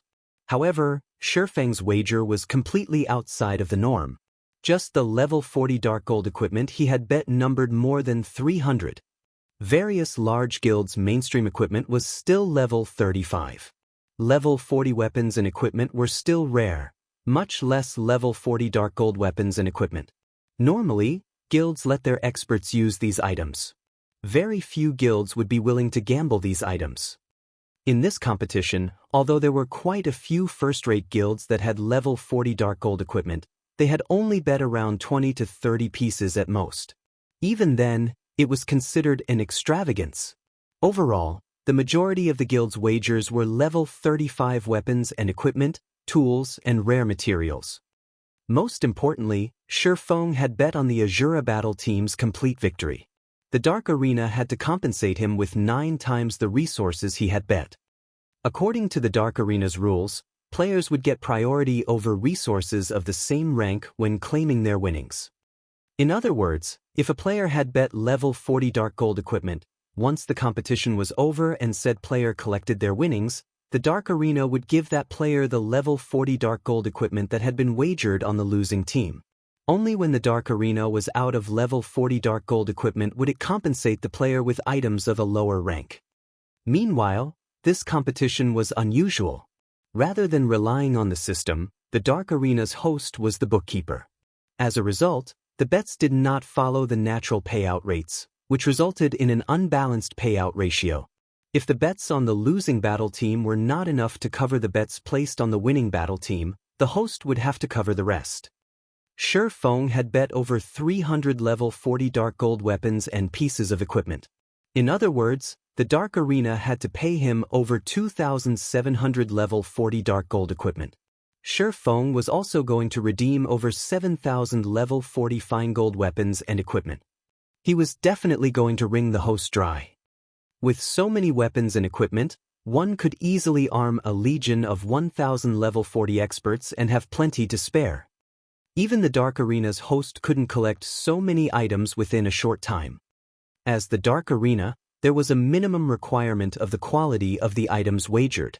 For example, level 35 secret silver equipment would not be accepted. The bare minimum was level 35 fine gold weapons or equipment. The same was true for rare materials and tools. Although many had bet on the Evil Dragon battle team, there were still a few players who had bet on the Asura battle team's complete victory. In fact, one person had even gambled an epic item. After considering all of the bets, the remaining resources would not be enough to pay off Shifeng's claim. After a moment, the receptionist finally received feedback from her superiors. Turning to Shifeng, the receptionist awkwardly reported, "Sir, as your wager was somewhat large, so we aren't able to transfer all of the required resources within a short period. Aside from resources of the same rank, may I know if you are willing to accept a portion of the payment in coins or magic crystals?" "That's fine. I'll take payment in both coins and magic crystals." Shifeng nodded. He was not particularly surprised by this outcome. The host had set the payout rates too high. Even if a lot of people had gambled on the Evil Dragon battle team winning, there were bound to be a few who tested their luck. It was only natural that the host was in a predicament. After all, it was not that easy to procure top-tier resources. Even super guilds were not immune to the difficulty. In fact, the only reason he had so many items lying around was thanks to Pantheon, Blackwater, and Heaven's Burial. If he had not trapped and killed so many of their expert and elite players, he wouldn't have been able to collect so many items either. After all, when he placed items of such rank in the guild warehouse, guild members traded in their GCPs very quickly. Unless, of course, the host was willing to let their own guild experts go naked. Obviously, this was impossible. Afterward, Shi Feng had Fire Dance and the others transport his winnings. In total, Shi Feng had won tens of thousands of weapons, equipment, tools, and rare materials. Even his own bag space couldn't hold that many items. Guild leader, did you just rob the Dark Arena's warehouse? Fire Dance was breathless as she looked weapons and equipment in her bag. If it were simply common weapons and equipment, she wouldn't have said anything. Even the most inferior item was a piece of level 35 fine gold equipment. Our harvest is even greater than when we annihilated the Blackwater army. With this, our guild won't have to worry about weapons and equipment for some time. Gentle Snow's eyes shone as she looked at Shi Feng's winnings. With these weapons and equipment, our guild can start expanding again. Weapons and equipment were a guild's foundation. To develop a guild, one first needed to develop the guild's weapon and equipment supply. Currently, guild's main sources for weapons and equipment were powerful field bosses and large-scale team dungeons. This was also why the various large guilds needed experts. Without experts taking the lead, it would be very difficult for elite and ordinary players to kill powerful monsters or raid difficult team dungeons. However, what Gentle Snow did not know was that their harvest from the Dark Arena not only helped prepare Zero Wing for its next expansion, but it also covered their construction fees for upgrading Stone Forest Town to intermediate rank. Next, Shi Feng simply needed to pay the construction fees and NPCs would begin rebuilding Stone Forest Town according to the Grandmaster Town design. Transport these items back to the guild for now. I'll go and participate in the auction. When Shi Feng glanced at the time, he noticed there were less than 10 minutes before the dark auction began. It would be a huge loss to miss out. Moreover, Shi Feng had just obtained 420,000 magic crystals and 50,000 gold coins from the host. He had practically emptied the host's pockets. Following which, Shi Feng hurried to the auction venue. The dark auction was known as one of the largest auctions in God's domain. There were always a plethora of items up for auction, and every one of them was of excellent quality. Even fragmented legendary items had been for sale in the past. Although many large guilds wanted to participate, it was extremely difficult to do so. The minimum requirement to attend the dark auction had been the same to enter the dark arena in the past. Moreover, each invitation was limited to one person. One could not bring guests. Of course, these rules hadn't been implemented yet. Any player that had received an invitation to the dark arena could take part. As soon as Shi Feng reached the underground arena's top floor, he noticed a sea of people. There were more than double the number of players who had watched the competition. Upper echelons from super guilds and super first-rate guilds that had not been in the audience had arrived here. As Shi Feng searched a place to sit, a familiar voice came from behind him. Yi Feng. When Shi Feng heard this voice, he could not help but turn towards its source. Immediately he noticed Autumn Goose. She had already risen to level 41 and wore silver armor trimmed in red. Standing beside Autumn Goose was the Wind God Spear's commander, Fallen Wind. The man had already reached level 42. His level was quite eye-catching as he stood among the crowd. A glamorous beauty stood next to these two. The woman wore deep red leather armor and had a tattered and broken sword hanging from her waist. Although she had hidden her level with her black cloak, one could easily tell she was a first-class assassin based on her sharp aura. Moreover, Shi Feng was very familiar with this beauty's face. Almost every superpower in God's domain knew the woman's nickname. She was Arrogance, one of the flower of 7 sins, 7 sins.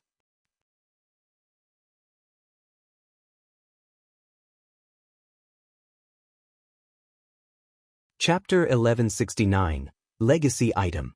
Hellscythe _ Fluffy Goblin. Chapter 1169, Legacy Item. They actually know each other. Shi Feng was a little surprised to see these three walking together. He had never imagined that the Wind God's spear would have a connection with the Flower of Seven Sins. The Flower of Seven Sins was an organization that not even super guilds dared to provoke. Meanwhile, within the organization, the most famous players were none other than the Seven Sins. The peerless beauty standing before him wielded the title Arrogance, Hidden Soul. In the past, the Flower of Seven Sins had been hired to assassinate a super guild's guild leader. Eventually, the organization completed the task.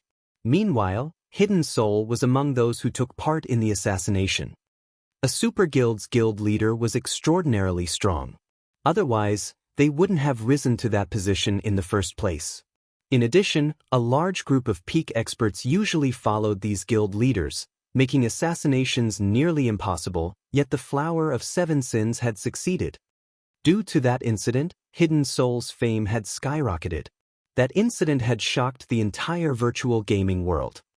Noticing Autumn Goose's excitement, Hidden Soul glanced at Shi Feng before asking softly, "Autumn, is he an acquaintance?"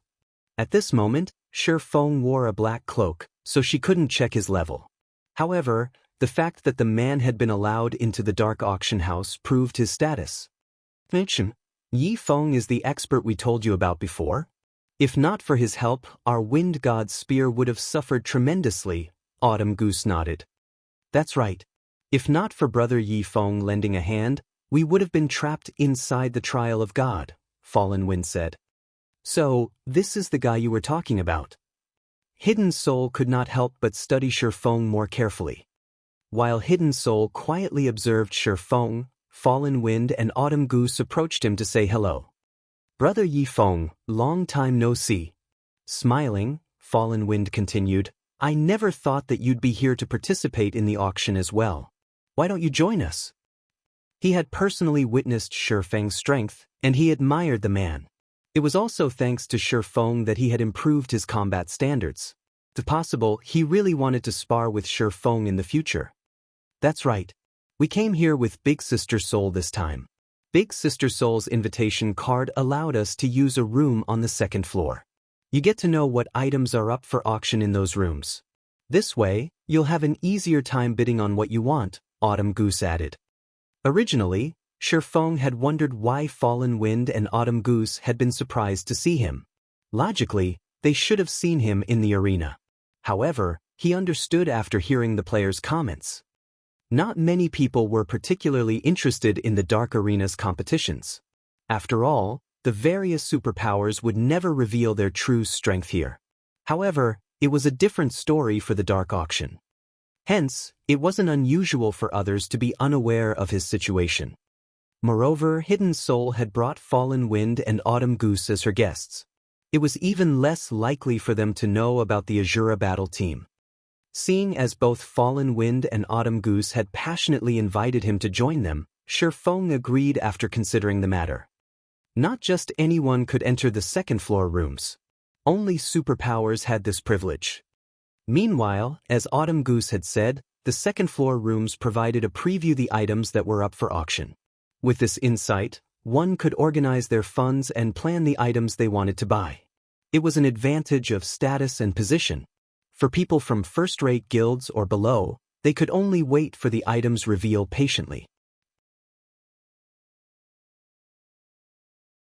While Shi Feng chatted with Fallen Wind as they walked upstairs, Hidden Soul pulled Autumn Goose to a side and asked softly, Little Autumn, did you say that Rain refused to leave her guild because of him? I'm not sure. I only know that Yi Feng has quested with Rain several times. After that, no matter how much I tried to persuade her, she wouldn't leave Zero Wing. However, Zero Wing is impressive. Now that I think about it, even I envy her a little, Autumn Goose said, shaking her head. So, that's how it is. Hearing Autumn Goose's words, Hidden Soul shot Shi Feng a frosty look. It seems that I'll have to find an opportunity to get to know him properly. The Dark Auction House's second-floor rooms were quite spacious. Each one was roughly the size of a basketball court. Aside from the staff member stationed within, there was a table lined with precious alcoholic and non-alcoholic beverages. Any bottle on display could easily sell for 50 or 60 silver coins, with some worth over 3 gold. The fact that the Dark Arena's host offered the guests as many of these beverages as they wanted showed just how wealthy they were. Fallen Wind gulped when he saw the alcohol. Even he couldn't afford to indulge in alcohol worth 3 gold per bottle. Normally, he considered wine worth several dozen silver extravagant enough. After Shi Feng and the others took their seats, the staff member handed each of them a list of the auctioned items. Dear guests, our auction will be split into 2 segments. We will host the first segment, and all of the items for sale have been recorded on that list. The second segment will be a trading session. If you have any items you wish to put up for trade, our auction house will represent you. However, to assure the product's quality, we will charge a processing fee of 40 magic crystals or 10 gold coins for each item.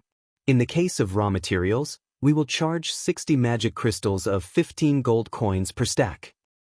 After everyone received the list, the staff member explained the dark auction's general process. Fallen Wind and Autumn Goose frowned when they heard the explanation. This is simply too fraudulent, Autumn Goose whispered. Just getting the auction house to help promote their items cost a minimum of 40 magic crystals or 10 gold coins. There wasn't even a guarantee that their trade would be successful. This was practically daylight robbery. Even expert players had to grind for a long time to collect 10 gold coins. Otherwise, they wouldn't worry about affording a mount. Fallen Wind and Autumn Goose finally understood why the host offered so many expensive beverages in these second-floor rooms. It felt as if they had already paid for the drinks. In the auction, the crowd was more interested in the trading session than the organizers' items. After all, there were many priceless treasures in God's domain. Those present generally had little need for coins and magic crystals. They were more willing to spend these currencies to purchase items that weren't available on the market. Hidden Soul simply smiled at Autumn Goose's reaction. Anyone capable of receiving a second-floor room invitation had an extraordinarily status or position. To people like them, 40 magic crystals and 10 gold coins were nothing more than spare change. Moreover, the requirement's purpose was to ensure the quality of players' items. If the item were not of particular value, it wouldn't be worthwhile to invest 10 gold to trade it. Everyone here was wealthy. They naturally would not waste their time checking out worthless items. After the staff member finished his explanation, 3 people approached the auction hall's center. Among them, 2 were tall, beautiful ordinary female players. These women were specifically tasked to display the auctioned items. The last person was a middle-aged man.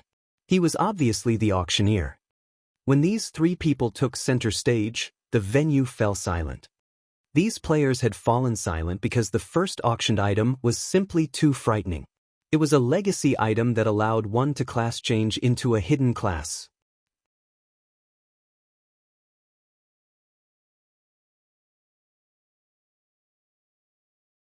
Chapter 1170, Difference in Wealth.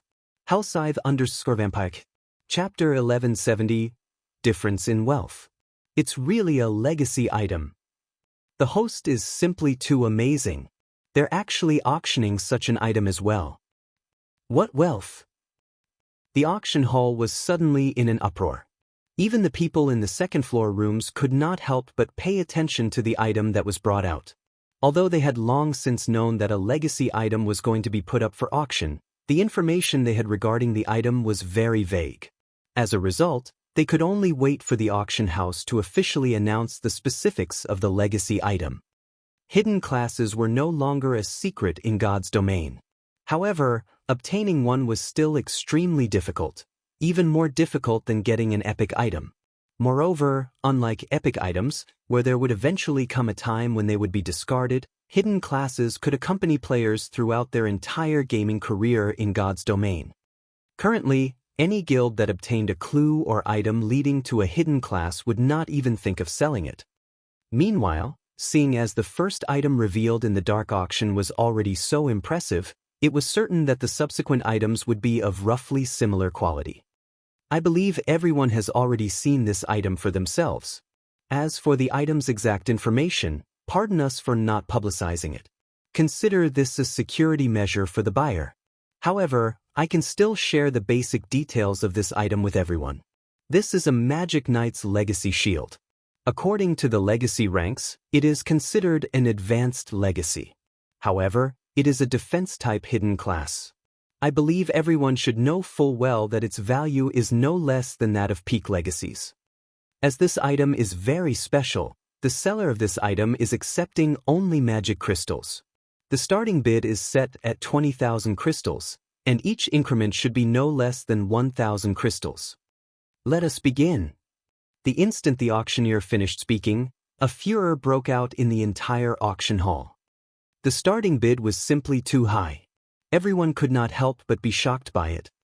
The dark auction accepted payment in both magic crystals and coins. However, compared to magic crystals, the various large guilds preferred to pay using coins, as magic crystals were truly difficult to obtain. Unlike coins, the sources of magic crystals were only dungeon bosses or monsters in certain regional dungeons. There were no other reliable methods of obtaining magic crystals. The only bright side was that the various large guilds had always been saving up on magic crystals for unexpected situations. Meanwhile, in order to successfully purchase the items they were aiming for, they had naturally brought their entire stockpile just in case. Nevertheless, just the starting bid was already 20,000 magic crystals, a price very few guilds could afford. Even first-rate guilds shuddered at this figure. However, the hidden class in question right now was a defensive-type hidden class. The various large guilds and famous adventurer teams still had to give it a try, even if they knew the price was ridiculously high. After all, an MT was the core of a team. A team with a powerful MT would have their overall strength elevated to a whole new level. 22,000 crystals. 24,000 crystals. 26,000 crystals. Immediately, people all over the auction hall began shouting out bids one after another.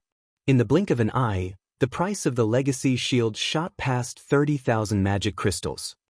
If converted to coins, that would be equivalent to 7,500 gold, a considerable amount even for first-rate guilds.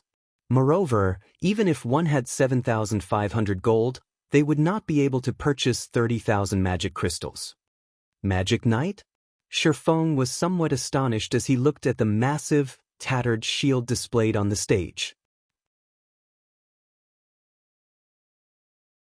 He had never thought that the Dark Auction House would be capable of obtaining the legacy for the Magic Knight class. The Magic Knight class had been a very famous hidden class in the past. It significantly strengthened not only an MT's attack capabilities but also their defensive capabilities. Most importantly, MTs that class changed to the Magic Knight class received a massive boost to their magic resistance. The class was an extremely rare hidden class. If he could have one of the guild's MTs become a Magic Knight, he would have a much easier time raiding the level 50 regional dungeon Tower of Time in the future. In the past, the Tower of Time was a place contested by all nearby kingdoms and empires. Not only did the Tower of Time produce magic crystals, but most importantly, it also produced 7 luminaries crystals. The Mindspace system had been activated a lot later in the past. Hence, by the time it was activated, mainstream players had long since exceeded the level limit of entering the Tower of Time. Even then, the battle for the dungeon had never once stopped. With the Mindspace system having been activated this soon, Shifeng could imagine how intense the competition over the Tower of Time would be. Meanwhile, practically all of the monsters inside the dungeon dealt high magic damage. Needless to say, the bosses inside were the same. Without sufficient magic resistance, entering the dungeon would simply be suicide. Currently, the main forces of the various guilds in God's domain were only a short distance from reaching level 50. Hence, Shifeng needed to make some preparations in anticipation. Before Shifeng could even place a bid of his own, he suddenly heard Hidden Soul bidding. 50,000 crystals. Immediately, the entire auction hall fell silent, everyone turning to look at the room Hidden Soul was in. If not for the second-floor rooms concealing the occupants' identities, most likely, the gazes from the first floor might have killed Hidden Soul several times already. Meanwhile, Autumn Goose and Fallen Wind, who sat beside Hidden Soul, were looking at their companion in shock. They never imagined that Hidden Soul could take out so many magic crystals. The Wind God's Spear could be considered an extremely famous adventurer team in the Dark Knight Empire. However, even they would be hard-pressed to gather up 10,000 magic crystals at a moment's notice. Yet, Hidden Soul, who did not belong to any guild, had actually placed a bid of 50,000 magic crystals. Moreover, players could not call out a bid if they did not possess the corresponding items. After the first floor hall fell into a momentary silence, many people promptly gave up on the legacy shield. Although they wished to obtain it, they simply did not have the ability to do so. 51,000 crystals. 52,000 crystals. 53,000 crystals. Suddenly, the number of first-rate guild upper echelons calling out bids on the first floor decreased drastically. At this moment, any guild on the first floor capable of bidding was using practically every magic crystal the guild possessed, prepared to break the bank in order to get the legacy shield. As a result, the price of the legacy shield continued increasing by the thousands. 70,000 crystals. This was the bid of 1,000 Miles, who likewise was in a second-floor room. This price immediately silenced the first-rate guild upper echelons on the first floor, who were still considering bidding. That was 70,000 magic crystals they were talking about. Converted to coins, that would be 17,500 gold. With that kind of money, they could even purchase a good plot of land in the imperial capital of an empire. 80,000 crystals. At this time, a new bid came from another room. This time, the bid increased directly by 10,000 magic crystals. This situation stupefied the players on the first floor. Just taking out 50,000 magic crystals had already sunk the various first-rate guilds present into a financial crisis. Yet, from the behavior of those in the second-floor rooms, they were just getting started. The disparity in the economic strength of both sides was like the difference between heaven and earth. Pavilion Master, if we spend 80,000 magic crystals to buy this legacy, it'll be somewhat risky when the bidding for those two items begin, Martial Dragon reminded. In their trip to the Dark Arena this time, watching the competition was only secondary. Their true objective was two of the Dark Auction's finale items. It doesn't matter. Even if we really tried to compete, it is impossible for us to get both of those items. Rather than end up getting nothing at all, it is much better if we secure this Magic Knight legacy first. Later on, we can simply settle for competing for just one of those items, Nine Dragons Emperor replied calmly. Before the revelation that the legacy item was for the Magic Knight class, he indeed had not been interested in it. However, a defensive-type hidden class would be of significant help to him on Thunder Island. Moreover, if he had one of the guild's guardian knights start the class change process immediately after he returned, they could still make it to the contest in time. However, as soon as Nine Dragons Emperor placed his bid, a new one appeared in the hall. 100,000 crystals. This was a price that made even the players in the various rooms on the second floor wince. Just what kind of background do those people in that room possess? Could they have lost their minds? At that price, one can even buy a fragmented legendary item. Everyone could not help but turn to look at the room that placed this bid. Big Sis Soul? Autumn Goose felt as if this was her first time meeting Hidden Soul. The price of 100,000 magic crystals also gave the players in the second floor rooms pause. They all felt that this price exceeded their initial expectations. 100,000 crystals going once. 100,000 crystals going twice. Just as the gavel was about to land for the third time, a new bid appeared in the auction hall.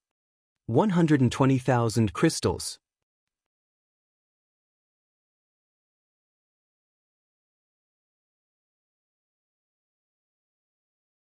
Chapter 1171, Solomon's Fragment. Hellscythe_Vampire. Chapter 1171, Solomon's Fragment. The words 120,000 crystals echoing throughout the quiet auction hall, caused a sudden commotion. Just who is it that's so rich? You can buy several epic items at that price. This is crazy. 120,000 crystals. That is already double our guild stockpile. Everyone present was shocked by the price of the Magic Knight Legacy. Meanwhile, 1,000 Miles, who had placed the bid, sent an anxious glance at Hidden Soul's room. Now that I've raised it by 20,000, I refuse to believe you will dare to compete with me. Initially, 1,000 Miles expected to get the legacy for only 90,000 magic crystals. Afterwards, he would still have a goodly amount of crystals to compete for the finale items. Now, however, his plans were disrupted. In order to guarantee his purchase of the legacy, he had no choice but to raise the price by 20,000 crystals to scare off any possible competitors. However, after a moment of silence, Hidden Soul called out a new bid once again. 130,000 crystals. She did not have even a shred of hesitation when calling out this bid. Sure enough, the Flower of Seven Sins really is wealthy. Feng was astounded as he looked at the calm woman sitting close to him. Unlike super guilds, the Flower of Seven Sins did not have countless players collecting magic crystals for them. When it came to magic crystal gathering speed, the organization should be no match for super guilds at all. Nevertheless, Hidden Soul still managed to take out 130,000 magic crystals with ease. One could tell just how powerful the assassin organization was. 135,000 crystals. 1,000 Miles bellowed. This price was already nearing his acceptable limit. 140,000 crystals. Hidden Soul simply smiled as she placed an even higher bid. This price already deterred everyone else in the auction hall from competing for the legacy shield. Damn it! Just who is trying to compete with me? 1,000 Miles was burning with rage right now. The Magic Knight class was a hidden class perfectly suited to him. Yet, judging by the opponent's reactions, they still possessed plenty of funds to spare. The other party also seemed adamant in obtaining the Magic Knight legacy no matter what. Since you wish to compete against me, I want to see just what kind of ability you have. 160,000 crystals. The instant he placed this bid, even the players occupying the second-floor rooms were taken aback. Even super guilds would need a long time to accumulate that many magic crystals. Yet, now, all these resources were being spent on just an advanced legacy. Instead of doing so, getting oneself an entire set of epic equipment would be much better. The improvements such a set could bring would definitely be much more than what the Magic Knight class could. Only when the auctioneer slammed his gavel for the first time did everyone wake up from their daze. As expected from the dark auction, Hidden Soul could not help but shake her head helplessly, a smile appearing on her face as she turned to look at 1,000 Miles' room. However, this is also a good outcome. At the very least, I'll have one less competitor later on. Now that the Legacy Shield's price had already reached this point, even she could no longer compete for it. The reason was not a lack of magic crystals. She had come here this time for 2 items, one of which was the Magic Knight legacy that the Flower of Seven Sins had found out about in secret. However, the other item had a higher priority. If she bought the Magic Knight legacy now, she definitely would not be able to obtain the other item. When the auctioneer's gavel descended for the second time, the entire auction hall was still silent. Seeing this situation, 1,000 Miles involuntarily breathed out a sigh of relief. He had permission to use only 140,000 of the magic crystals the guild had prepared for this auction for himself. He had cleared out his own stockpile to cover the excess amount and had even borrowed a lot from Alice. If someone called out a higher bid now, he really would have no choice but to give up on the legacy.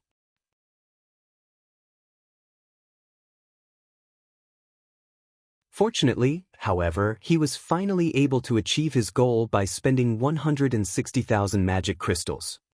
165,000. Just as the auctioneer's gavel was about to land for the third time, a new bid rang out again. Immediately, everyone turned to look at Hidden Soul's room. Damn it! Didn't he already give up? A cold glint flashed in 1,000 Miles' eyes. Meanwhile, Inside Hidden Soul's room, Fallen Wind and Autumn Goose were staring at Shifeng with dumbfounded expressions. Why does he have so many magic crystals? A bewildered Hidden Soul also stared at the calm swordsman. She simply could not believe this situation was true. If a superpower had offered that many magic crystals for the Magic Knight legacy, she would, at most, feel a little frustrated at her loss. However, Shifeng didn't belong to any superpower, yet he still managed to come up with this many magic crystals, hence her extreme shock. After all, a first-rate guild stockpile of magic crystals did not even amount to half of this price. Meanwhile, Autumn Goose and Fallen Wind were similarly shocked. Zero Wing was simply too wealthy. Just as everyone thought that the price of the Magic Knight legacy would continue increasing, contrary to expectations, Thousand Miles fell silent. Although the price had increased by just an additional 5,000 magic crystals, this was an amount he could not come up with no matter what right now, unless he utilized the guild's prepared magic crystals. However, this was obviously not a viable option. Hence, he had no choice but to watch the auctioneer knock his gavel again and again. Let us congratulate the guest in room 017 for obtaining the Magic Knight legacy. At this moment, the auctioneer was thrilled. This was only the first auction item, yet it already sold at such a good price. The rest of the auction would no doubt be even livelier. Meanwhile, Shifeng also gritted his teeth as he paid 165,000 magic crystals to the auction house. If not for the 7 luminaries crystals in the Tower of Time, he wouldn't spend 165,000 magic crystals for the Magic Knight legacy no matter what. Following which, auction items sold one after another. However, rarely any of the subsequent items managed to attract the attention of the players in the second-floor rooms. Those who contested for these items were mainly players in the first-floor hall. The prices of these items were naturally no match for the Magic Knight legacy. However, they still sold for at least 200 gold. There was even another hidden class, however, it was only a basic legacy. Eventually, the first-rate guild Silver Knights purchased it for 18,000 magic crystals. Aside from that, a complete level 40 dark gold set equipment also went up for auction. The various superpowers of God's domain considered level 40 set equipment among the best equipment currently available. When the set equipment appeared, it immediately set off another bidding war in the auction hall. Eventually, Nine Dragons Emperor bought the 8-piece Wild Claws set equipment for 4,450 gold. At this price, one could already purchase an epic item. As the auction proceeded, the finale items of the day were finally ushered into the auction hall. There were 4 finale items in total, every one of them posing a great temptation for Shifeng. One was an ancient book, one was an epic weapon, one was an epic tool, and the last one was a secret technique tablet. When Shifeng had seen the list of items for auction, he nearly had jumped up in fright. He could not help but admit that the dark auction house was really powerful. Every one of these items could only be encountered by luck. Epic weapons were much more valuable than epic equipment. After all, weapons were things that could significantly improve a player's damage output. Meanwhile, epic tools were even rarer than epic weapons. Moreover, they would not occupy a player's equipment slots. Even an epic tool of average attributes would be far more valuable than an epic weapon. All 4 of the finale items were simply things that usually could not be bought even if one had the money to do so. This was especially true for the secret technique tablet. This was something highly sought after by all the various superpowers. As long as a guild had a secret technique tablet, they would be able to allow their experts to learn better and more powerful combat techniques.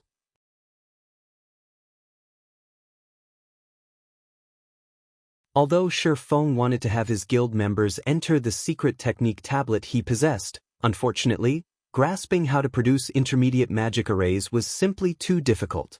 Currently, aside from himself, only 2 other people had managed to do so. One of them was Violet Cloud, and the other was Alluring Summer. Sending only 3 people to use the secret technique tablet would be a tremendous waste. Hence, Shifeng had never bothered using it all this time. If not for the host trying to increase the dark auction's fame, they definitely wouldn't sell such a precious item. Ladies and gentlemen, the next item up for bids will be the first finale item of today's auction. Without further ado, let me present to you the one-handed sword Netherworld Brilliance. Saying so, the auctioneer publicized Netherworld Brilliance's information. Everyone's eyes glowed when they saw the weapon's attributes, drool nearly flowing from their mouths. As for Shifeng, he grew even more shocked after reading the weapon's introduction. Solomon's Fragment.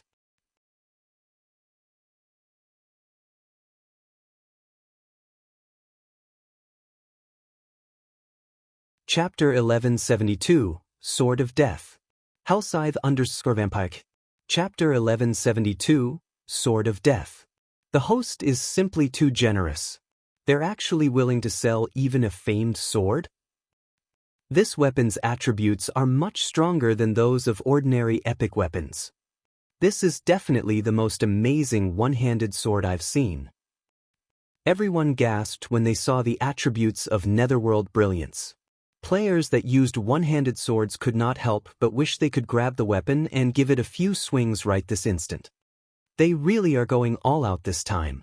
There are only a total of 36 famed swords in God's domain. They are all unique epic weapons. Every one of them is a weapon that countless swordsman experts dream of obtaining. Yuan Tiexin, who was seated inside a second-floor room, was slightly astonished when he saw Netherworld Brilliance. Practically everyone in the second-floor rooms came from one of God's domain's superpowers. To them, epic weapons were indeed rare but not entirely out of their reach. Getting one of their own was only a matter of time. However, famed swords were a different story. These were weapons adored by sword-wielding experts. If utilized properly, one could draw in those sword fanatics who were normally very difficult to recruit. Among the 8 sword meisters on the God's Domain experts list, 3 were independent players. If the secret pavilion used a famed sword as bait, recruiting one of them might really be possible. Netherworld Brilliance, one-handed sword, epic rank. Level 40, level 110, level 40. Equipment requirement, strength 700, agility 400. Attack power plus 1340. Strength plus 101, agility plus 72, endurance plus 60. Attack speed plus 15. When attacking, 20% chance to trigger heavy crash, increasing strength by 30% and attack speed by 20%. 20% chance to trigger blur, making the attack impossible to be parried or blocked. 30% chance to trigger double critical. When equipped, strength increased by 10%. Agility increased by 5%. All sword-related skills plus 3 levels. Ignore levels plus 15. All sword-related skill completion rates increased by 2%. Additional passive skill 1-. Death Devour. Any creature that dies within 200 yards will provide wielder with a Death Devour buff, increasing wielder's attack speed by 1% and all sword-related skill completion rates by 0.1% for 30 seconds. Buff can be stacked up to 30 times. Additional passive skill 2-. Death's Phantom. Wielder's physique improves as HP decreases. Physique can improve up to a maximum of 20%. A sword of death created by famed smithjacks using a piece of mysterious sword fragment. Netherworld Brilliance is one of the 36 famed swords of God's domain, ranking 30th. Anyone that wields this sword will be enveloped in an aura of death, decreasing all their attributes by 20% and doubling the death penalty they suffer. Can be evolved. Cannot be destroyed. However, when everyone was finally done reading through the weapon's introduction, they all shook their heads and sighed. Netherworld Brilliance was indeed an amazing weapon. This was especially true for the increase to sword-related skill completion rates. Although it was only a meager 2%, boosting an 88% completion rate to 90% would allow a skill to undergo a qualitative transformation. Unfortunately, not only did the weapon decrease its wielder's basic attributes by 20%, but it also doubled the death penalty they would suffer, which was something most people wanted to avoid. Leveling up was extremely difficult in God's domain. Although Netherworld Brilliance would boost one's combat power significantly, nobody could say with certainty that they would not die. If one would originally lose 1 level when they died out in the fields, then they would lose 2 levels if they were wielding Netherworld Brilliance. Moreover, practically everyone present frequently raided large-scale team dungeons. Dying in such dungeons was common. Normally, they would only lose 10% of their EXP when dying in dungeons. If this penalty doubled to 20%, just thinking about it gave everyone chills. At this moment, everyone finally understood the auction host's generosity in putting a famed sword up for auction. Most likely, nobody in the host's guild wanted to be anywhere near the weapon at all. Hence, rather than let it sit in a warehouse and collect dust, the guild opted to exchange it for resources. Noticing the audience's lack of interest, the auctioneer chuckled and said, "Now that everyone has seen the weapon, I believe you all know the flaws of Netherworld Brilliance. However, at the end of the day, this is still an epic weapon. Moreover, this weapon can be evolved. If you manage to discover the method of evolution, this sword could become a godly weapon in the future. It might even become a fragmented legendary weapon. The starting price for this weapon is 8,000 gold. Each increment must not be lower than 200 gold." Hearing the starting price of the weapon, everyone inwardly cursed the auction house for being fraudulent. If not for the famed sword's flaws, not to mention 8,000 gold, even spending 18,000 gold to obtain it wouldn't be a problem. After all, it was an epic weapon that could be used all the way to level 110. In addition, there was the possibility of evolving it. Alright then, I'll get it as a collection item. I bid 8,000 gold. I can attract quite a number of people if I put it on display in my guild. I'll bid 8,200 gold. 8,400 gold. The audience in the auction hall was not particularly active in bidding for Netherworld Brilliance. After a dozen or so bids, the price eventually stopped at 11,000 gold. Shifeng's heart began beating madly as he looked at the weapon displayed on the stage. To others, this weapon would indeed be of little value. To him, however, it was a priceless treasure. Solomon's sword had been broken into 5 fragments. Among them, 3 were in locations that current players could not reach. Meanwhile, of the 2 remaining, Shifeng had already obtained one of them, the sacred sword-killing ray. The last fragment was none other than this Netherworld Brilliance. Originally, Shifeng had planned on thinking of a way to obtain Netherworld Brilliance. However, he never imagined that the Dark Arena's host had actually gotten it already. Moreover, they even put it up for auction. This was one of the 10 great legendary weapons they were talking about.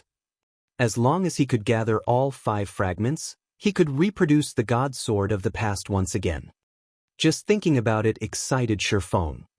12,000 gold. Shifeng raised the price slightly. Obviously, no one was that interested in Netherworld Brilliance. However, as it was a famed sword and also had the potential to evolve, there were still some people who were willing to bet on that possibility. Hence, he would not raise the price by too much. If he suddenly raised it too high, people would no doubt become suspicious. Thus, when calling out his bid, he could not offer too high or too low. What rich people! I don't want it anymore. Amazing! Someone's actually betting 12,000 gold on luck.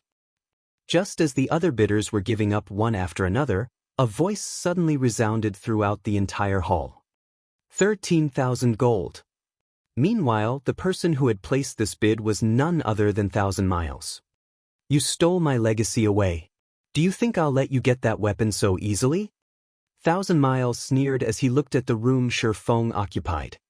Although 1,000 Miles did not know who was occupying the room, he could easily tell which room had placed the 12,000 gold bid. After noticing Shifeng's interest in Netherworld Brilliance, he naturally could not allow him to have an easy time. The person in that room is really vengeful, Autumn Goose growled as she looked at 1,000 Miles' room. Brother Yifeng, if you don't have enough money, just say the word. I can lend you all the money I have. Fallen Wind also grew indignant at 1,000 Miles' behavior. Thanks. I'll definitely borrow from you if I need to, Shifeng said. He then proceeded to place a new bid. 20,000 gold. This is madness. Even if that person is angry, there's no need to waste so much money, right? The rich are really willful. The new bid Shifeng made stupefied everyone. Everyone present was someone of high status and position. However, none of them would treat their money as lightly as Shifeng did, raising the bid by an additional 7,000 gold just to let off some steam. One could already buy another epic weapon with that kind of money. Wow. How rich. I'll let you have it. 1,000 Miles laughed over this situation. However, he no longer dared to continue bidding as this might be a trap for him. He was already satisfied with getting Shifeng to waste an additional 8,000 gold. Following which, the auctioneer knocked his gavel 3 times. Let us congratulate the guest from room 017 for obtaining the famed sword Netherworld Brilliance. At this moment, the auctioneer was close to laughing out loud in joy already. Originally, he thought that getting to sell the famed sword for 12,000 gold was already plenty good. Now, he had actually sold it for 20,000 gold. On the other hand, after Shifeng paid the 20,000 gold and obtained Netherworld Brilliance, he too was inwardly jumping for joy. He couldn't care less about what others thought of him. He had just spent 20,000 gold to purchase one of the 5 fragments of Solomon's sword, one of the 10 great legendary weapons. This was an unimaginably low price. If the Dark Arena's host knew what they had just done, they would surely faint from shock. In the past, every fragment of legendary items put up for auction, regardless of whether they were usable or not, had readily sold for at least 50,000 gold, not to mention the fragment of one of the 10 great legendary weapons. The epic tool subsequently auctioned was roughly the same as Netherworld Brilliance in that it was somewhat useless. However, it could still be used to brew magic wine, which provided effects similar to the high-density mana environment in Stone Forest Town when consumed. However, the wine required rare materials for brewing. As a result, its production was fated to be low, only enough for the members of one's own guild, at most. However, for guilds that did not possess the magic tower, the magic wine was undeniably an excellent way to improve the strength of their guild members. In the end, Phoenix Rain bought the tool for 14,000 magic crystals. As for the ancient book, Shifeng spent 70,000 magic crystals to purchase it. Ladies and gentlemen, I believe that many among you have come here today for this last item. I won't waste words giving you an introduction. The starting bid for the secret technique tablet will be 200,000 magic crystals. Each increment must be at least 2,000 magic crystals. Let us begin.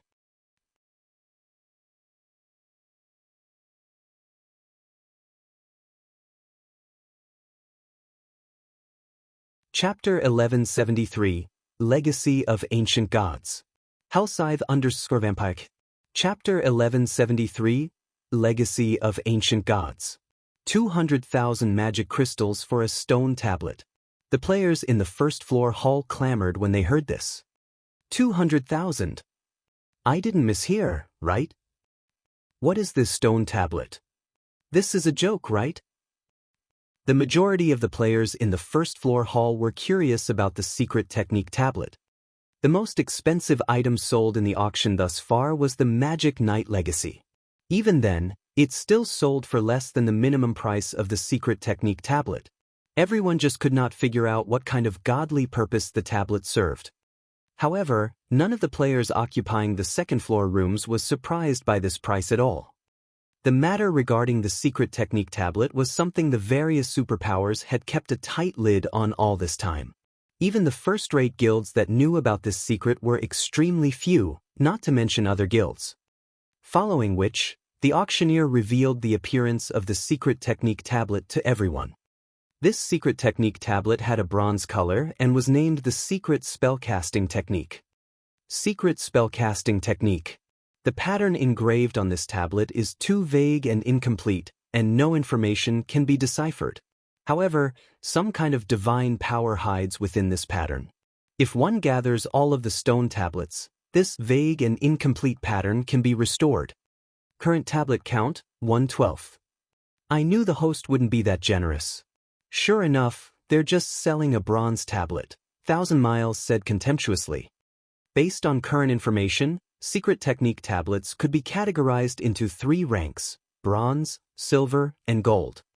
Among them, the secret techniques on bronze tablets were the weakest, while the secret techniques on gold tablets were the strongest. The fact that they're even willing to sell one is already a miracle. After all, it is still a secret technique tablet. Our guild already has a tablet for the secret spellcasting technique. If we obtain another piece, we'll be able to learn a more completed version of the spellcasting technique. Alice was elated at this situation. At the end of the day, a secret technique tablet was still a secret technique tablet. Regardless of the tablet's rank, the techniques stored inside would be of great help to magical class players like herself. Part of the reason why she succeeded in grasping the double speed casting technique was the secret spellcasting technique. If they could gather 2 tablets for the secret spellcasting technique, she might even be able to improve her technique. Just thinking about this filled Alice with anticipation. I guess you're right. If not for them trying to popularize the dark auction, they really wouldn't be willing to auction such an item, 1,000 Miles laughed. Regardless of the circumstances, he was going to obtain the secret spellcasting technique no matter what. Big Sis Rain, look, that's the secret spellcasting technique. Our guild doesn't even have a tablet for it right now. Blue Phoenix's eyes glowed as she looked at the bronze tablet.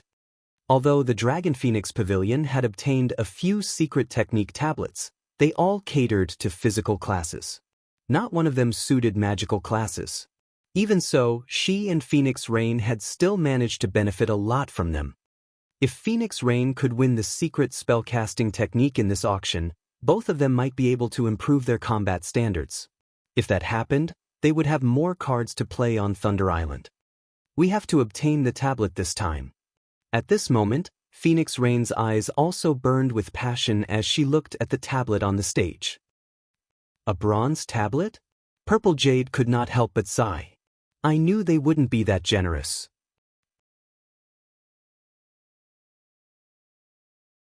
She had personally experienced the wonders of the secret technique tablets before and was aware of the enormous difference between bronze and silver tablets. Even if one entered a bronze tablet 2 or 3 times, the harvest wouldn't be comparable to a single trip into a silver tablet.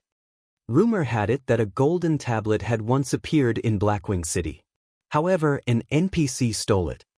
What a pity! It's actually a tablet meant for magical classes. Yuan Tiexin was slightly disappointed when he looked at the tablet. Never mind. Let's bid for it first.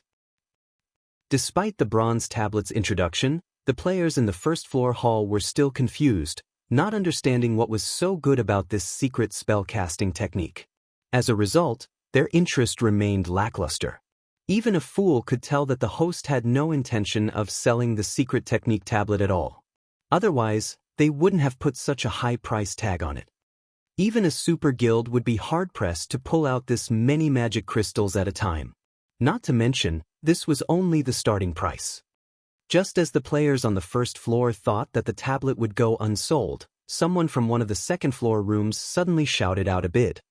210,000 crystals. 9 Dragons Emperor stated calmly.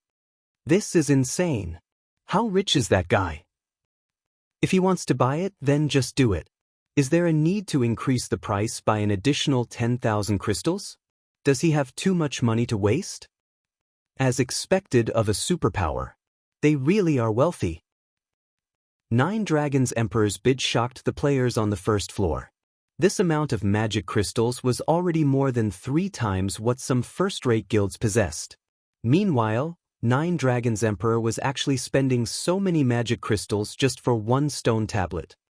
Even fragmented legendary items wouldn't cost so much. However, even before the auctioneer could knock his gavel for the first count, the occupants of the other second-floor rooms began calling out bids one after another. 220,000 crystals. 230,000 crystals. 240,000 crystals. At this moment, it was as if magic crystals were no different from copper coins. Big Sis Endless, have these guilds gone insane? Isn't it just a stone tablet? Is there a need to spend so many magic crystals? Cloud Yarn gaped in shock when she heard the bids. In the past, she had considered the midnight tea party plenty rich. After all, just the magic crystals they had stockpiled numbered over 20,000. Even if they splurged at the Divine Colosseum every day, they wouldn't be able to exhaust their stockpile within a short period. However, after arriving at this dark auction, she suddenly felt that the midnight tea party actually seemed beggarly. They're not stupid. This isn't just any ordinary stone tablet. Legend has it that these stone tablets are legacies left behind by ancient gods. Even if you obtain just one complete set, you'll have no problems establishing an empire in God's domain, Endless Scars explained as she looked at the secret technique tablet on the stage. The secret technique tablet was also something mentioned in the ancient book the tea party had. Although the information recorded about the tablets was sparse, it was enough to conclude that the tablet's value was no less than that of legendary items. According to the information in the ancient book, the Fire Dragon Empire, one of God's domain's 4 great empires, had managed to rise to its position today precisely because the first ruler of the empire had managed to collect a complete set. One could see just how amazing secret technique tablets were. If possible, Endless Scars wanted to obtain a piece for herself as well. However, looking at its price, even if she mobilized the Blackwater Corporation's power, it was unlikely she could get her hands on it. After all, the Blackwater Corporation's roots in God's domain were still too shallow. It could not yet compete with the various superpowers of the virtual gaming world. While Endless Scars was explaining the secret technique tablet, the price of the secret spellcasting technique had gone up to 296,000 magic crystals. This was a price that even those occupying the second-floor rooms felt was a little excessive. As a result, instead of bidding in increments of 10,000 crystals, they now began raising their bids by 2,000. It seems the other guilds haven't prepared much at all. Thousand Miles laughed disdainfully. 310,000 crystals. The moment the bid of 310,000 magic crystals was placed, the entire auction hall fell silent. Even Phoenix Rain, who had earned quite a fortune from the competition before, was helpless about this price. It seems that Miracle has prepared plenty this time. Fortunately, the guild leader had anticipated this, Yuan Tiexin said, chuckling. 330,000 crystals. If one were to say which guild made the most money in the entire God's domain, then it would definitely have to be the Secret Pavilion. When Shifeng heard the bids everyone was calling out, he could not help but fall speechless. Previously, he thought that after earning more than 400,000 magic crystals, nobody present could compete with his wealth. Now, however, it would seem that he had still underestimated the foundations of these superpowers. Had he not contested for the Magic Knight legacy before, he might have been able to contend for this secret technique tablet. Unfortunately, that was no longer possible. 340,000 crystals. Just as the secret spellcasting technique was about to become the Secret Pavilion's possession, Hidden Soul, who was seated not far from Shifeng, suddenly placed a bid. 350,000 crystals. Thousand Miles shouted, gnashing his teeth. Hearing the various guilds occupying the second-floor rooms calling out bids in rapid succession paralyzed the players in the first-floor hall. Meanwhile, at this time, Shifeng suddenly contacted Phoenix Rain. Phoenix Pavilion Master, can you lend me 200,000 magic crystals right now? I'll return 300,000 crystals to you in 5 days. Shifeng suggested as he looked at Phoenix Rain in the screen.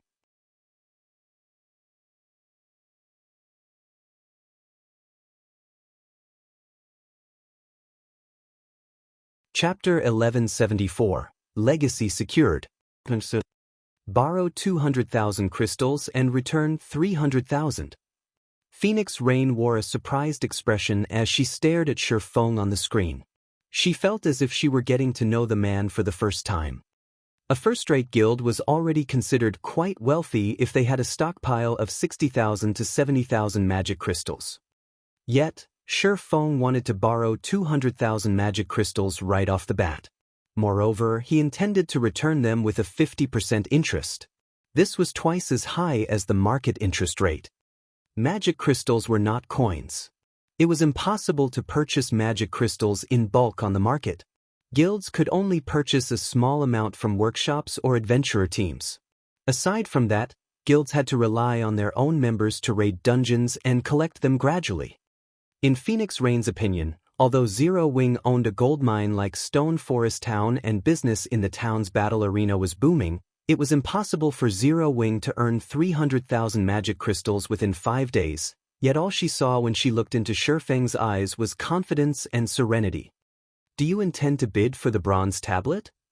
Phoenix Rain could not help but ask. "That's right." Shi Feng did not try hiding it.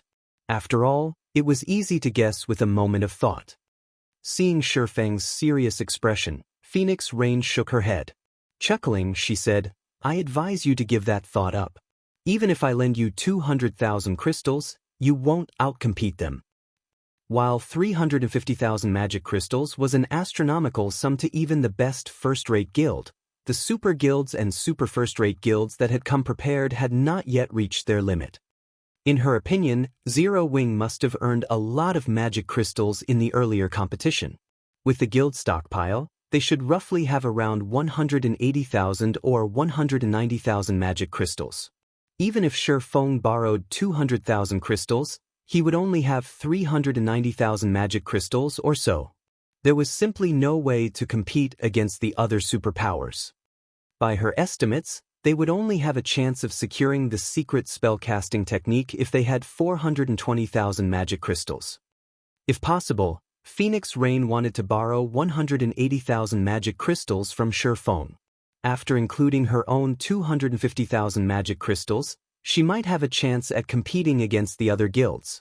However, she still needed to make preparations for Thunder Island, so if she did borrow the magic crystals, she wouldn't be able to return it within a short time.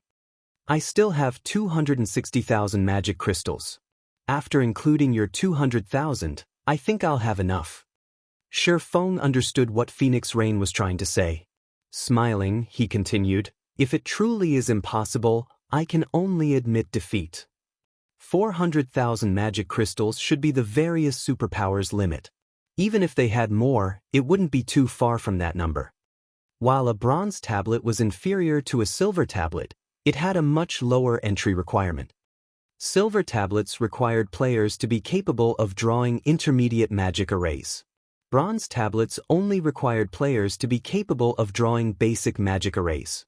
As for golden tablets, Shi Feng assumed that players would be required to draw advanced magic arrays to enter. Even someone like himself, who was quite familiar with magic arrays, could not draw an advanced magic array. Even if he obtained a golden tablet, it would be nothing more than a paperweight. On the other hand, if he had a bronze tablet, his guild members could use it. Hence, obtaining a bronze tablet was very important to Zero Wing right now. Even if he was not certain he could win the bid, he needed to try. 260,000? You have that many? Phoenix Rain gasped. She never thought that Zero Wing would have even more magic crystals than her. Immediately, her lips curled into a smile as she said, "Let's do it like this. I'll lend you 250,000 crystals. I won't ask for any interest either. Just pay me back in full in 5 days.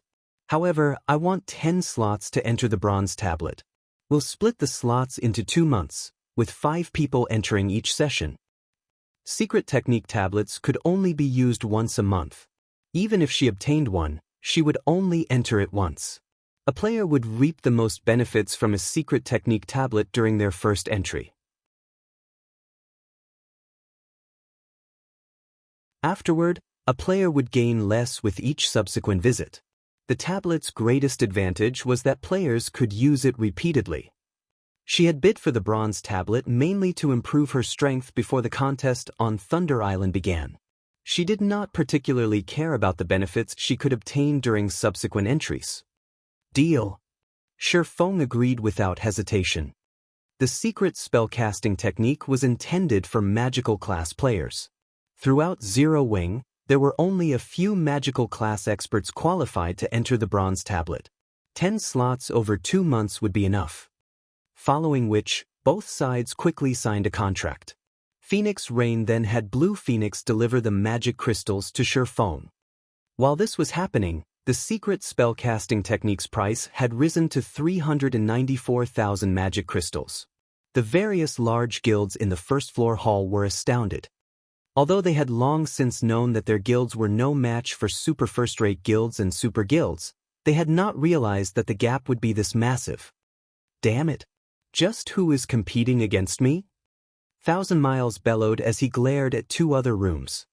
Currently, the tablet's price neared his limit, yet Hidden Soul and Yuan Tiexin showed no signs of giving up. After taking a look at the magic crystals in his bag, Thousand Miles shouted, 400,000 crystals. 404,000 crystals. Hidden Soul declared, maintaining her calm composure. Interesting. At this moment, Yuan Tiexin laughed and yelled, 410,000 crystals. Immediately, the auction hall became a battlefield for these 3 people, the atmosphere growing extraordinarily chilly. 440,000 crystals. Thousand Miles no longer planned on holding back as he directly raised the price by 30,000 magic crystals. He hoped to scare Hidden Soul and Yuan Tiexin off. Uncle Yuan, the price is already at 440,000 crystals. This is far above the tablet's actual value, Purple Jade said. The secret technique tablet would massively benefit players. However, the secret spellcasting technique was only bronze rank.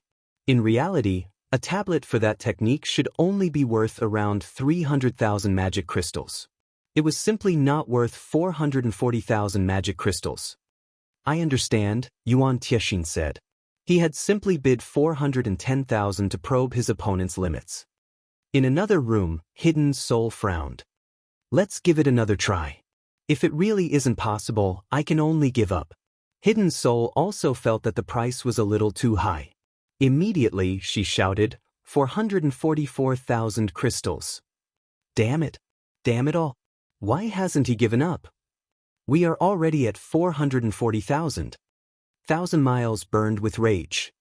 If not for Miracle already having a tablet for the secret spellcasting technique, he wouldn't be willing to pay the astronomical price of 440,000 magic crystals. However, the guild leader had told him to go all out for the secret spellcasting technique. Hence, he had no choice. He even had to bleed his own stash. This must be that guy's limit. Otherwise, he wouldn't have risen the price by just 4,000 crystals. Even the Witch of the West herself was slightly anxious. 450,000 crystals. Thousand Miles decided to give it one last try. This was also his limit. The moment Thousand Miles called out his bid, the venue fell deathly silent. Just when is he going to reach his limit? Are magic crystals really that easy to obtain? The various guild upper echelons in the first-floor hall lost their minds over this situation. Was such desperation really necessary for this stone tablet? It seems I can only give up. Hidden Soul smiled bitterly as she shook her head. She had never imagined that, despite bringing so many magic crystals with her, she would walk away empty-handed at the end of the day. If she had known this would happen, she would have purchased the Magic Knight Legacy. Seconds ticked by. The auctioneer grew nervous on the stage. However, even after a long moment, no word came from Hidden Soul's room. 454,000 crystals. However, just as Thousand Miles thought that his opponent had given up, a new bid echoed from Hidden Soul's room. How is this possible? Thousand Miles bellowed. He simply could not believe this.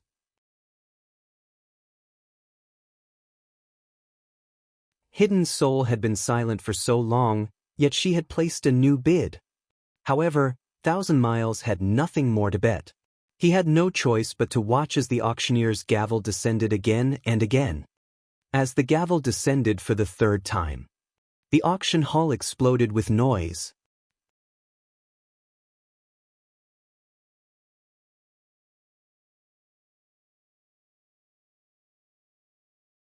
Chapter 1175. Preparations to construct a city. Hellscythe_Fluffy Goblin. Chapter 1175. Preparations to construct a city. How does he have so many magic crystals? Hidden Soul began to size the nearby Shifeng up seriously. The man had already surprised her by buying the Magic Knight Legacy. Now, he had spent another 450,000 magic crystals to buy the bronze tablet. Shifeng had spent over 600,000 magic crystals in total. Even the Flower of Seven Sins needed time to prepare so much wealth. It seems that we will need to investigate this Zero Wing. Hidden Soul suspected that the guild known as Zero Wing wasn't as simple as Autumn Goose had described. Meanwhile, after winning the bronze tablet, Shifeng quietly rejoiced. Although he had spent a lot of magic crystals, the secret spellcasting technique was akin to the gospel for the guild's magical class experts. At the end of the day, he was only a swordsman, a physical melee class. He could only offer general spellcasting technique advice. He could not guide them as thoroughly as he could the melee classes. As a result, the physical classes' technique standards were higher than the magical classes in Zero Wing. Now that he had obtained the bronze tablet, as long as Aqua Rose, Violet Cloud, Alluring Summer, and the other magical class experts improved their technique standards, they could guide the other magical classes in the guild. Inside Thousand Miles' room. The tension in the room was almost solid. Starstreak, find out who is in room 017 right this instant. Thousand Miles ordered in a chilly tone. Not only had he failed to obtain the Magic Knight Legacy, but he had also failed to obtain the bronze tablet. He would definitely have a hard time explaining himself when he returned to headquarters. Understood. Starstreak nodded. Immediately, he left to surveil room 017. Although the rooms in the dark auction protected their occupants' privacy and prevented others from spying, the people inside the rooms had to come out sooner or later. At that time, they would discover who occupied room 017. Meanwhile, as the dark auction's first segment came to an end, the popular second segment began. All players in the auction hall could offer their items for trade during the second segment. This bartering session was the main reason behind the various large guilds' visit to this auction. Normally, when the various large guilds obtained a rare material, they wouldn't trade it even if they had no need for it. However, oftentimes, other guilds desperately needed these useless items. Hence, these guilds could use this auction to barter their unnecessary rare materials for things they actually needed. Trading 3 single-target, attack-type magic scrolls for 1 set of basic magic arrays. Trading 1 stack of mana cloth for 1 stack of flaming ice crystals. Trading 1 stone skin potion recipe for 1 flame protection potion recipe. Message after message appeared on the large screen above the stage. None of the auction house's patrons had any complaints about the exorbitant processing fee. After all, even the cheapest items they listed were worth 50 gold or more, with some worth several hundred gold. Just looking at the exchange messages on the screen made everyone a little jealous of the host. The minimum processing fee was 10 gold coins. If the host processed 100 items, they would earn 1,000 gold. In an auction with over 10,000 people, if every person placed an item up for trade, the host would instantly receive 100,000 gold.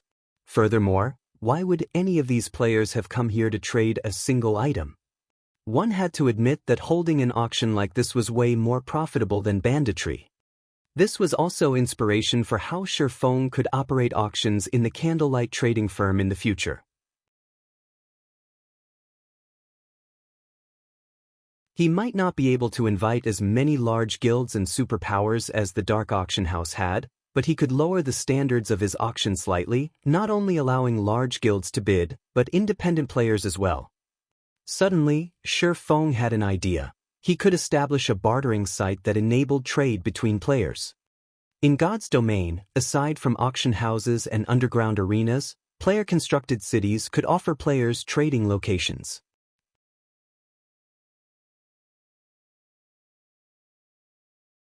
Players could not purchase locations such as auction houses and underground arenas in NPC cities. However, as long as players had their own cities, they could construct their own bartering sites. The city could then allow bartering through the system. In the past, there were no such specialized bartering sites in God's domain. This was due to the various large guilds. When independent players obtained rare items, if they wanted to trade them for good items, their best option was to go to a large guild. After all, independent players were not necessarily well connected. With this, the various large guilds could buy rare items at a cheaper price.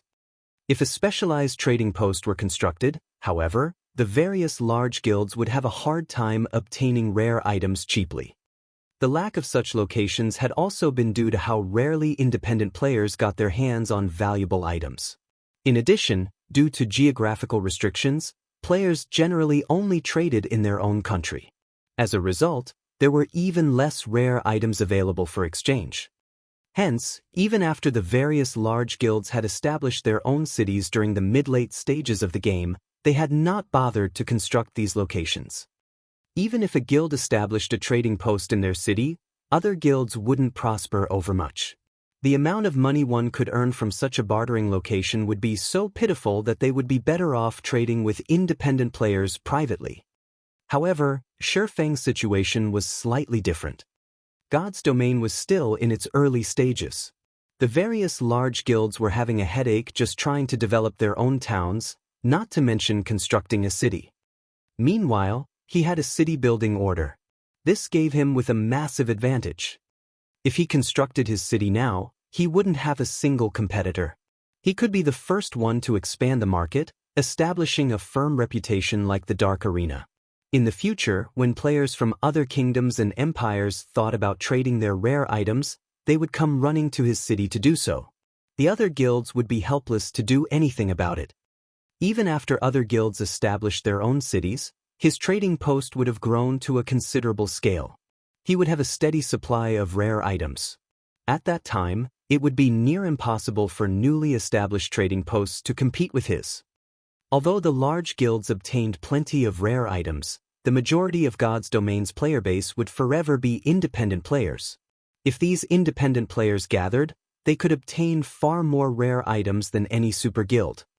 Due to the difficulty of private trades, it was practically impossible for independent players to exchange their items with each other. Hence, they sought large guilds to barter with. If a specialized bartering center were available, however, independent players would only need to consign their items. Other players could then purchase those items. They wouldn't need to idiotically contact one person after another. Not only could they save a lot of time and trouble, but they could also obtain the items they wanted.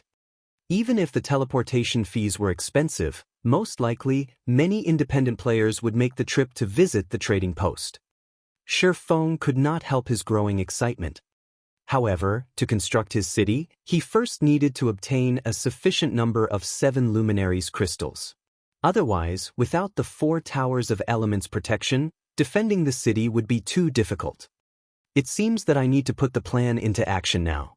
After pondering over the matter, Shifeng decided to begin collecting 7 luminaries crystals. While 7 luminaries crystals were incomparably rare and precious, there were a few locations that had them.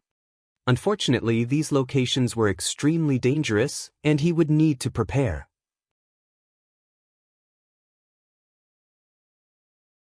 The easiest place to obtain 7 luminaries crystals Shifeng could think of was the Sea of Death's Demon Island. Only, the journey was particularly dangerous. Demon Island was also a forbidden land for the living. Without sufficiently high darkness resistance, survival was impossible. Shifeng immediately began to browse the auction house's rare items, searching for items that increased darkness resistance. After searching for some time, Shifeng finally found 2 good items on the list the system had provided.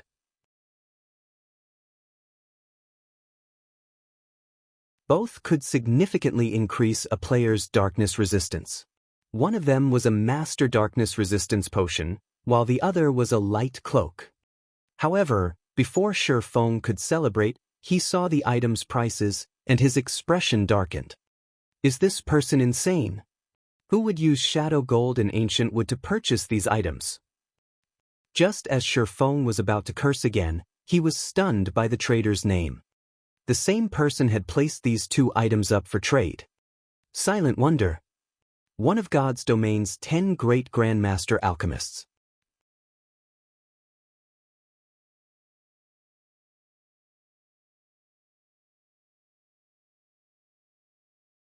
Chapter 1176, 10 Great Grandmaster Alchemists.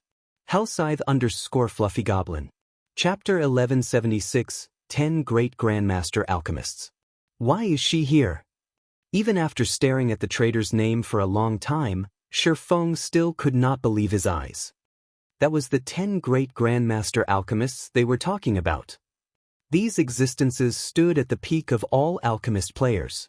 Even super guilds had to treat them respectfully. One could say that all of God's domain's guilds and players tried to suck up to such individuals. After all, the further one proceeded into the game, the more powerful the monsters became. If players wanted to defeat these monsters, they needed more than just personal strength. They also needed external items. For example, when facing fire-type bosses, a team would burn to death without high fire resistance, regardless of how strong the team was overall. If every member in the team possessed a Grandmaster Fire Resistance potion, however, they would easily defeat said fire-type boss. Another example was Shi Feng's new destination, Demon Island. Demon Island was already very dangerous. However, with the ever-present dark miasma, players couldn't set foot on the island without darkness resistance. Aside from that, the Tower of Time similarly required high magic resistance. A team would need a large number of magic resistance potions. However, not just any magic resistance potion would do. They would, at the very least, need advanced rank potions, or better yet, master rank. The guild with the most magic resistance potions would obtain more 7 luminaries crystals. Moreover, this was only one of the many benefits of an alchemist. There were simply too many dangerous locations in God's domain that required these external items. Hence, the various large guilds normally treated Master Alchemists and Grandmaster Alchemists very respectfully. Among the 10 great Grandmaster Alchemists, Silent Wonder firmly ranked within the top 3. Even the guild leaders of first-rate guilds would have a hard time arranging a meeting with Silent Wonder, and even if Silent Wonder agreed to meet, they would still have to queue up and wait for their turn. Shadow Gold and Ancient Wood? Shi Feng fell into deep thought as he looked at the two items Silent Wonder wanted in exchange. Shadow Gold was an epic ranked material. If one added a piece of it when crafting weapons and equipment, the weapons produced would deal additional darkness damage, while equipment would provide additional darkness resistance. It was an exceptional material specifically used for producing darkness resistance equipment. In the past, 1 ingot of Shadow Gold had easily sold for 300 gold. However, players rarely sold the material. They were normally pieces of lifestyle players' private collections. As for Ancient Wood, its price was even higher. A single log could sell for 500 gold. It was also an excellent epic material used to produce staffs, ships, carriages, furniture, and other wooden products. The total value of these two materials greatly exceeded that of a Master Darkness Resistance potion and a light cloak. Why does an alchemist like her want these items? Shi Feng was incredibly curious. Neither Shadow Gold nor Ancient Wood was used in alchemy. However, Shi Feng did not think too much on the matter. Immediately he sent Silent Wonder a message. His message was very brief: I have clues regarding the whereabouts of these two items. Current players couldn't get their hands on Shadow Gold or Ancient Wood. Even if one reached the required level, it would still be a difficult task. Otherwise, they wouldn't be considered rare materials. However, Shi Feng urgently needed items with darkness resistance. A Master Darkness Resistance potion and light cloak could not be more perfect. The light cloak, in particular, significantly increased a player's darkness resistance.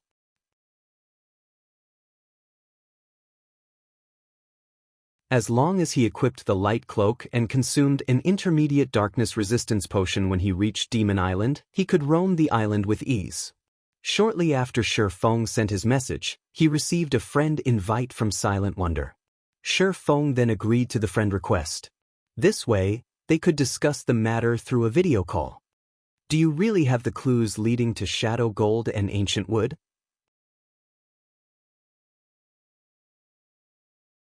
Silent Wonder did not appear very old. She looked like a woman in her mid-20s. She had an oval face and large, golden eyes. She also gave off an indescribably cold and strict feeling. Shadow gold can be used to craft darkness resistance equipment, and ancient wood can be used to produce a staff that possesses the power of the ancients, which amplifies the effects of the wielder's spells. Am I correct? Shifeng said, smiling. Hearing this, joy illuminated Silent Wonder's golden eyes. Both shadow gold and ancient wood were extremely rare epic materials. Even she had spent a long time researching to find any information about them. Now that Shifeng had casually mentioned the material's functions, he proved how familiar he was with the items. Come out with it. What must I do for you to tell me the clues? Silent Wonder asked straightforwardly. She had spent a lot of effort in her search for these materials. She had used every connection she had, yet she hadn't learned anything that would lead to their locations. She had simply come to the dark auction to try her luck. She hadn't expected anyone to know anything about these two items. You're an alchemist, right? Shifeng responded to her question with a question of his own. How do you know? Did you investigate me? Silent Wonder was slightly surprised, and she could not help but grow cautious. Why would I need to investigate you? Shifeng laughed as he shook his head. Don't you realize that you're wearing the Advanced Alchemists insignia? Different subclasses had different insignias, and each provided certain benefits to their respective classes. The screen showed that Silent Wonder currently wore an Advanced Alchemist insignia. This showed that Silent Wonder had already become an Advanced Alchemist. Shifeng had to admit that Silent Wonder was truly impressive. Despite being an independent player, she had grown into an Advanced Alchemist so quickly. The various large guilds had to spend a ton of resources to nurture an advanced lifestyle player. Even then, very few lifestyle players actually reached the advanced rank, yet Silent Wonder had done so without help. One could just imagine how talented she was in alchemy. Moreover, Silent Wonder had been more than just a Grandmaster alchemist. She had also been a Tier 5 class. I completely forgot about that. Silent Wonder could not help but laugh awkwardly as she looked at the insignia on her chest. That's right, I'm an Advanced Alchemist. Is there a problem with that? Of course, there isn't a problem, Shifeng said, chuckling. You want the clues for those two materials, right? My conditions are very simple. Give me the Master Darkness Resistance Potion and Light Cloak and Craft Potions for me for 1 month. I'll provide the raw materials. Are you kidding me? Silent Wonder rolled her eyes. It would have been fine if Shifeng had only wanted the two items. However, he also wanted her to work for free for a month. He must be crazy if he thought she would agree to such conditions. I never joke around. Shifeng understood what was going through Silent Wonder's mind. Immediately, he sent Silent Wonder a message and said, "Take a look at this. If you still think my asking price is too high, you can reject it." Are you that confident? Silent Wonder felt as if she had just encountered a lunatic. First, the man wanted her items. Next, he wanted her to work for free for a month. Did he really think he could get her to agree by sending a single message? Following which, Silent Wonder impatiently opened Shifeng's message and read it. However, only after reading a few words, her expression tensed. Why do you have such an item? Silent Wonder felt as if she were dreaming. Shifeng had sent to her none other than the records of potions, which he had obtained shortly after joining God's domain. All alchemists dreamed of owning this treasure.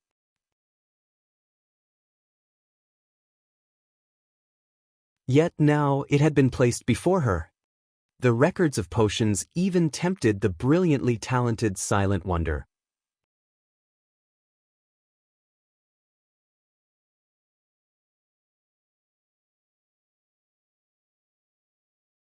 Chapter 1177, Reconstructing a Town.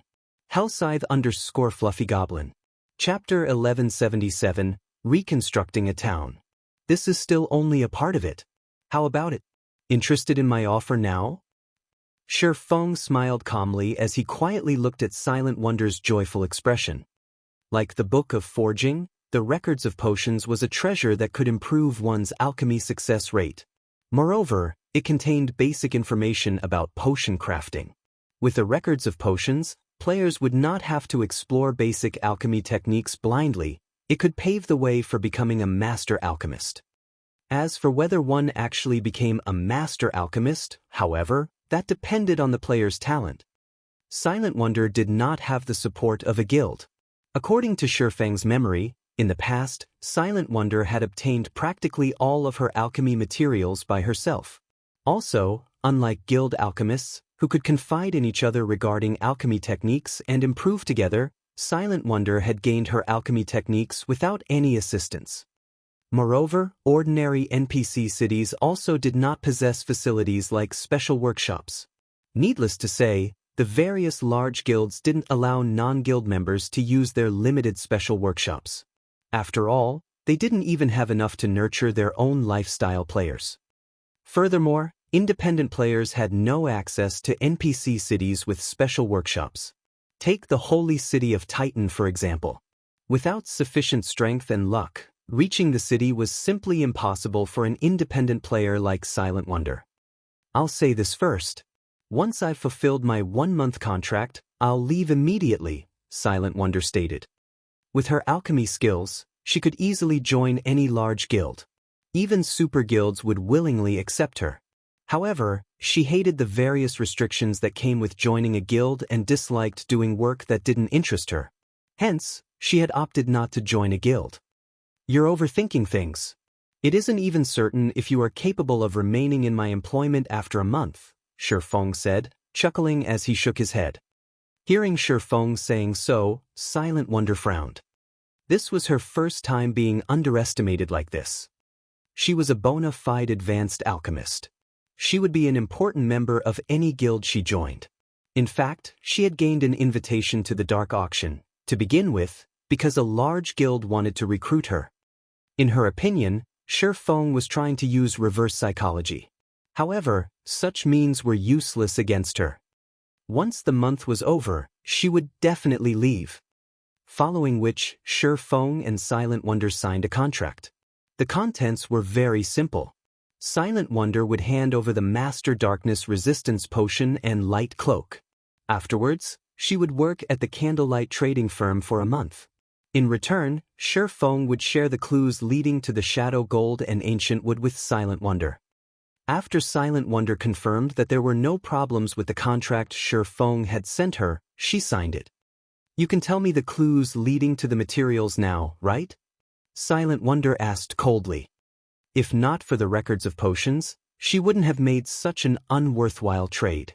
After all, the Master Darkness Resistance Potion and Light Cloak were both precious items she had obtained after completing a difficult quest. Trading these two items for 2 clues was a loss. Only level 70 and above Darkness-type bosses have a chance of dropping Shadow Gold. Moreover, the bosses must be Grand Lord rank or above. Ancient Wood can be found near the lake in the deepest parts of the neutral map Stuyak. That area is home to elves. They aren't fond of humans, so it won't be easy to get past them. Shi Feng revealed the information. The 2 locations he mentioned were the easiest places to obtain Shadow Gold and Ancient Wood.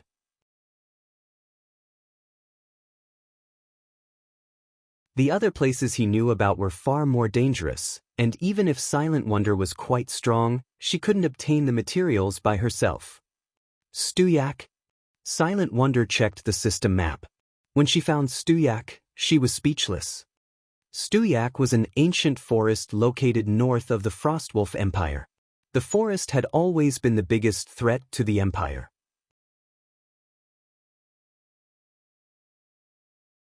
You had to be at least level 80 to enter. Moreover, the neutral map size rivaled that of a medium-sized kingdom. She simply did not know what to say about this. With her current strength, it was impossible for her to act on any of the information she had just received.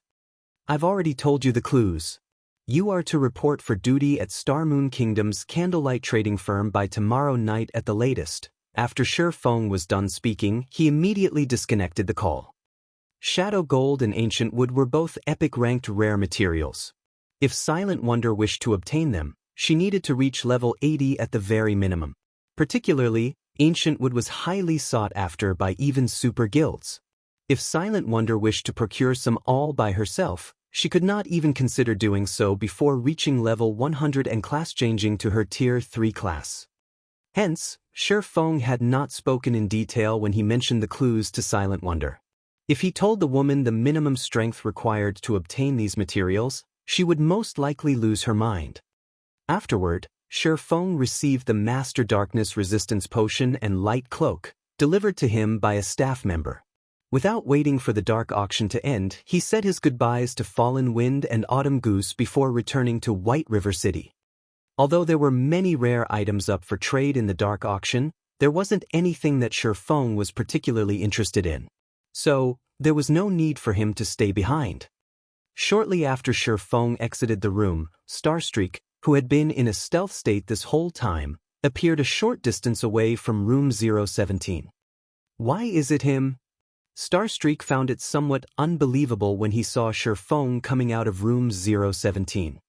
In his opinion, anyone capable of spending over 600,000 magic crystals within a short period of time must be an upper echelon of a major power. Yet, the buyer of both the Magic Knight Legacy and Bronze Tablet was actually Zero Wing. However, Starstreak did not ponder too much on the matter. Immediately, he forwarded the information to Thousand Miles. What? Zero Wing was the one who bought those two items.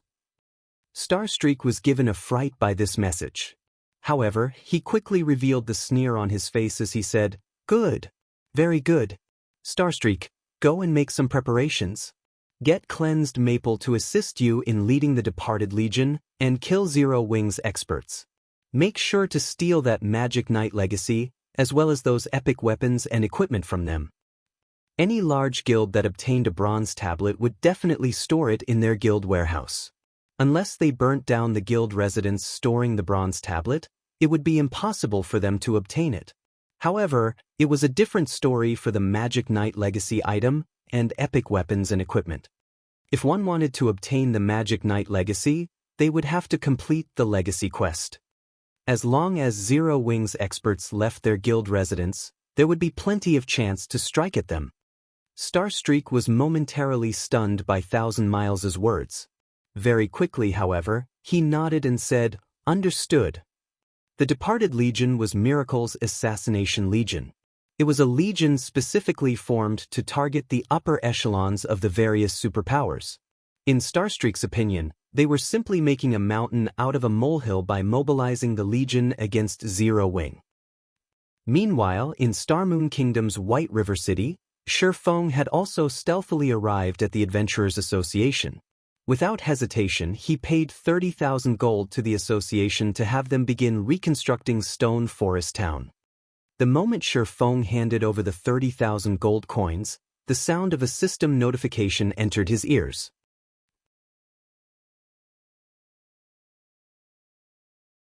System, congratulations.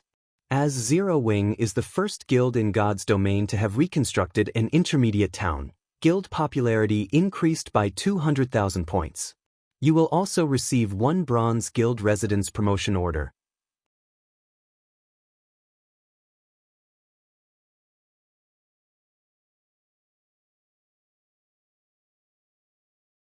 Chapter 1178, Promotion to a 3-star Guild. Hellscythe _ Goblin. Chapter 1178, Promotion to a 3-star Guild. The sudden system notification put Shi Feng into a daze for a long time. He had merely reconstructed an intermediate town, yet Zero Wing's guild popularity had instantly soared by 200,000 points. It should be known that a 1-star guild only needed 30,000 popularity to promote to a 2-star guild, while a 2-star guild needed 100,000 popularity to promote to a 3-star guild. The further one progressed into the game, the more difficult it was to obtain guild popularity. When a guild was still at the 1-star standard, guild members could earn quite a lot of guild popularity just by completing ordinary guild quests. With how many players there were in a large guild, the number of guild quests completed each day was plenty. It would take no time for a guild to accumulate 30,000 popularity. The truly difficult aspect of promoting a guild to 2 stars lay in obtaining the guild residence promotion order. However, after a guild reached 2 stars, guild members would no longer obtain guild popularity through completing ordinary guild quests. They could only do so by completing advanced guild quests. However, advanced guild quests were very rare and limited in number. So, it would take a significantly longer time for a 2-star guild to accumulate 100,000 guild popularity. Even super guilds would need a long time to do so. Meanwhile, due to various factors, Zero Wing's popularity accumulation rate was currently on par with super guilds. According to Shifeng's estimates, it would take another month or so for Zero Wing to accumulate 100,000 popularity. However, now that Zero Wing had received an additional 200,000 popularity, it had fulfilled the condition to promote to a 3-star guild. A Bronze Guild Residence Promotion Order? Shifeng looked at the bronze, diamond-shaped token that had suddenly appeared in his bag. The token was emitting a faint, golden glow. It was much more powerful than the Silver Guild Residence Promotion Order he had obtained before. Bronze Guild Residence Promotion Order promotes the star ranking of a guild residence that fulfills the required popularity by 1 star. Can be promoted up to a 4-star guild. What a powerful guild residence promotion order! Shifeng was astonished. As far as Shifeng knew, guild residence promotion orders were all graded. Meanwhile, different ranking promotion orders could be used on guilds of different star rankings.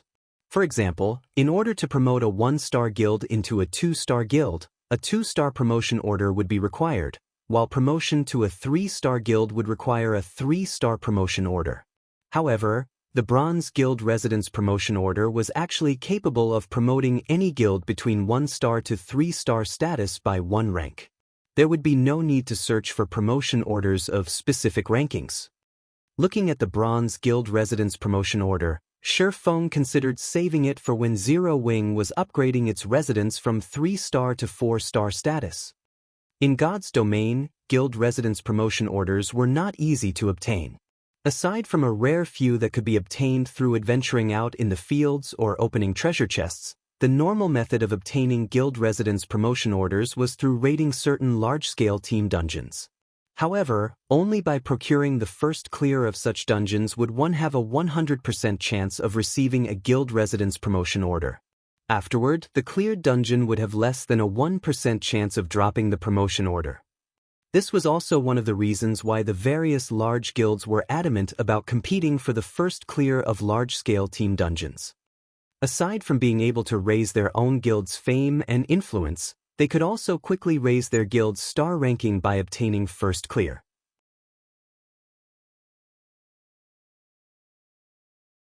If the first clear was taken away by another guild, it would become significantly more difficult to obtain a guild residence promotion order. This was especially true for the 3-star guild residence promotion order. This was something that only dropped in the hell mode of level 50 large-scale team dungeons. Moreover, such large-scale team dungeons were different from the dungeons that dropped 2-star promotion orders.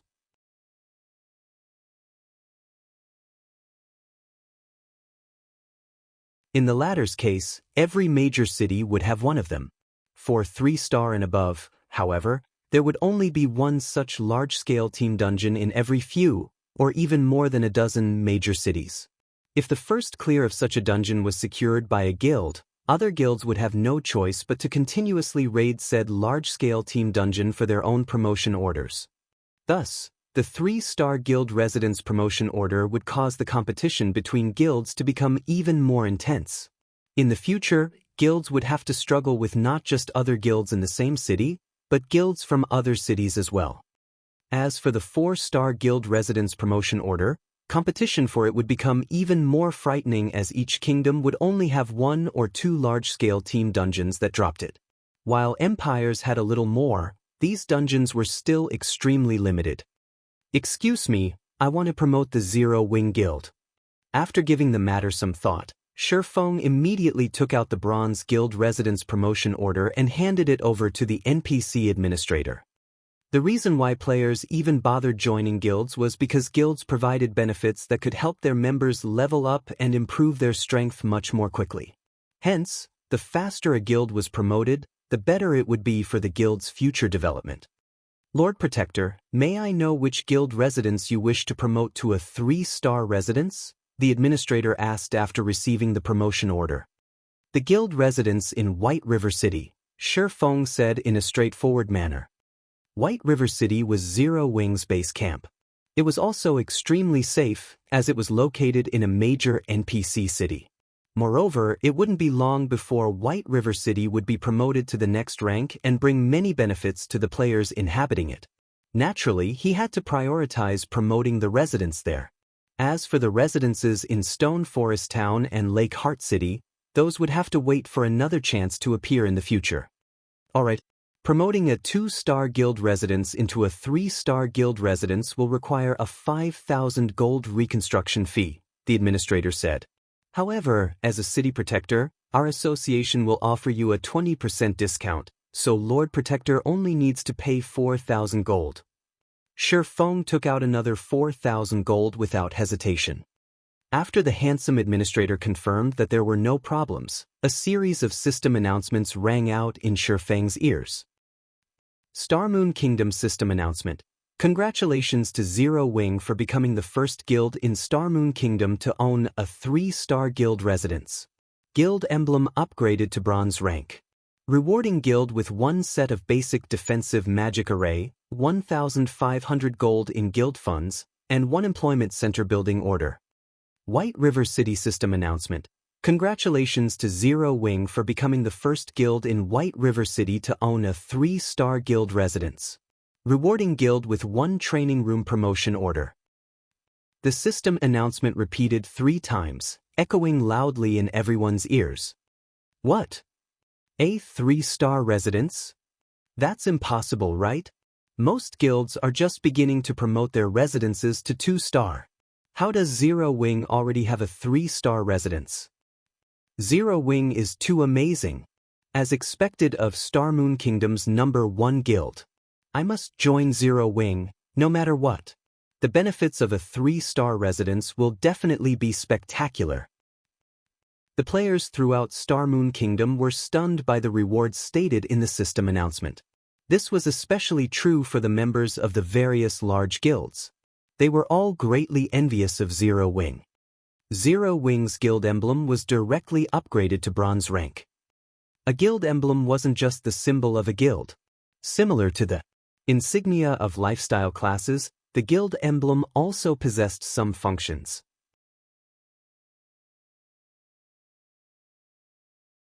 A common guild emblem did not carry with it any functions at all. However, once a guild emblem reached bronze rank, it came prepared with some functions. A bronze guild emblem had 2 functions. The first function was a teleport ability. Even without a guild transfer scroll, guild members could directly teleport to any guild residence. There was no need to buy the guild transfer scroll of a specific guild residence.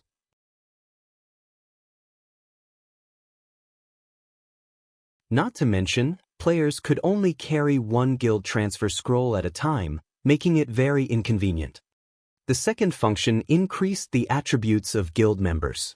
As long as there were over 20 guild members within a 100-yard radius, the guild emblem would increase the wearer's maximum HP by 3% and attack power by 1%.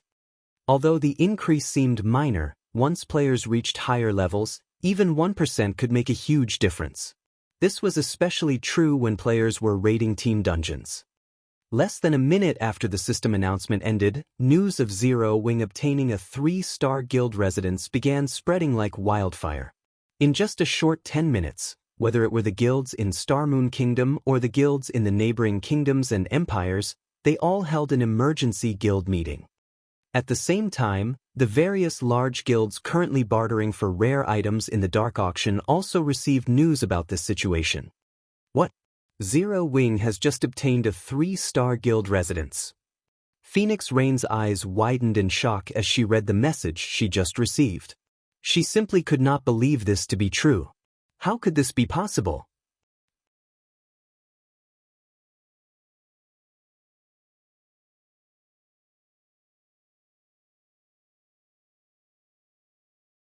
Chapter 1179, General Trend. Hellscythe _ Fluffy Chapter 1179, General Trend. Big Sis Rain, what happened? Blue Phoenix asked when she noticed the strange expression on Phoenix Rain's face.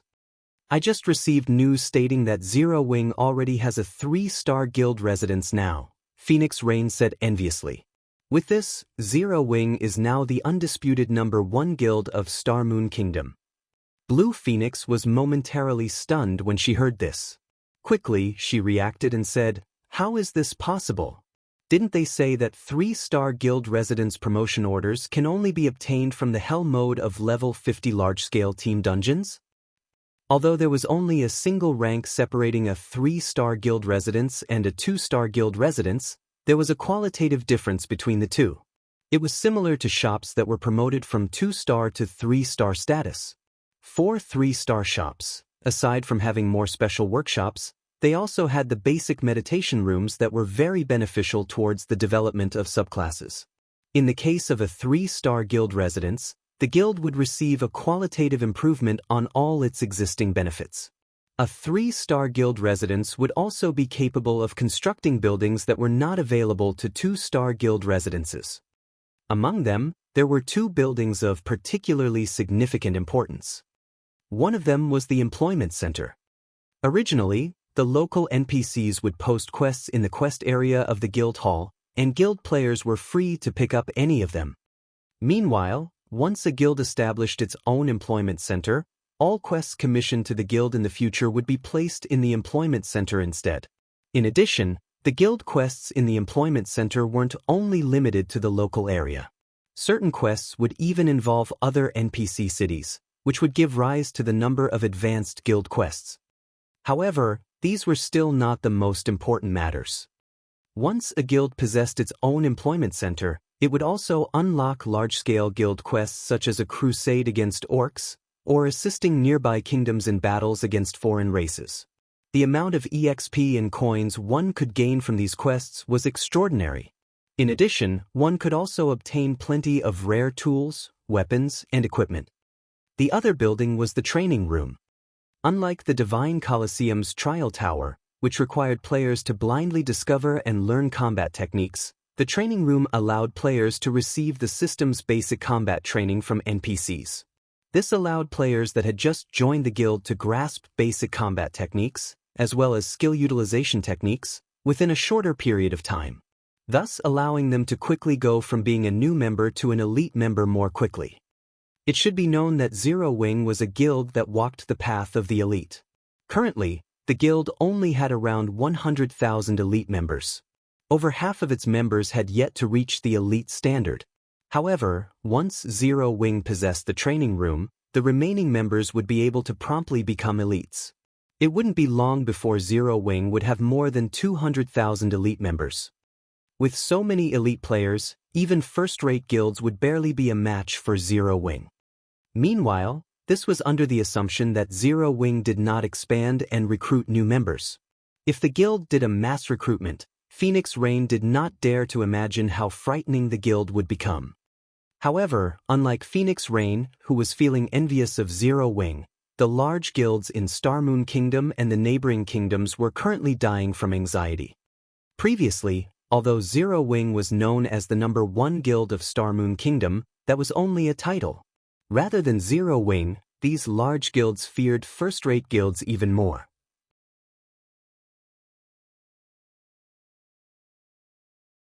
This was because with the number of elite and ordinary members Zero Wing possessed, the guild would only be able to occupy a limited number of locations in the kingdom.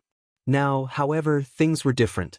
Now that the guild had obtained a 3-star guild residence, whether it was the guild's elite member count or total member count, both would see an explosive increase soon. By then, Zero Wing would have enough manpower to occupy other NPC cities and capture more towns.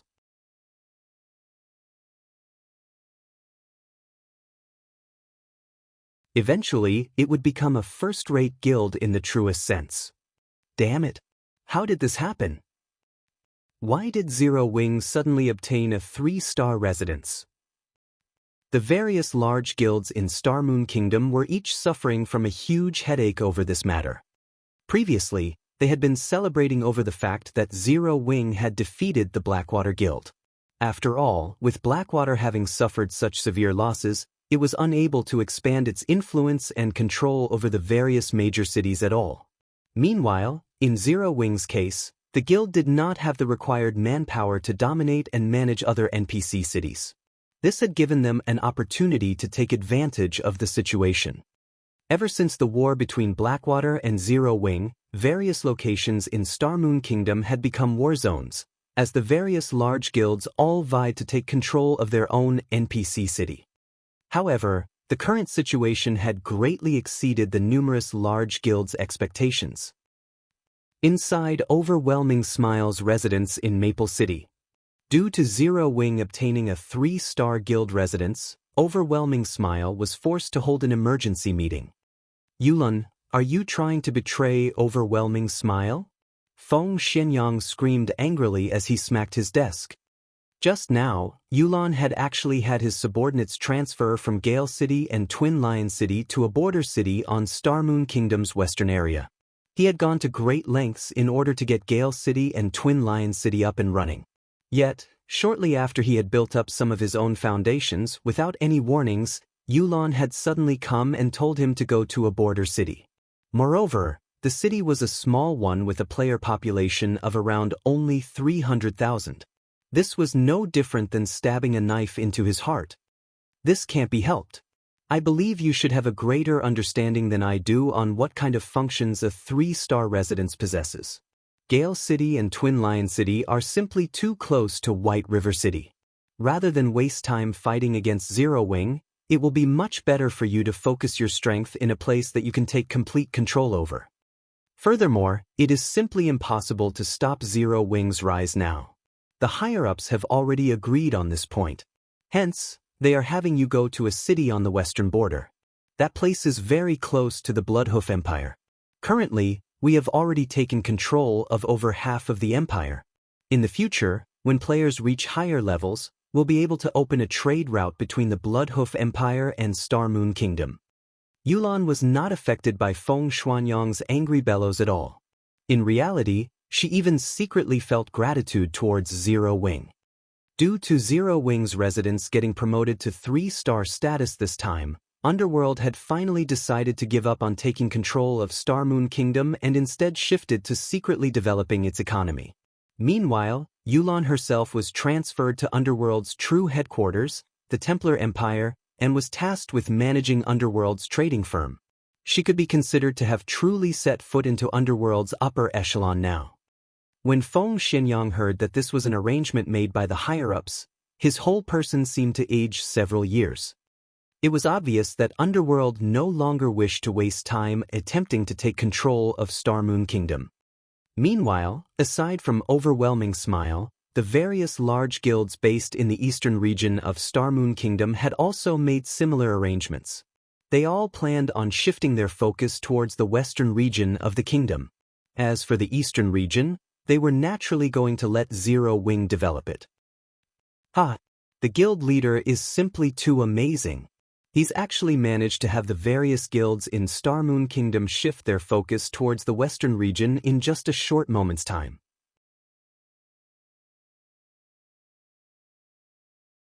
With this, Zero Wing will have a much easier time taking control of the cities in the eastern region. Aqua Rose, who had just exited the inferior legendary treasure chest, was greatly excited when she received news of the latest developments. Originally, she had planned for Zero Wing to gradually whittle away at the various large guilds based in the eastern region of Starmoon Kingdom before eventually taking control of the cities here.